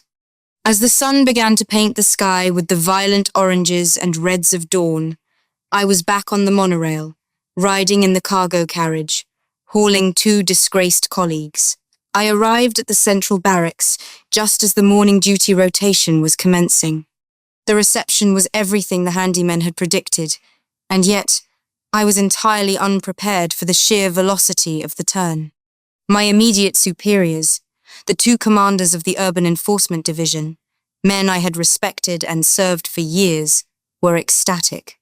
They led me into a pristine conference room, the sapphire crystals of their own dress armor sparkling in the morning light. "Karina, this is phenomenal," Commander Ferdinand boomed, slapping my pauldron. 48 hours, and you've cracked the entire slum side of the operation, and exposed 2 corrupted elements within the rank and file. The Count is already satisfied. We're discussing a possible promotion, effective immediately. "You've neutralized a significant internal threat, Knight," Commander Glaucus added, his tone more subdued, but equally pleased. "We can make an example of these 2. It shores up the integrity of the whole corps. Excellent work." I stood ramrod straight, my own armor dull with warehouse grime, but my voice was clear, delivering the final, crucial intelligence. "Sir, the 2 men were working under the authority of the main architect of the operation. The workshop is not in the slums. It is located on the estate of the Duke of Sparda." The congratulatory smiles vanished instantly. The room temperature seemed to drop 10 degrees. Ferdinand and Glaucus exchanged a look of pure, unadulterated terror. "The Duke of Sparda! Ferdinand whispered, his voice cracking slightly. Yes, sir. And the workers they mentioned are kidnapped children from the Entwine, forced to synthesize the opioid. We have the confession from one of the captured knights. I need full investigation orders and the immediate deployment of a siege unit. We have to move now, before he realizes we've located him. Commander Glaucus, who moments ago was praising my efficiency, now held up a shaking hand. No, absolutely not, Karina. Stand down. Sir? But the children, the Duke of Sparta. Glaucus interrupted, his voice returning to a cold, official murmur, is practically untouchable. He has 3 seats on the Imperial Trade Council, personal protection contracts with the Imperial Guard, and a lineage that predates the invention of the monorail. Any attempt to investigate him would be seen as an aggressive act against the very fabric of the Empire. Ferdinand leaned over the massive conference table, his eyes darting to the door as if the Duke himself might be listening. Listen to me, Knight. You have done your duty. You contained the fallout. You gave the Count his justice. You provided us with a clean-up opportunity. That is all the mission required. Pursuing the Duke of Sparta will not result in his downfall. It will only result in our immediate firing and your complete, permanent discrediting. In that moment, standing in the polished, magnificent fortress of the knights, I finally understood the truth. My superiors were nothing but bureaucrats in shining armor, terrified of the power of nobility. The Empire was a magnificent fraud, a glass house of justice where the panes only shattered when the rich threw stones at each other. The core of the problem, the slave labor and the Duke, was deemed secondary to political survival. My fury was cold, replacing the heat of my earlier panic. The clock was still running, but the path to justice was now closed by my own organization. I had 48 hours to complete the mission, and the Empire had just become my new adversary. I left the barracks, leaving behind the 2 corrupt knights and the empty promise of a promotion. I needed to move fast and ruthlessly, and the only person who had provided true, actionable progress was the man who had just tortured one of my colleagues. Chapter 6. A drink in the Entwine. That night, the Central District felt like a trap. The polished marble, the sterile air, the unwavering gaze of the surveillance nodes, it all pressed down on me, heavy and suffocating. The Imperial armor remained locked away in my quarters, a cold monument to my oath. I couldn't bear to wear it, nor could I risk being recognized.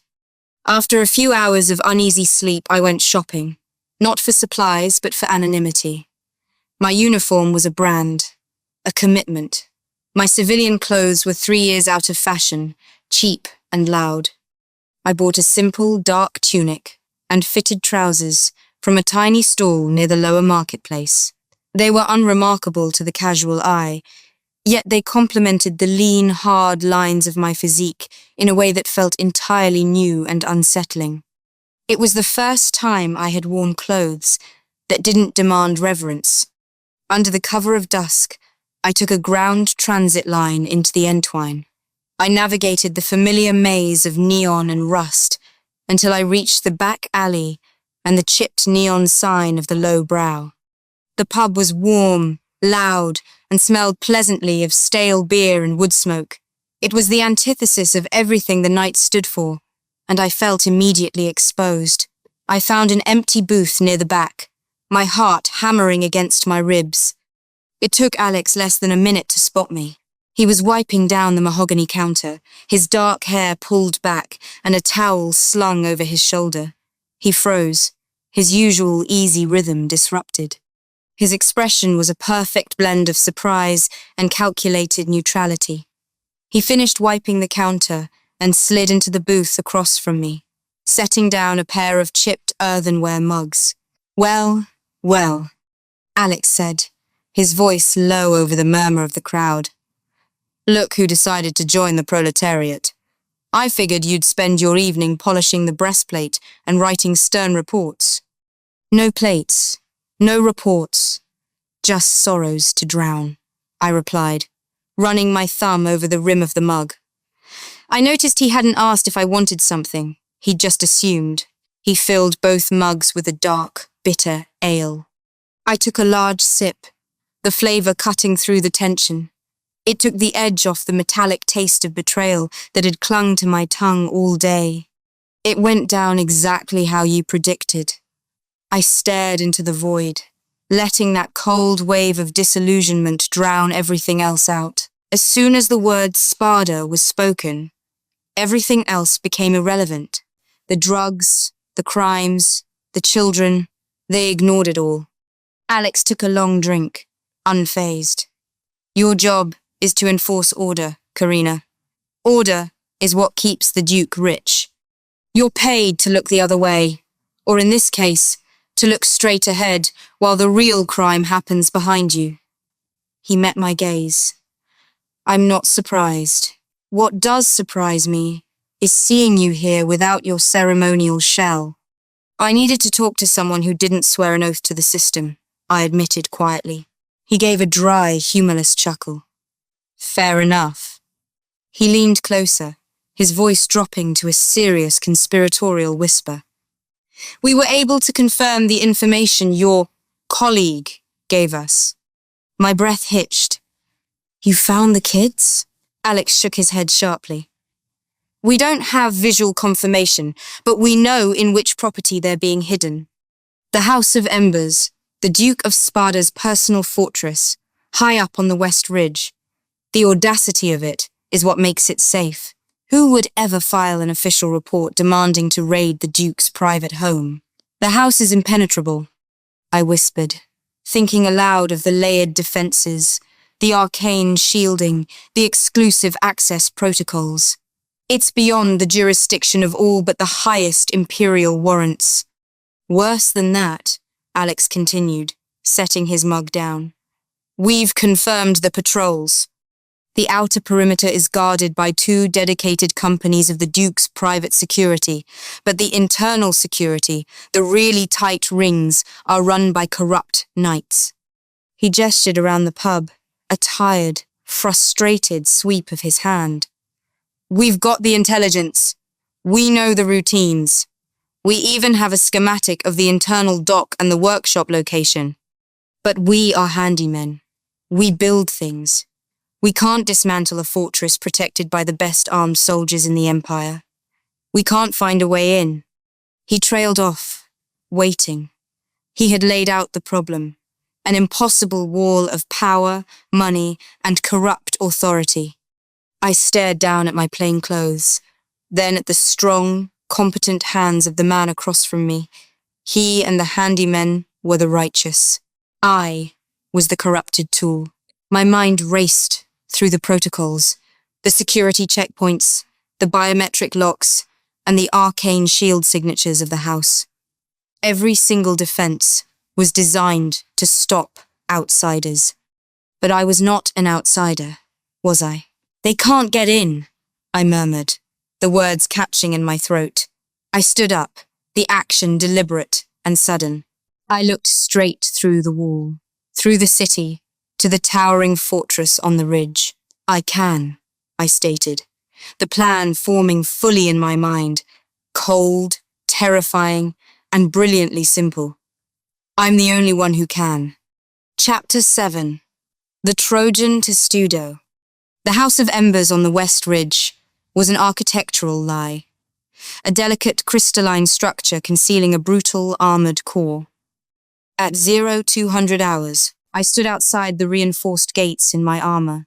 The sapphire plating felt cold, a weight of immense responsibility, or immense hypocrisy, depending on the moment. Beside me, Alex wore a stolen, high-end contractor uniform that barely concealed the customized tools strapped to his waist. He held a high-frequency communications scrambler, jamming the primary channels. We were operating on a sliver of time, relying entirely on the assumption of greed. Remember the story, Knight, Alex muttered, his face set. You're bringing in the unscheduled replacement squad for the E-Wing shift. High priority, high discretion. You're too good to be doing this, and you know it. I am an elite knight, I replied, forcing Imperial arrogance into my voice. I am above question. We drove a low-profile transport to the first checkpoint. The guard was one of the corrupt Imperial knights, his face partially obscured by a blacked-out visor, but his insignia was correct. He didn't bother with proper protocol. He merely glanced at the Imperial armor looming next to the driver. Shift change? The corrupt knight grunted, bored. Unscheduled. Spada's orders. I stated, my voice projected by the armor's filter, impersonal and authoritative. Open the shield. We don't have all day. The knight hesitated for a beat, then shrugged, the bribe overriding his duty.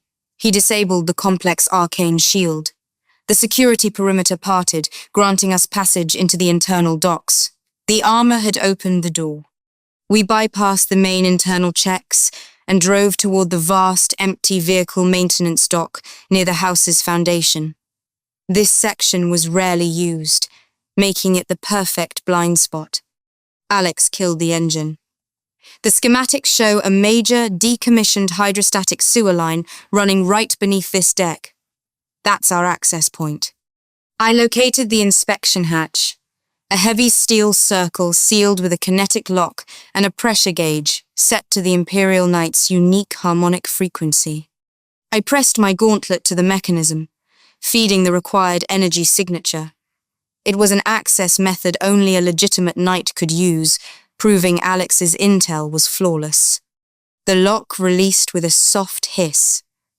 We pulled the hatch open, revealing a dark, tight shaft leading down to the sluggish, deep water of the old sewer line.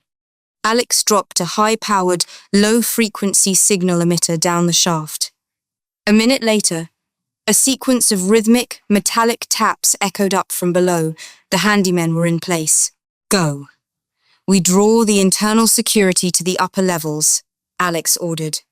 The main objective is the basement dungeon and the extraction gate. We moved quickly through the service corridors, using my armor's schematics to navigate the internal structure. The corrupt guards, thinking this was a simple inspection round, were taken completely by surprise. I moved with lethal efficiency, using concussive bursts and non-lethal strikes to disable and bind every guard we encountered. Alex was ahead of me, his nailgun repurposed as a breaching tool, forcing open the heavy sealed door to the sub-level dungeon. The air in the dungeon was stagnant, freezing, and thick with the misery of the 37 enslaved children. They were shackled to the stone walls, hollow-eyed and frail. Alex and the handymen, who had poured out of the sewer line, moved with clinical speed. They ignored the few armed guards remaining, focusing entirely on the children. In the center of the room, 2 handymen were deploying a heavy, bronze-plated device, the extraction gate.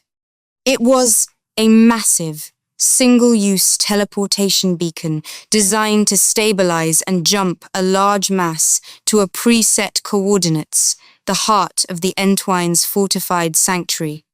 As the device whirred to life, bathing the dungeon in a blinding emerald light, the Duke's personal alarm system finally shrieked to life. Sirens wailed across the house. "We're out of time!" I yelled, using a kinetic sweep to neutralize the last guard. Alex checked the extraction gate's panel. "It's green. The handymen are taking them through now. Go! The Duke's chambers, level 10. We raced back up, leaving the last of the children vanishing into the emerald light. The knight's armor had to be the final deterrent. We found the Duke in his lavish penthouse study, surrounded by priceless antiques and walls of arcane projection screens. He wasn't wearing armor, but his robust frame and the cruel smile on his face suggested he didn't need it. He raised a ceremonial rapier, the thin blade crackling with pure, contained lightning, a rare and illegal enchantment. A rogue knight and a slum rat, the Duke sneered, his voice booming. You think a suit of steel makes you immune to divine fire? He moved with astonishing speed, like a master duelist. I deflected the first 2 lightning strikes with my pauldron, the shield absorbing the energy, but the third forced me back. The Imperial armor was designed for tanks and mass engagements, not for a lightning-fast magical duel. Alex! His movements are too fast, I yelled. Alex, meanwhile, was a whirlwind of controlled demolition, using charges and heavy tools to shatter the arcane relays powering the Duke's personal shields and the room's structural integrity. Seeing his defenses failing, the Duke focused his entire attention on Alex, unleashing a concentrated blast of lightning. I intercepted the blast, stepping between them. The full force hit my breastplate. The armor shrieked and flared white, but the layered kinetic and thermal shielding held, successfully dispersing the energy. I was staggered, but operational. Seizing the momentary distraction, Alex, utilizing a specialized grappling winch, launched himself toward the Duke, wrapping a heavy, insulated wire around the rapier's hilt. The lightning shorted, shocking the Duke into momentary paralysis. I didn't hesitate. I drove a non-lethal kinetic gauntlet punch straight into his solar plexus, followed by a precise, stunning blow to his temple. The Duke of Sparta collapsed onto the mosaic floor. We need to go! Now! Imperial reinforcements are 10 minutes out, Alex shouted, breathing hard.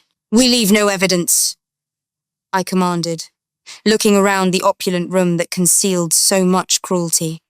I unclipped a handful of specialized thermal demolition charges, normally used for field repairs. They would melt the house's internal supports.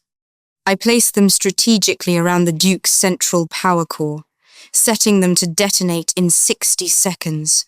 I grabbed the Duke's unconscious body, tossing him over my shoulder.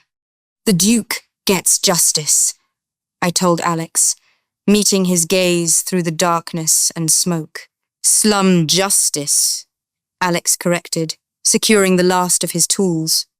The only kind that matters tonight, I agreed. And together, the armored knight carrying the highest nobility of the Empire, and the handyman, carrying nothing but a tool, plunged back into the abandoned service corridors. Behind us, the House of Embers was beginning to groan and buckle, its internal supports dissolving into vapor. The evidence was being erased by a night. Epilogue. The reckoning. The immediate danger had passed, leaving behind a profound silence, punctuated only by the distant, muffled sound of Imperial sirens responding to the House of Embers' collapse. We had retreated to a small storage room in the back of the low brow. The rescued children were already gone, processed by the silent, efficient network of care providers. The Duke was secured in a sub-level room, awaiting the judgment of the people he had enslaved. I stood beside Alex, my heavy, scorched Imperial armor still caked with dust and residue, the sapphire crystals dull but intact. I had not removed it since the collapse of the house. It's done, Alex said, his voice flat with exhaustion. He looked up at the grate above us, where the first faint grey light of dawn was filtering in. The handymen have the evidence, the prisoner, and the victory. You can go back now. They'll need a scapegoat for the Duke's downfall, but the knight's reputation has too much political weight to be easily discarded. They'll wrap this up in paperwork and a cover-up. They already have, I confirmed, thinking of the High Command's predictable terror. They will call the Duke's demise an unfortunate industrial accident and claim the children were never there. They'll demand I hand over the truth, but as long as I play dumb for long enough, they won't dare touch the armor itself. We walked into the empty tavern, the atmosphere surprisingly calming compared to the chaos we had just lived through. I looked down at my gauntlet. It was stained and scratched, no longer the pristine symbol of Imperial justice, but a tool I had successfully weaponized against the very system that created it.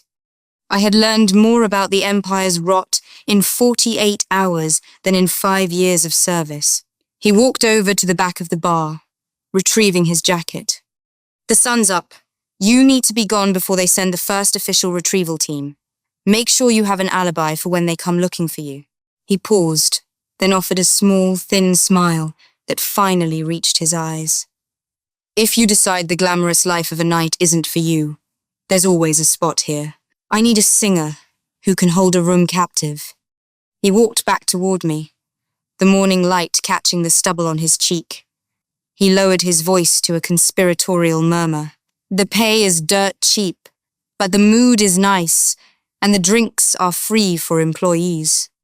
I returned the smile, a genuine, warm expression that felt startlingly new on my face. "If I show up here again, Alex," I answered, my voice soft but certain, "it'll be for a social call." I stepped close to him.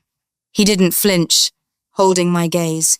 I rose up on my toes and pressed a quick, fierce kiss to his scorched cheek, a final acknowledgement of the unlikely, dangerous bond we had forged in fire and treason. Then, I turned and walked away from the light of the entwine and back toward the central district. The armor felt heavy, the burden of hypocrisy immense, but I was still a knight. And now, I had a real enemy. An enemy that believed I was still loyal. My new life had just begun. The end. My past didn't stop you. My running away didn't stop you. My deaths didn't stop you. So, don't stop now. Come back to me. The Power of Repetition. Chapter 1. The Day of Promise.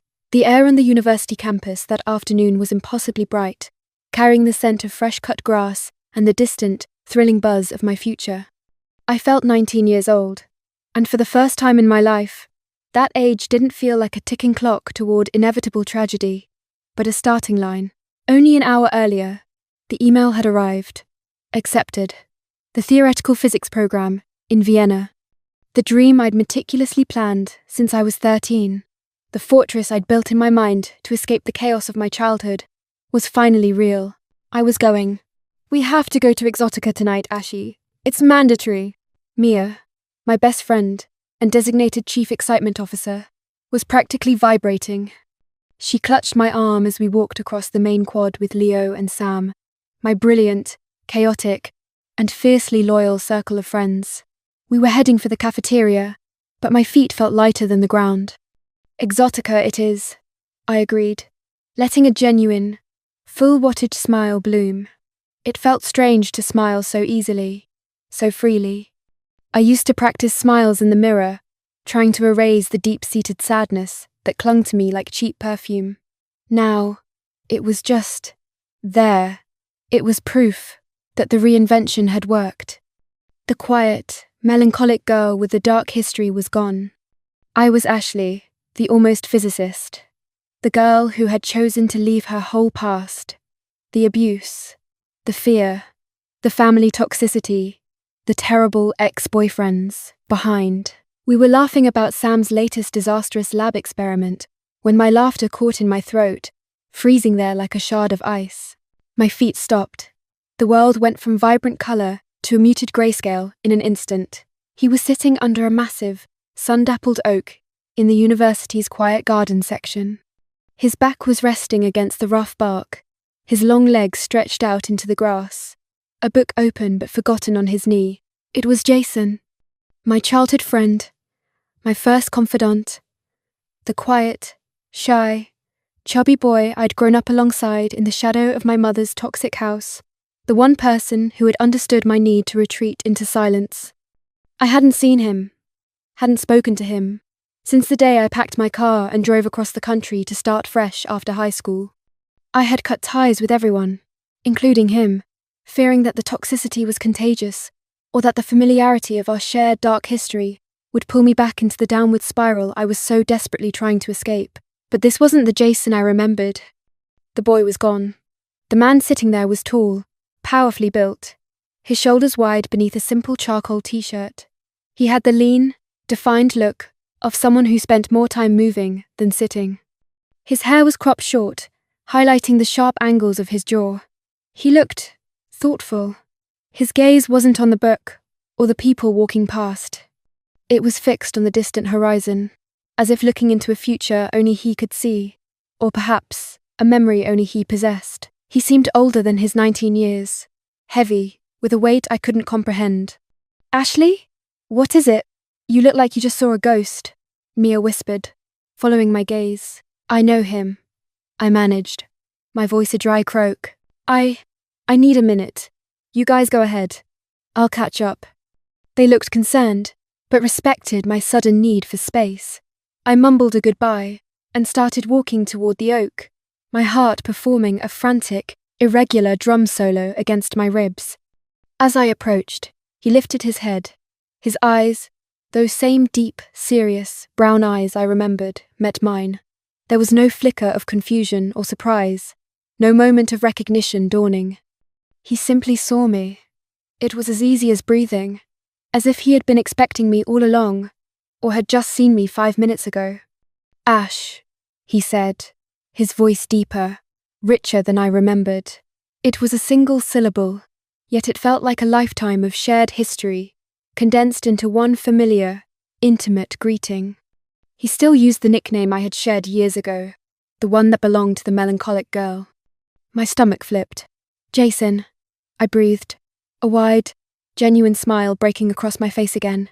I was unexpectedly, irrationally thrilled to see him. "Wow, you look great." If anything, I felt more excited than he did. It used to be the other way around.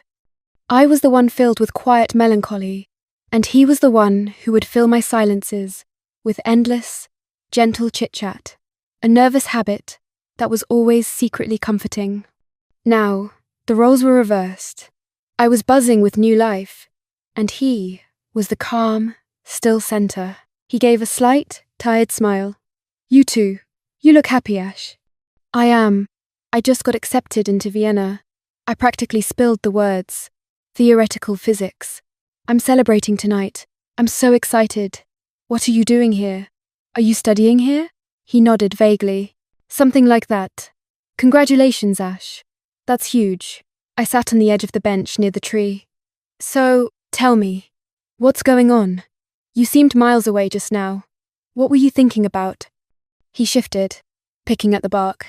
"Nothing, really." He paused. Then, as if performing a deliberate, jarring change of subject, he looked directly at me. "Do you remember that old movie? The comedy where the guy gets stuck and has to repeat the same day over and over again until he figures out how to fix things around him?" I vaguely remembered the premise. "Yeah, I think so. Why?" "Random thought." He shrugged, his expression unreadable. "A hypothetical. How long do you think it would take someone to fix everything? If they had to do it 1,000 times, maybe more." The question was heavy, but I dismissed the intensity in his eyes as a philosophical musing. "Too long. It sounds exhausting. Look, never mind all that heavy stuff. Come with me. Mia, Sam, and Leo are heading to Exotica tonight to celebrate. You should join us." He hesitated, then gave a slow shake of his head. "The club won't be open tonight." I stared at him, my bright mood slightly dimmed by his odd certainty. "What? Why not? It's a Friday night. It's always open." "It just won't be. If you want to celebrate, you should do something smaller, earlier. Won't be as exciting, sure, but it'll be better than nothing." His voice was low, almost pleading, a strange undercurrent of warning beneath the casual delivery. He wasn't making any sense. My brow furrowed. Before I could challenge him, before I could ask him why he was predicting the future of a nightclub, a shadow fell over us. A chilling, familiar voice shattered the peace of the garden. "There you are, you little traitor." The air evacuated my lungs. Every muscle in my body seized up, and the blood ran cold in my veins. The world really did turn grayscale this time, the sunlight feeling like a blinding, hostile spotlight. Clint, my abusive stepdad. He was supposed to be in prison. He had been locked up years ago, thanks entirely to me. against my mother's desperate, tearful pleas to forgive and forget. I had secretly recorded dozens of his episodes. The yelling, the threats, the outright cruelty, and mailed them anonymously to the police.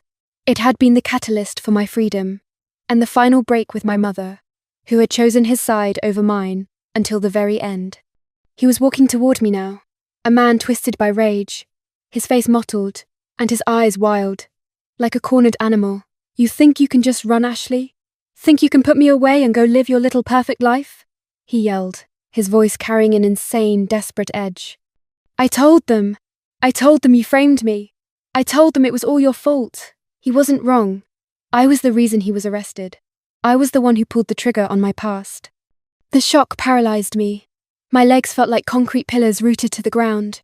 I couldn't run. I couldn't scream. I just stared, helpless, as the monster from my nightmares lumbered closer, his face contorted in a mask of pure, murderous resentment. I knew, with a horrible, sinking certainty, that I was doomed. All my hard-won freedom, all my plans for Vienna, were about to be extinguished, right here, in this beautiful, sunlit garden. Suddenly, a blur of movement beside me. Before Clint could close the last 3 feet, before he could even raise his hand, there was a sharp, sickening thwack. A ceramic pot, heavy with dark soil and a scraggly fern, connected with incredible force directly to Clint's face. He staggered backward with a choked grunt, his eyes widening in surprise for a millisecond before they rolled back. He hit the ground hard, unconscious before he landed, his body sprawling awkwardly on the grass. The ceramic pot, cracked down the middle, bounced once. Then, 2 white specks, Clint's teeth, rolled innocently onto the dirt right next to his head. My whole body was shaking so violently I couldn't stand up. I looked from the still, defeated figure of my abuser to the person standing over him. Jason. His face was devoid of emotion, his breathing measured. He must have snatched the plant from a nearby pedestal, with impossible speed and accuracy.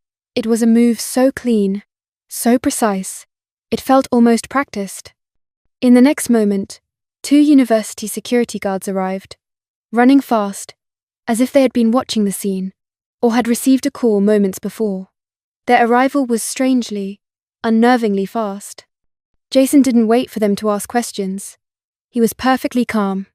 "He has a knife," Jason said, his voice flat and authoritative, pointing at the fallen man. He was advancing on the student, threatening her life. "Also, he's an ex-convict." The guards, seeing the large, unconscious man, and the visibly traumatized student, me, didn't hesitate. One immediately knelt and searched Clint's pockets. "He's right, Sarge. It's a switchblade. Loaded." It was true. Clint was often armed. I watched, numb and speechless, as they secured Clint and called for an ambulance and police backup. The threat was neutralized, not by my will or my actions, but by Jason's impossibly timed intervention. Jason looked down at me, still sitting on the bench, unable to process the adrenaline and the horror. He gave me a brief, knowing look. The exhausted sadness I'd noticed earlier was back, heavy in his brown eyes. "See you around, Ash." And then, just like that, he was gone, melting into the crowd of onlookers who had just started to gather. I watched him leave, this time unable to chase him, or even to speak. The nickname, Ash, used to be a comfort. Now, it felt like a prophecy. I was barely escaping. Chapter 2. The Echoing Warning. The rest of the day was a blur of police reports. A campus counsellor asking if I needed to call my mother. Of course I didn't. And the overwhelming, shaking realization that I had been seconds from death. The police had confirmed Clint had been out on parole for 2 weeks, and his parole officer was already scrambling to explain the lapse. But as the initial shock faded, a far stranger pattern began to emerge. I was sitting in the student lounge, trying to calm my mind with a cup of lukewarm tea, when a huge section of the ceiling plaster suddenly dropped, not on me, but just beside me. I had, without thinking, leaned over to check a notification on my phone a moment before. Had I remained upright, I would have taken a heavy concussion. maybe worse. Later, while walking across a crosswalk, lost in thought, a rusty old sedan blew through the red light. I should have been hit. I was in the middle of the street, but it didn't happen. I suddenly felt myself being pulled back onto the curb by my backpack, just as the car screamed past, inches from my nose. When I looked, the top handle strap of my backpack was hooked onto the broken corner of a stop sign that was way too high for it to have gotten caught on its own.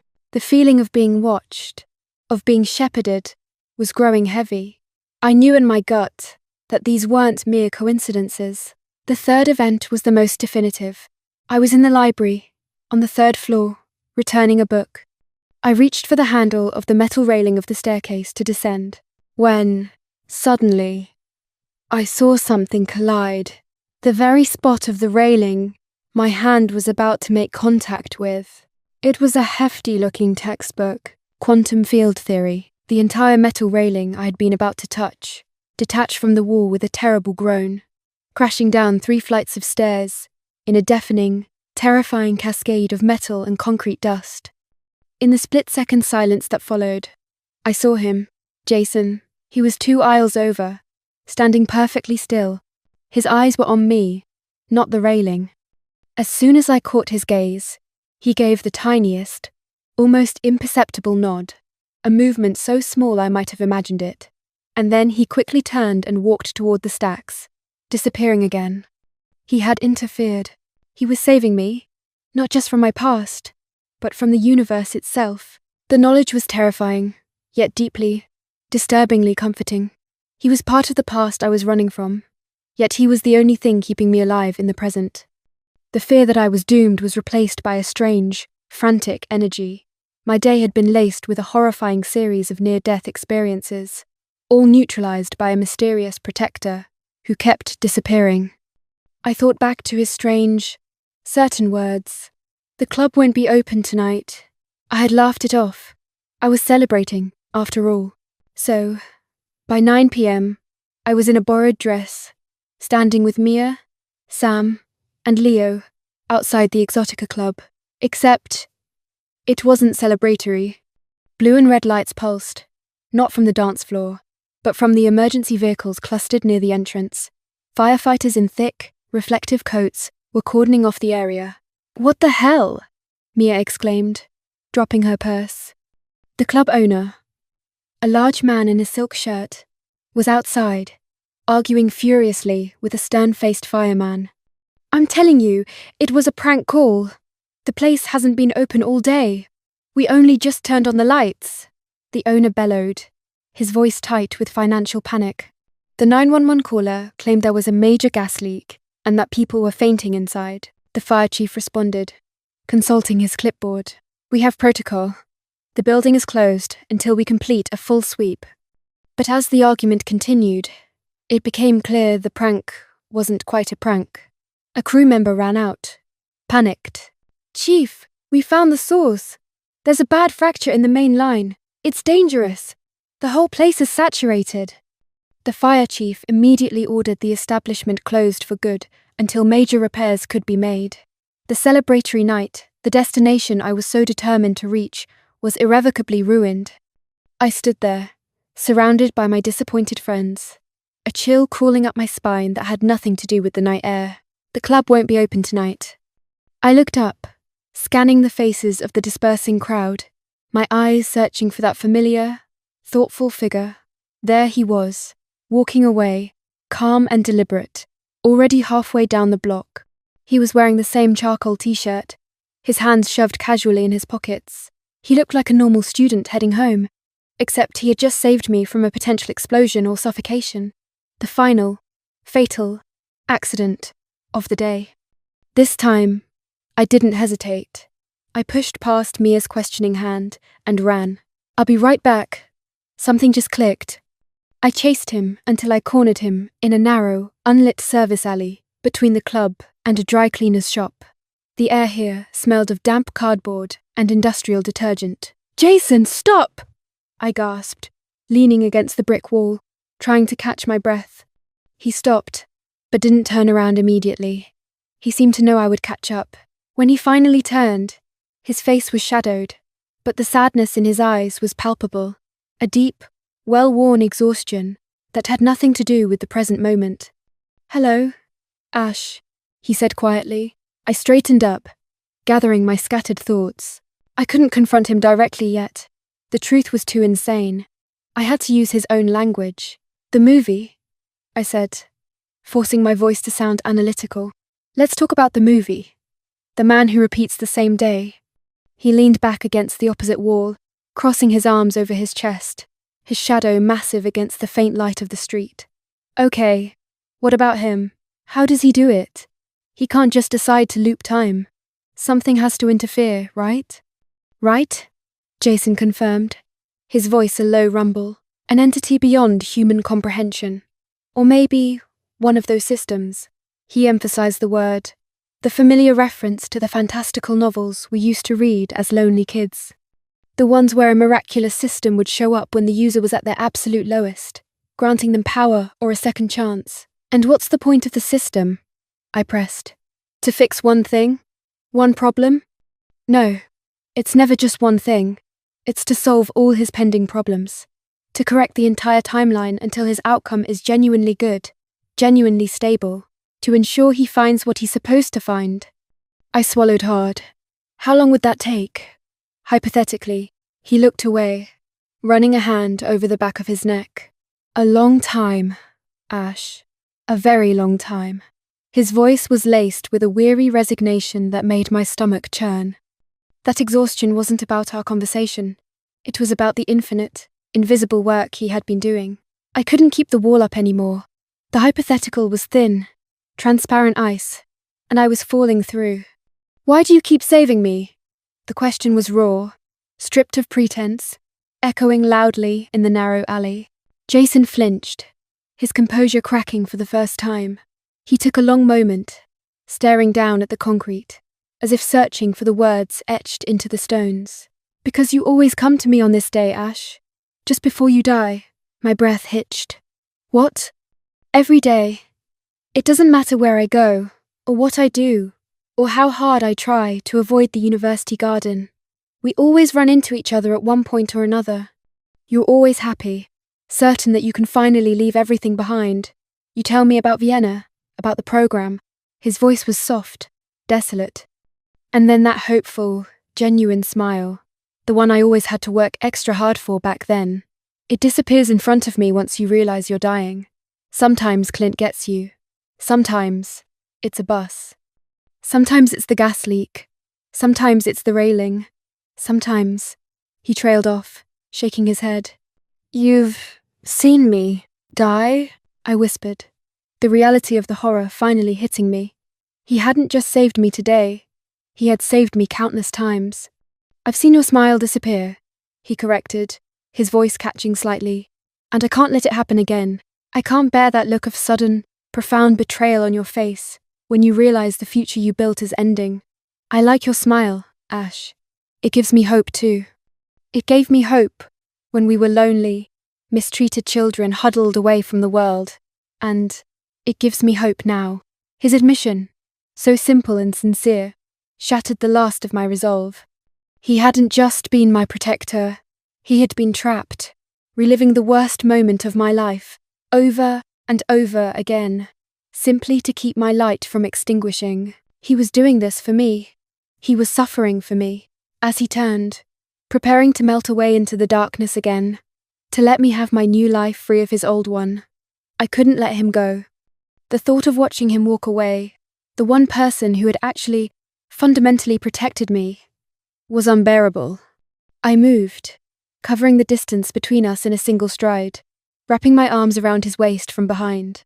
I pressed my face against the solid strength of his back, holding tight. "Don't leave," I pleaded, the sound muffled by his shirt.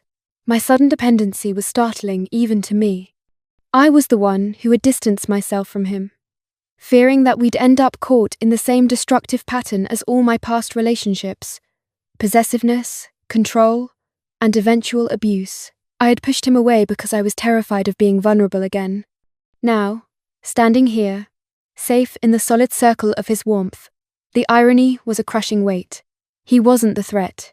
He was the shield. Why do you always leave? I asked, my voice shaky.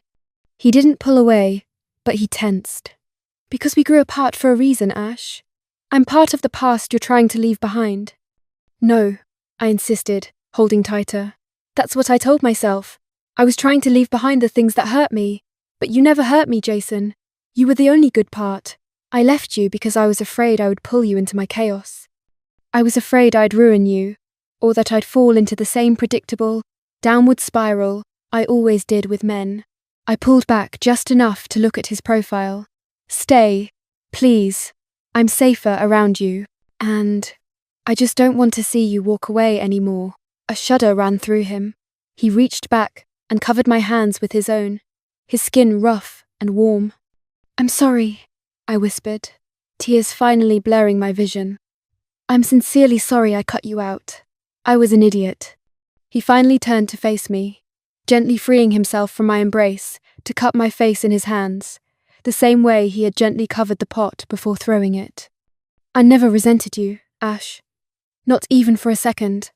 His thumb brushed away a tear I hadn't realized I'd shed. You needed to live, and you needed to leave. I understood.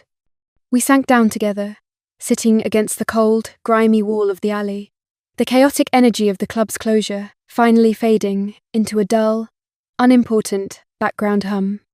We talked, not hypothetically, about movie systems and time loops, but simply about us.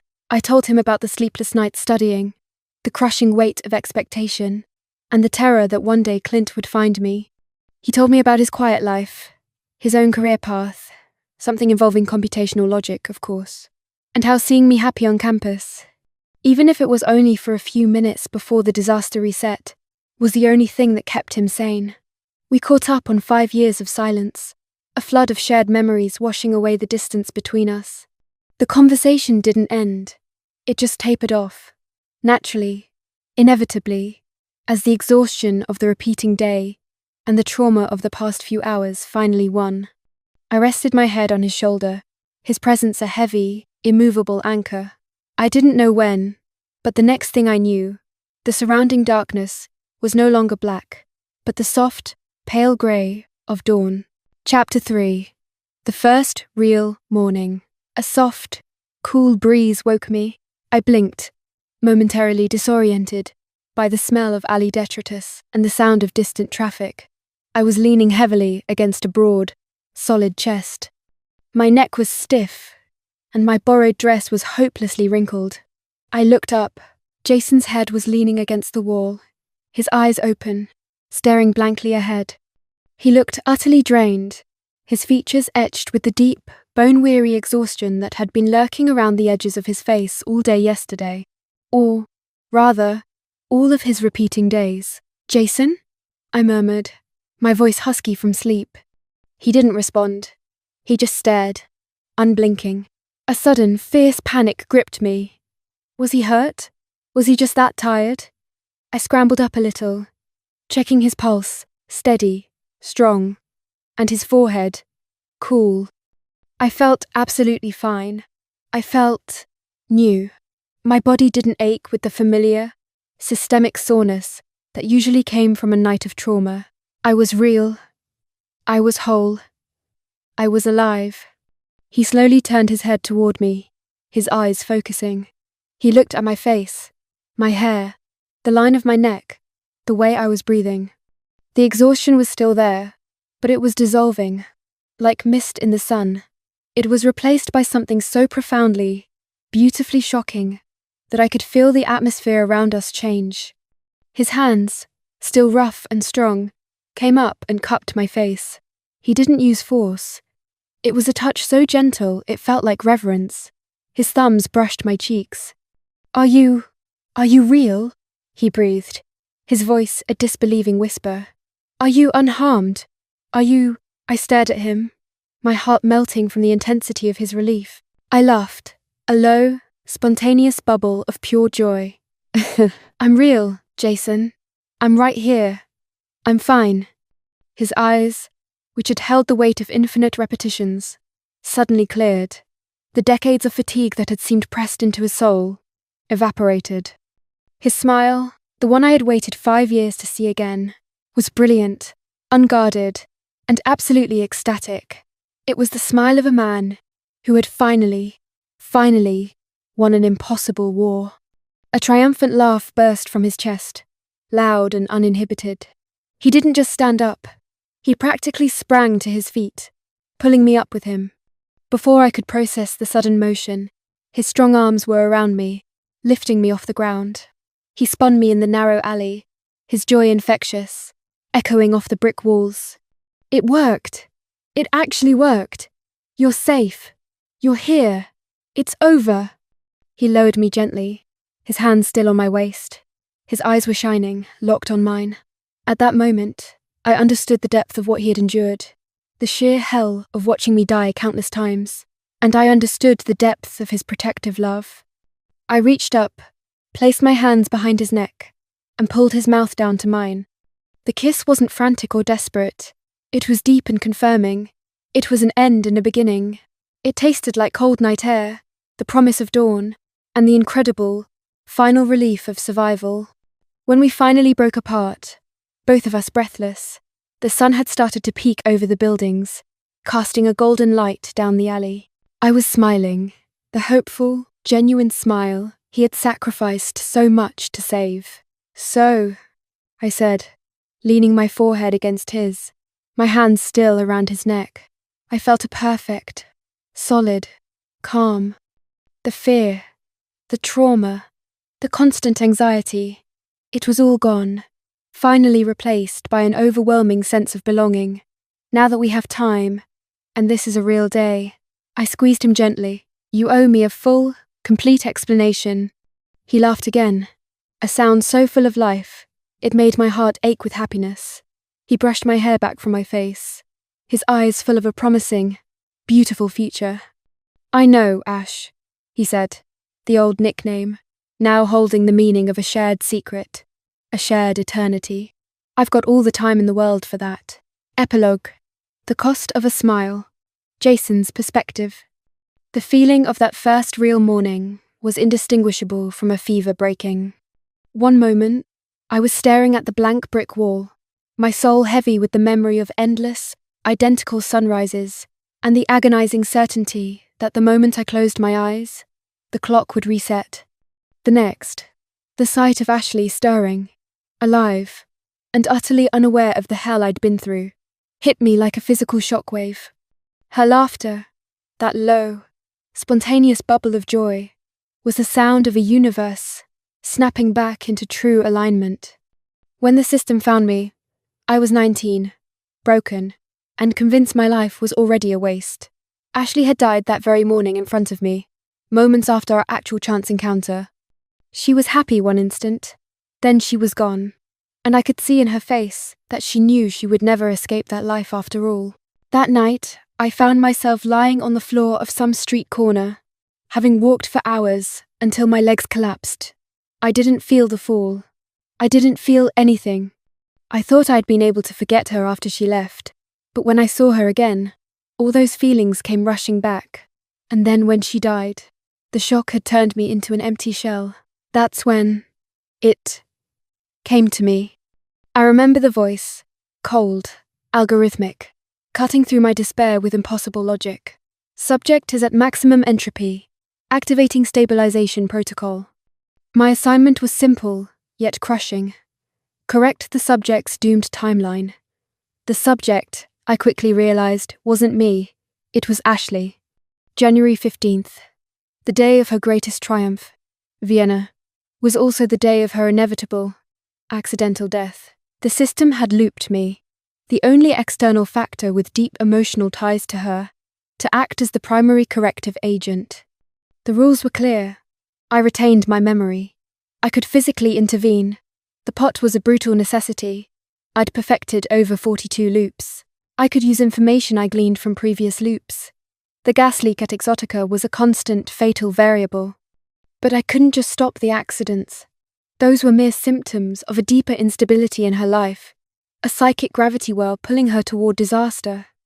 The system stated the loop would only break when her life achieved genuine, internal stability. a condition the algorithm couldn't define but knew when it saw. I tried everything. I neutralized Clint on loop 1, but then a bus hit her. I stopped the bus on loop 10, but then the gas leak got her.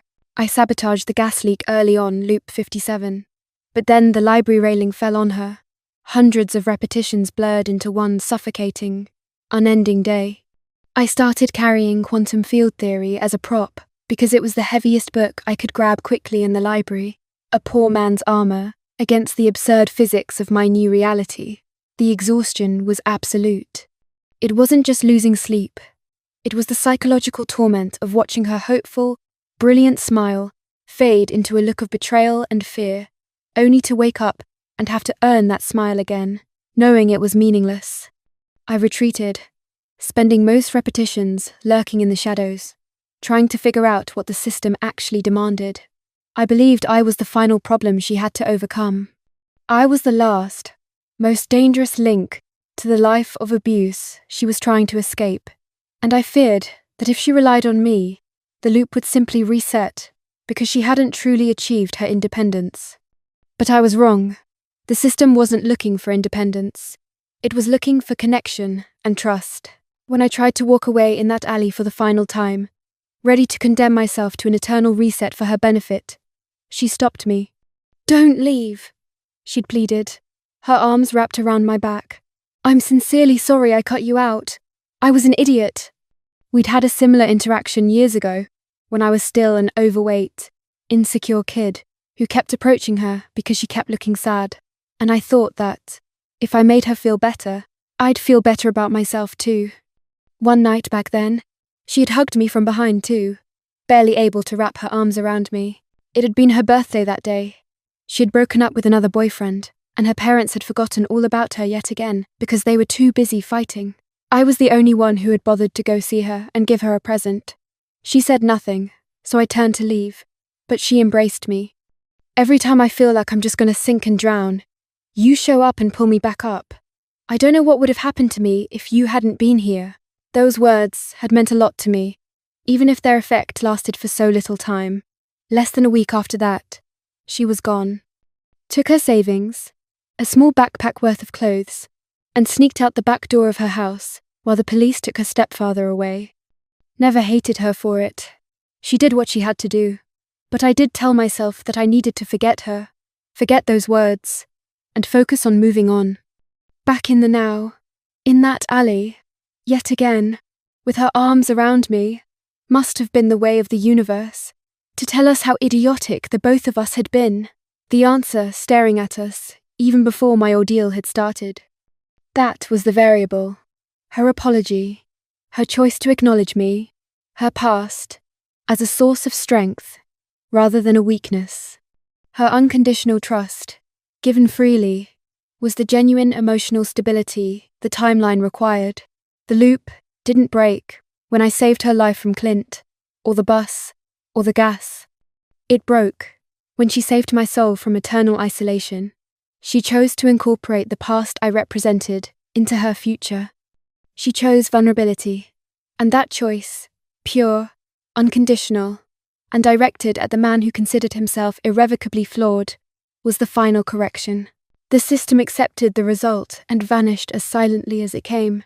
Weeks later, now, the apartment we found is small, bright, and, in a good day, I'd hit my head on the low-hanging furniture only once or twice, but we are only going to stay for a bit, and it made us happy. Outside, the autumn trees are shedding their leaves, in shades of gold and copper. We are packing for Vienna. I watch her now as she labels boxes. She hasn't stopped humming since she woke up that first real morning. She's wearing a thick, comfortable sweater, the one she bought with Mia during one of the non-fatal loops, but which she now owns for real. Her hair is tied back with a pen, and she is concentrating fiercely on a calculation scribbled on a notepad. She is 19 years old again, but this time, the age feels earned. She looks up, catches me staring, and that full wattage smile explodes across her face, lighting up the entire room. "Don't stare, Jason," she teases, walking over to me, wrapping her arms around my waist. "You know, I hate being observed when I'm wrestling with dark energy. We have to be at the airport in 3 hours, remember? I know the time, Ash, I murmur, hugging her back tightly, inhaling the clean scent of her hair. I know the time better than anyone. I hold her a moment longer, allowing the solid reality of her body, the warmth of her presence, to settle deep into my bones. The exhaustion is gone now, replaced by a deep, immovable peace. This is it. This is the reward. Not the knowledge, not the power, but the simple, unearned privilege of watching her be happy. Let's go then, she says, pulling away and taking my hand. Vienna is waiting. I squeeze her hand, pulling the door closed behind us. Ash is safe, and I get to go with her. The end. If you enjoyed this quick escape, hit the subscribe button for new stories twice a week. Until then, I'll see you at the next flip of the pages.